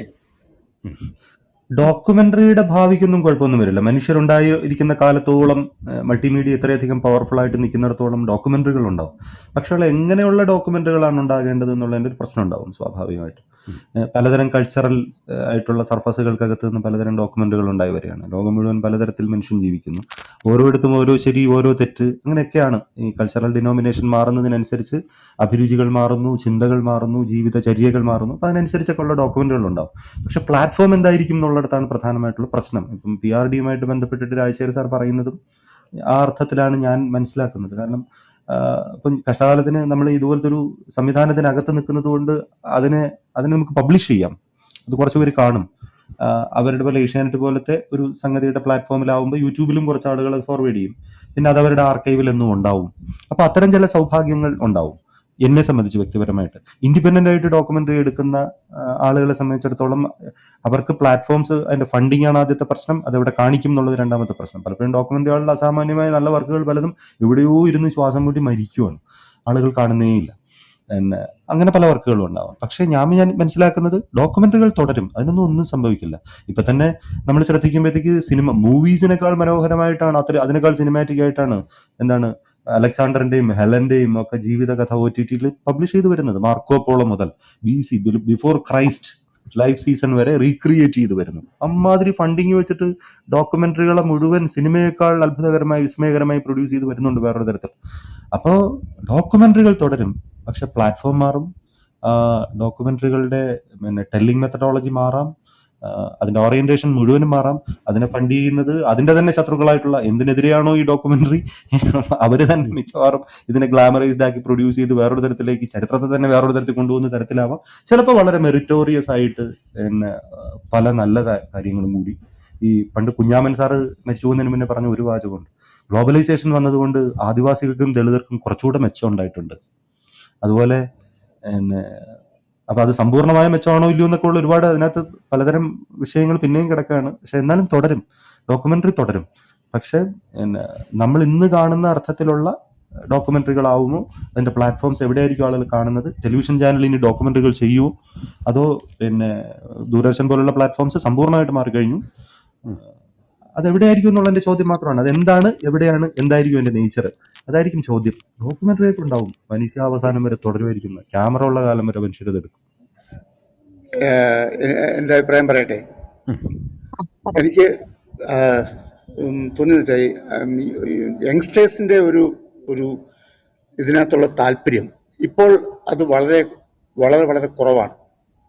പുതിയ ജനറേഷന് ഫിക്ഷനോളം താല്പര്യം ഡോക്യുമെന്ററികളോട് ഇല്ല എന്നുള്ളത് തന്നെ പറയാം. കാരണം വെച്ച് കഴിഞ്ഞാൽ അവര് അതിൽ നിന്നും പെട്ടെന്ന് മാറിപ്പോകുന്ന ഒരു സാഹചര്യമുണ്ട്. ഇപ്പോൾ ഒരു പ്രോഗ്രാം കണ്ടുകൊണ്ടിരിക്കുമ്പോൾ തന്നെ അത്രയും അല്ലെങ്കിൽ നെറ്റ്ഫ്ലിക്സിലും മറ്റും വരുന്ന വലിയ മുതൽ മുടക്കുള്ള, ഇപ്പം അത് അനീഷ് പറഞ്ഞതുപോലെയുള്ള വമ്പൻ പ്രോജക്റ്റുകൾ കാണും. അല്ലാത്ത നമ്മുടെ ഒരു റിയൽ ആയിട്ടുള്ള നമ്മുടെ ഒരു ചരിത്ര സംഭവത്തെയോ നമ്മുടെ യഥാർത്ഥത്തിലുള്ള വലിയ വലിയ പേഴ്സണാലിറ്റീസിനെ കുറിച്ചോ ഒക്കെയുള്ള ബയോഗ്രഫീസ് അത്തരം കാര്യങ്ങളിൽ പുസ്തകങ്ങൾ വായിക്കുന്നത് പോലുള്ള താല്പര്യം പുതിയ തലമുറയ്ക്ക് ഈ ഡോക്യുമെന്ററികളോടുണ്ടായാൽ മാത്രമേ ഡോക്യുമെന്ററിക്ക് ഒരു ഫ്യൂച്ചർ ഉണ്ടാവുള്ളൂ. കാരണം ഡോക്യുമെന്ററിയിലേക്ക് പുതിയ തലമുറ വരുമെന്നാണ് എൻ്റെ വിശ്വാസം. കാരണം സിനിമ എത്രമാത്രം സിമ്പിളായി യങ്സ്റ്റേഴ്സിൻ്റെ അകത്തേക്ക് കടന്നുകൂടിയോ, അതേപോലെ തന്നെ ഒരു ചാൻസ് ഡോക്യുമെന്ററികളുടെ മേഖലയിൽ ഒരു വലിയ ഒരു ട്രെൻഡിന് സാധ്യതയുണ്ടെന്നാണ് ഞാൻ വിശ്വസിക്കുന്നത്. കാരണം ഏത് കാര്യത്തെയും അതിൻ്റെ ആക്ച്വൽസ് കണ്ടെത്താനുള്ള ഒരു താല്പര്യം ഉണ്ടായി വരാൻ സാധ്യതയുണ്ട്. ജേർണലിസത്തിന്റെ പോലും സ്വഭാവത്തിൽ ഇത്തരം കാര്യങ്ങളിലേക്ക് ഒരു പക്ഷേ പുതിയ കാലത്ത് യുവാക്കളും യുവതികളും സഞ്ചരിച്ചു എന്ന് വരാം. കാരണം ഇമ്മൻസ് പോസിബിലിറ്റീസ് ആണല്ലോ നമ്മുടെ ചുറ്റിനും. ഫണ്ടാണല്ലോ മെയിൻ പ്രശ്നം ഇത്തരം കാര്യങ്ങളിൽ. പക്ഷേ തീരെ ഫണ്ട് വേണ്ടാതെ വരുന്നൊരു കാലത്ത്, അതായത് ഇപ്പം മൊബൈൽ ഫോണിൽ മനോഹരമായി ഷൂട്ട് ചെയ്യാം. ഞാനിപ്പം നേരത്തെ ഇവിടെ സൂചിപ്പിച്ച ഒരു SLC എക്സാം എഴുതാൻ ഒരു പെൺകുട്ടി 150 കിലോമീറ്ററാണ്, ആക്ച്വലി 150 കിലോമീറ്റർ കാട്ടിലൂടെ സഞ്ചരിച്ച ഭാഗ്യതാരകം എന്ന് പറഞ്ഞ ഡോക്യുമെന്ററി കംപ്ലീറ്റ് ഐഫോണിലാണ് ചെയ്തേക്കുന്നത്. അത് ഒരു ഷോട്ട് പോലും നമ്മുടെ ഡിജിറ്റൽ ക്യാമറയിൽ എടുത്തിട്ടില്ല, എല്ലാം ഐഫോണിലാണ്. അത് വളരെ മനോഹരമായ ഒരു സംഭവമാണ്. അതെ അതെ അതെ. അപ്പം അത്തരത്തിലുള്ള പോസിബിലിറ്റീസ് സാങ്കേതികമായി വരുന്നതോടുകൂടി എവിടെയും ഇപ്പൊ യൂട്യൂബ് ചാനൽസിന്റെയൊക്കെ ഒരു വല്ലാത്തൊരു എന്താ പറയുന്ന ആവേശമുണ്ടായി വന്നില്ലേ, അതേപോലെ തന്നെ ഒരു പാരലൽ ആയിട്ടുള്ള ഒരു പോസിബിലിറ്റി ഡോക്യുമെന്ററി ആക്ച്വലി ഡോക്യുമെന്റേഷൻ ആണല്ലോ, അത് എന്തുമാവാതെ. നമ്മുടെ വേണ്ടത്ര സ്റ്റഡി ഇല്ലാത്തതിന്റെ ഒരു പ്രശ്നം മാത്രമേ യങ്സ്റ്റേഴ്സിനുള്ളൂ. പക്ഷെ അവരുടെ ടേസ്റ്റ് മാറി വന്നാൽ അതിഭയങ്കരമായ സാധ്യതയാണ്. ഡോക്യുമെന്ററിക്ക് ഒരുപാട് പുതിയ സാധ്യതകളും തലങ്ങളും അതിന് പ്രക്ഷേപണത്തിനുള്ള മറ്റു വഴികളും ഉണ്ടായി വരുമെന്ന് തന്നെയാണ് ഞാൻ വിശ്വസിക്കുന്നത്. ഈ ഭാഗ്യതാരകം ഈ പബ്ലിക് ഡൊമൈനിൽ വേറെ ഉണ്ടോ? അത് ഇപ്പൊ അടുത്ത കാലത്തല്ലാതെ ഭാഗ്യതാരകം PRD ഇവിടേക്ക് കൊടുത്തു, അവരുടെ വെബ്സൈറ്റിൽ കൊടുത്തു. പക്ഷെ ദൂരദർശനിൽ എല്ലാ പ്രോജക്റ്റുകളും കൊടുത്തുകൊണ്ടിരുന്നതാണ്. ഇപ്പം എന്തോ ഒരു സംഭവം ദൂരദർശനിൽ, ഒന്നാമത് എനിക്ക് തോന്നുന്നു ഇതിന്റെ സ്പോൺസർഷിപ്പിന്റെ ഒക്കെ ഇഷ്യൂസും കാര്യങ്ങളും ഒക്കെ ഉണ്ടെന്ന് തോന്നുന്നു. ഇപ്പൊ നേരത്തെ എല്ലാ ഡോക്യുമെന്ററികളും ദൂരദർശൻ കാണിച്ചുകൊണ്ടിരുന്നതാണ്. PRD ആയിട്ടൊരു ടൈപ്പ് തന്നെ ഉണ്ടായിരുന്നു ആ കാര്യത്തിൽ. ഇപ്പം പക്ഷെ അങ്ങനെ കാണിക്കുന്നതായിട്ട് കാണുന്നില്ല കഴിഞ്ഞ കുറച്ച് നാളായിട്ട്. എന്തായാലും ശരി, ഇത്തരം ഒരു ടൈപ്പുകൾ അവരുമായിട്ട്, അല്ലെങ്കിൽ വേറൊരു ഗവൺമെന്റിന്റെ OTT പ്ലാറ്റ്ഫോം വരുന്നല്ലോ, C ചാനൽ, അത് അത്തരത്തിലുള്ള സ്ഥലങ്ങളിൽ ഇതിനെ എൻകറേജ് ചെയ്യാൻ സ്വാഭാവികമായിട്ടും ഗവൺമെന്റിന്റെ ഭാഗത്തുനിന്ന് ശ്രമങ്ങൾ ഉണ്ടായാൽ ഡോക്യുമെന്ററിയെ സംരക്ഷിക്കാൻ കഴിയുമെന്ന് തന്നെയാണ് എനിക്ക് തോന്നുന്നത്. ഒരു പ്രത്യേക കാലപരിധിക്ക് അപ്പുറം ഈ ഡോക്യുമെന്ററീസിന്റെ റൈറ്റ് തിരിച്ചു വാങ്ങാനായിട്ടുള്ള എന്തെങ്കിലും ഒരു ശ്രമം നടത്തി നോക്കിക്കൂടെ? ഇപ്പോ PRD ആണ്, സർക്കാർ തലത്തിലൊക്കെ അവര് സൂക്ഷിച്ചു വെക്കുന്നതിന് അവർക്കും ഒരു ലിമിറ്റേഷൻ ഉണ്ടല്ലോ. അപ്പോ ഒരു സർട്ടൻ ടൈം ഫ്രെയിം പറഞ്ഞ് അതിനപ്പുറമുള്ള ഡോക്യുമെന്ററീസ് ഇത് ചെയ്ത ആളുകൾക്ക് തിരിച്ചു എന്താ പ്രോബ്ലം വെച്ചാൽ ഇതിന്റെ റൈറ്റ് എന്ന് പറയുന്നത് റൈറ്റ് ഗവൺമെന്റ് നിക്ഷിപ്തമായി ഇരിക്കുന്നിടത്തോളം കാലം അപ്പം അങ്ങനെ ഒരു കോൺട്രാക്ട് അവരുടെ ഇതിലേക്ക് കൊണ്ടുവരാൻ സാധ്യതയില്ല. കാരണം അത് ഗവൺമെന്റ് തന്നെയാണല്ലോ അതിന്റെ ഒരു ഹോൾഡിംഗ് അതോറിറ്റി. അവര് ഇപ്പം ഈ അടുത്ത കാലത്തായിട്ട് ചെയ്യുന്ന ഡോക്യുമെന്ററികൾ മുഴുവൻ ഡിജിറ്റലൈസ് ചെയ്യുന്നുണ്ട് കേട്ടോ. അത് ഈ സാധ്യതകൾ ഉപയോഗിച്ചുകൊണ്ട് എല്ലാം ആർക്കൈവിലാക്കുന്നുണ്ട്. മുൻപ് ഉള്ള കുറെ എണ്ണം പോയി, അത് ഇനിയിപ്പോ റിട്രീവ് ചെയ്തെടുക്കാൻ പാടാണ്. അതിന്റെ എമൗണ്ട് ചോദിച്ചപ്പം ഒരു 10 കൊല്ലത്തേക്ക് PRDക്ക് ഡോക്യുമെന്ററി ചെയ്യാനുള്ള ബഡ്ജറ്റാണ് അതിനുവേണ്ടി റിട്രീവ് ചെയ്യാൻ വേണ്ടി വരിക. അപ്പൊ അതുകൊണ്ട് ആ ശ്രമങ്ങൾ അതിൽ നിന്ന് പിന്മാറുകയേ ഉള്ളൂ ഗവൺമെന്റ് സ്വാഭാവികമായിട്ടും. ഇത് പ്രദർശനാനുമതി മാത്രം മതി, അതിന്റെ കംപ്ലീറ്റ് റൈറ്റ് അത് കിട്ടിയില്ലെങ്കിൽ. ശരിക്കും ചെയ്യേണ്ടതാണ്. എനിക്ക് പലപ്പോഴും തോന്നിയിട്ടുള്ളൊരു കാര്യം, എനിക്ക് വലുതായിട്ട് ഇത് പിന്നെ ഒരു പ്രോജക്റ്റ് പോലെ ഗവൺമെന്റിന് ചെയ്യാവുന്ന ഒരു കാര്യം, സ്കൂളുകളിൽ വെറും കുട്ടികൾക്ക് ഒരു 10 രൂപയ്ക്ക് CD കൊടുത്താൽ പോലും എത്ര മാത്രം റിട്ടേൺസും കാര്യങ്ങളും ഇതിൽ നിന്നുണ്ടാവും. വെറും ഒരു 10 രൂപ ഏത് കുട്ടിയാ വാങ്ങാത്തെ?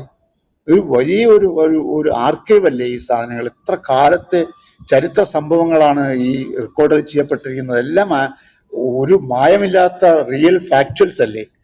അപ്പം അല്ല, അവരെ കൊണ്ട് അത് പർച്ചേസ് ചെയ്യിപ്പിച്ചില്ലെങ്കിലും അത് പ്രദർശിപ്പിച്ചെങ്കിലും അവരെ കാണിക്കാം. സ്കൂൾ തലത്തിൽ അതെ പ്രദർശിപ്പിക്കുകയെങ്കിലും ചെയ്യാൻ ഗവൺമെന്റിന്റെ ഭാഗത്തുനിന്ന് നീക്കം ഉണ്ടാകേണ്ടത് തന്നെ. അതൊക്കെ അവർ കേൾക്കുന്നുണ്ടാവും. അവരിലേക്ക് എത്തിക്കാനും സ്വാഭാവികമായിട്ടും എല്ലാവരും ശ്രമിക്കണമെന്നാണ് ഞാൻ പറയുന്നത്. ഇത് കേൾക്കണം എന്ന് തന്നെയാണ് എന്റെ അഭിപ്രായം. ഇതിന്റെ സംഘടനയിലൊക്കെ അംഗത്വമുണ്ട്. ഞാൻ DFFKയിലെ മെമ്പറാണ്.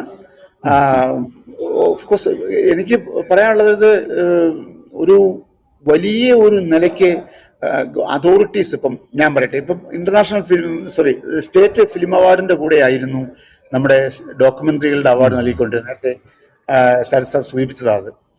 അപ്പം കഴിഞ്ഞ നമ്മുടെ എപ്പിസോഡിൽ സൂചിപ്പിച്ചതാണ്. അപ്പം അത് മാറ്റി 2 ടെലിവിഷൻ അവാർഡിന്റെ കൂടെ ആക്കിയപ്പോൾ അതിനെതിരെ നമ്മുടെ സംഘടനാപരമായിട്ട് നമ്മളൊന്ന് നീങ്ങിയിട്ട് ഒരു തരത്തിലും അതിനകത്തൊരു അനുകൂലമായ നിലപാടുണ്ടായിട്ടില്ല. ഇത് സംഘടന കൊണ്ടൊന്നും എനിക്ക് തോന്നുന്നില്ല ഒരു പരിധിക്കപ്പുറത്തേക്കൊന്നും ഈ അതോറിറ്റീസിനെ, എക്സിക്യൂട്ടീവ്സിനെ ഇൻഫ്ലുവൻസ് ചെയ്യാൻ കഴിയും. കാര്യം എക്സിക്യൂട്ടീവ്സ് എന്ന് പറയുമ്പം ഡയറക്ടർ ലെവലിലൊക്കെ ഉള്ള ആളുകള്, മനസാക്ഷി എന്ന് പറയുന്ന ഒരു സംഭവമുള്ള ആളുകൾ വന്നാൽ മാത്രമേ ഇത്തരം കാര്യങ്ങളിൽ നല്ല ഒരു നിലപാടുണ്ടാവുള്ളൂ. മനസാക്ഷി, അനുകമ്പ, ഒരുപാട് കാര്യങ്ങളുണ്ട്, അതൊക്കെ ഉണ്ടാവണം.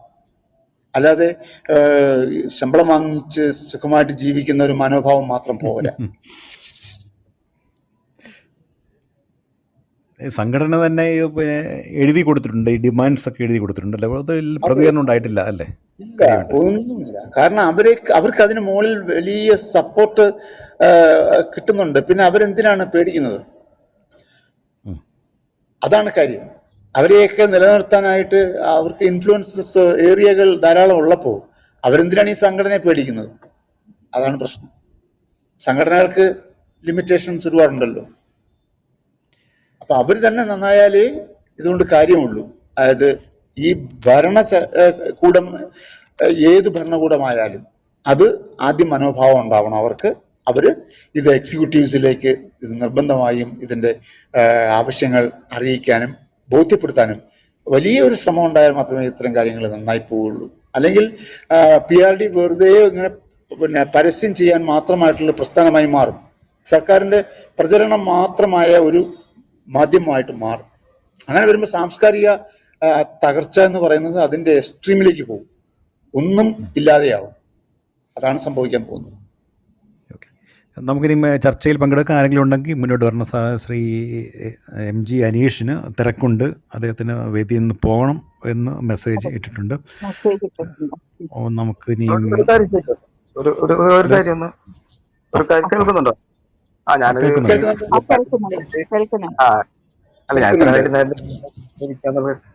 ലീല രാജശേഖരൻ എന്നുള്ളത് യൂട്യൂബിൽ അടിച്ചപ്പോ ഒന്നും കാണാൻ പറ്റില്ല. പിന്നീട് ഇതിൽ പറയുന്നതിൽ കേട്ടു രാജശേഖരൻ എന്നാണ് മുഴുവൻ പേരുന്നത്.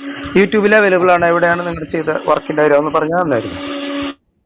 യൂട്യൂബില് എന്റെ കൂടുതൽ വർക്കുകളും PRD, സീഡിറ്റ് എന്നീ സ്ഥാപനങ്ങൾക്ക് വേണ്ടിയും KSFDCക്ക് വേണ്ടി ആയതുകൊണ്ട് അവർ കൊടുത്തിരിക്കുന്ന യൂട്യൂബ് പ്ലാറ്റ്ഫോമിലേ ഇത് അവൈലബിൾ ആയിട്ടുള്ളൂ. പക്ഷെ ഞാനിനി എൻ്റെ എല്ലാ വർക്കുകളും ഞാൻ സ്വന്തമായി തന്നെ ഒരു വേർഷൻ കൊടുക്കണം എന്ന് ആഗ്രഹിക്കുന്നുണ്ട്. എന്തായാലും എന്നെക്കുറിച്ച് മനസ്സിലാക്കാനും ഞാൻ ചെയ്ത വർക്കുകൾ എന്തെങ്കിലും കാണാനും തീർച്ചയായിട്ടും മേലില രാജശേഖരന് തന്നെ സെർച്ച് ചെയ്താൽ മതി. താമസിയാതെ അതിനൊരു പരിഹാരം ഉണ്ടാക്കാൻ ഞാൻ ശ്രമിക്കുന്നതായിരിക്കും. അല്ല, ആഷിക്ക് വളരെ ലേറ്റായിട്ടാണ് അദ്ദേഹത്തിൻ്റെ ഭാഗ്യതാരകത്തിൻ്റെ ലിങ്ക് കിട്ടിയത്. അത് ഫേസ്ബുക്ക് സ്റ്റാറ്റസിൽ ഇട്ടിട്ടുണ്ട്. ഇനി വരുന്ന ഇതിലെ പോസ്റ്റിലിൻ്റെ കൂടെ ചേർക്കാം. അതിനകത്ത് നേരത്തെയുള്ള MG അനീഷിൻ്റെ ലിങ്കുകൾ മുഴുവൻ നമ്മൾ ആ പോസ്റ്റിൽ ഇട്ടിട്ടുണ്ട്. ഇദ്ദേഹത്തിൻ്റെ ഭാഗ്യതാരകത്തിൻ്റെയും കൂടെ ലിങ്ക് ആ പോസ്റ്റിൽ ചേർക്കാം. ഇനി വരുന്ന ഇതിൻ്റെ റെക്കോർഡിംഗ് ഉൾപ്പെടെയുള്ളതിൻ്റെ കൂടെയും ചേർക്കാം. ഓക്കെ. ഒരു കുറെ വർക്കുകൾ PRD സൈറ്റിൽ കൊടുത്തെന്നാണ് എനിക്ക് തോന്നുന്നത്. അതായത് സീഡിറ്റിന്റെ ഉണ്ട് കേട്ടോ. ഇപ്പം ഓപ്പ ആയാലും, ഓപ്പ എന്ന് പറയുന്നത് AB കുട്ടിമാളുമ്മയെ കുറിച്ചുള്ള ബയോഗ്രഫിയാണ്. ഒരു സ്വർണ്ണ നാണയത്തിന്റെ കഥ ഡോക്ടർ സൂര്യനാട് കുഞ്ഞമ്പിള്ള സാറിനെ കുറിച്ചുള്ള ഡോക്യുമെന്റ്, ഇതൊക്കെ ഓൾറെഡി സീഡിറ്റ് അവരുടെ സൈറ്റിൽ കൊടുത്തിട്ടുണ്ട്. തീർച്ചയായിട്ടും കൊടുത്തിട്ടുണ്ട്. ഒരുപാട് വർക്കുകളുണ്ട്. അതിന്റെയും കൂടെ ലിങ്ക് ഒന്ന് അയച്ചു തന്നു കഴിഞ്ഞാൽ നമുക്ക് ഇതിന്റെ കൂടെ ചേർക്കാൻ പറ്റും. കുറെ പേര് കാണാൻ പറ്റുമല്ലോ. ഞാനൊന്ന് അയക്കാം. അവരോടൊന്ന് കോണ്ടാക്ട് ചെയ്തിട്ട് ഞാനൊന്ന് അയക്കാം. ഓക്കെ. അപ്പോൾ ഇനി ചോദ്യങ്ങളൊന്നും ഇല്ലെങ്കിൽ നമുക്ക് ഈ പരിപാടിയുടെ ഈ ഭാഗം ഇവിടെ അവസാനിപ്പിക്കാം എന്ന് തോന്നുന്നു. ആരെങ്കിലും ചോദ്യങ്ങളുണ്ടെങ്കിൽ ദയവായി മുന്നോട്ട് വരണം. ഇല്ലെങ്കിൽ നമുക്ക് ഈ പരിപാടിയുടെ സമാപനത്തിലേക്ക് പോകാം. ഹേമ അല്ലേ? അതെ സർ. ചോദ്യങ്ങൾ എല്ലാവരും ചോദിച്ചു കഴിഞ്ഞു. ചോദ്യങ്ങൾ ചോദിച്ചു. അപ്പം ദൃശ്യസാക്ഷ്യം പരിപാടിയുടെ 12ാം ഭാഗമാണിത്. ഇതിൽ സജീവമായി പങ്കെടുത്ത പ്രിയപ്പെട്ട ശ്രീ MG അനീഷ്, ശ്രീ മെല്ലില രാജശേഖർ, രണ്ടുപേർക്കും ഈ ചർച്ചയിൽ പങ്കെടുത്ത എല്ലാവർക്കും, ഇത് കേട്ട ഈ പരിപാടിയിൽ വന്ന എല്ലാവർക്കും ക്ലബ് ഹൗസ് മീഡിയ റൂമിൻ്റെ പേരിൽ ഞാൻ നന്ദി രേഖപ്പെടുത്തുന്നു. വളരെ കാലിക പ്രസക്തിയുള്ള ഒരു പ്രോഗ്രാമാണിത്. തീർച്ചയായിട്ടും ഇവിടെ ഈ പ്ലാറ്റ്ഫോം എനിക്ക് അവസരം തന്നതിന് നന്ദി. അനീഷ് ജിക്കും ഒപ്പം പ്രദീപ് സാറും ഹേമ മാഡം എല്ലാവർക്കും അങ്ങേയറ്റം നന്ദി. Thank you. എന്തായാലും രണ്ടുപേരുടെയും ഡോക്യുമെൻ്ററികൾ എല്ലാവരും കാണണം. പരമാവധി ലിങ്കുകൾ ഷെയർ ചെയ്യണം എന്നുകൂടി ഞാൻ അഭ്യർത്ഥിക്കട്ടെ. ഞാൻ ഈ ഇലക്ഷൻ കാലത്തെ ഒരു വല്ലാത്ത തിരക്ക് കൊണ്ട് മാത്രമാണ് ആ മെസ്സേജ് ഇട്ടത്. കാരണം ഞാൻ ഇന്നിപ്പോ ഇവിടുന്ന് പോകണമെങ്കിൽ ഒരു 12 മണി ആകണം. ഇപ്പോഴെഴുന്നേറ്റ് പോയാലേ അത് പണി തീരും. അതെ, താങ്കളെ പോലെ ഉള്ളവർക്ക് പങ്കെടുക്കാൻ പറ്റുന്ന സമയമേ അല്ല ഇത്. അതിൽ പ്രത്യേകിച്ച് ഞാൻ താങ്കളോട് നന്ദി രേഖപ്പെടുത്തുന്നു. കാര്യം വളരെ തിരക്കിനിടയിൽ ഇത്രയും സമയം ചെലവഴിച്ചത്. പ്രത്യേകിച്ച് എനിക്ക് ഒരു ചെറിയ കാര്യം പറയാനുണ്ട്. ഞാൻ റെയിൽവേ സ്റ്റേഷനിൽ നേരെ ചൈത്ര ഹോട്ടലിൽ വന്ന് അവരുടെ റിസപ്ഷനിൽ ഇരുന്നിട്ടാണ് ഇത്രയും നേരം സംസാരിക്കുന്നത്. അയ്യോ, അതെ, എനിക്ക് താങ്കളും ഇതിൽ പങ്കെടുക്കുമെന്ന് സംശയം ഉണ്ടായിരുന്നു. യാത്രയിലാണ് എന്ന് പറഞ്ഞു. കൃത്യമായിട്ട് കുഴപ്പമൊന്നും പറ്റിയില്ല. വന്നു. വളരെ സന്തോഷം. അപ്പം നമുക്ക് ഈ പരിപാടി ഇവിടെ അവസാനിപ്പിക്കാം. എല്ലാവർക്കും ശുഭരാത്രി. നന്ദി. നമസ്കാരം. എല്ലാവർക്കും ശുഭരാത്രി ആശംസിക്കുന്നു. Thank you. ശുഭരാത്രി.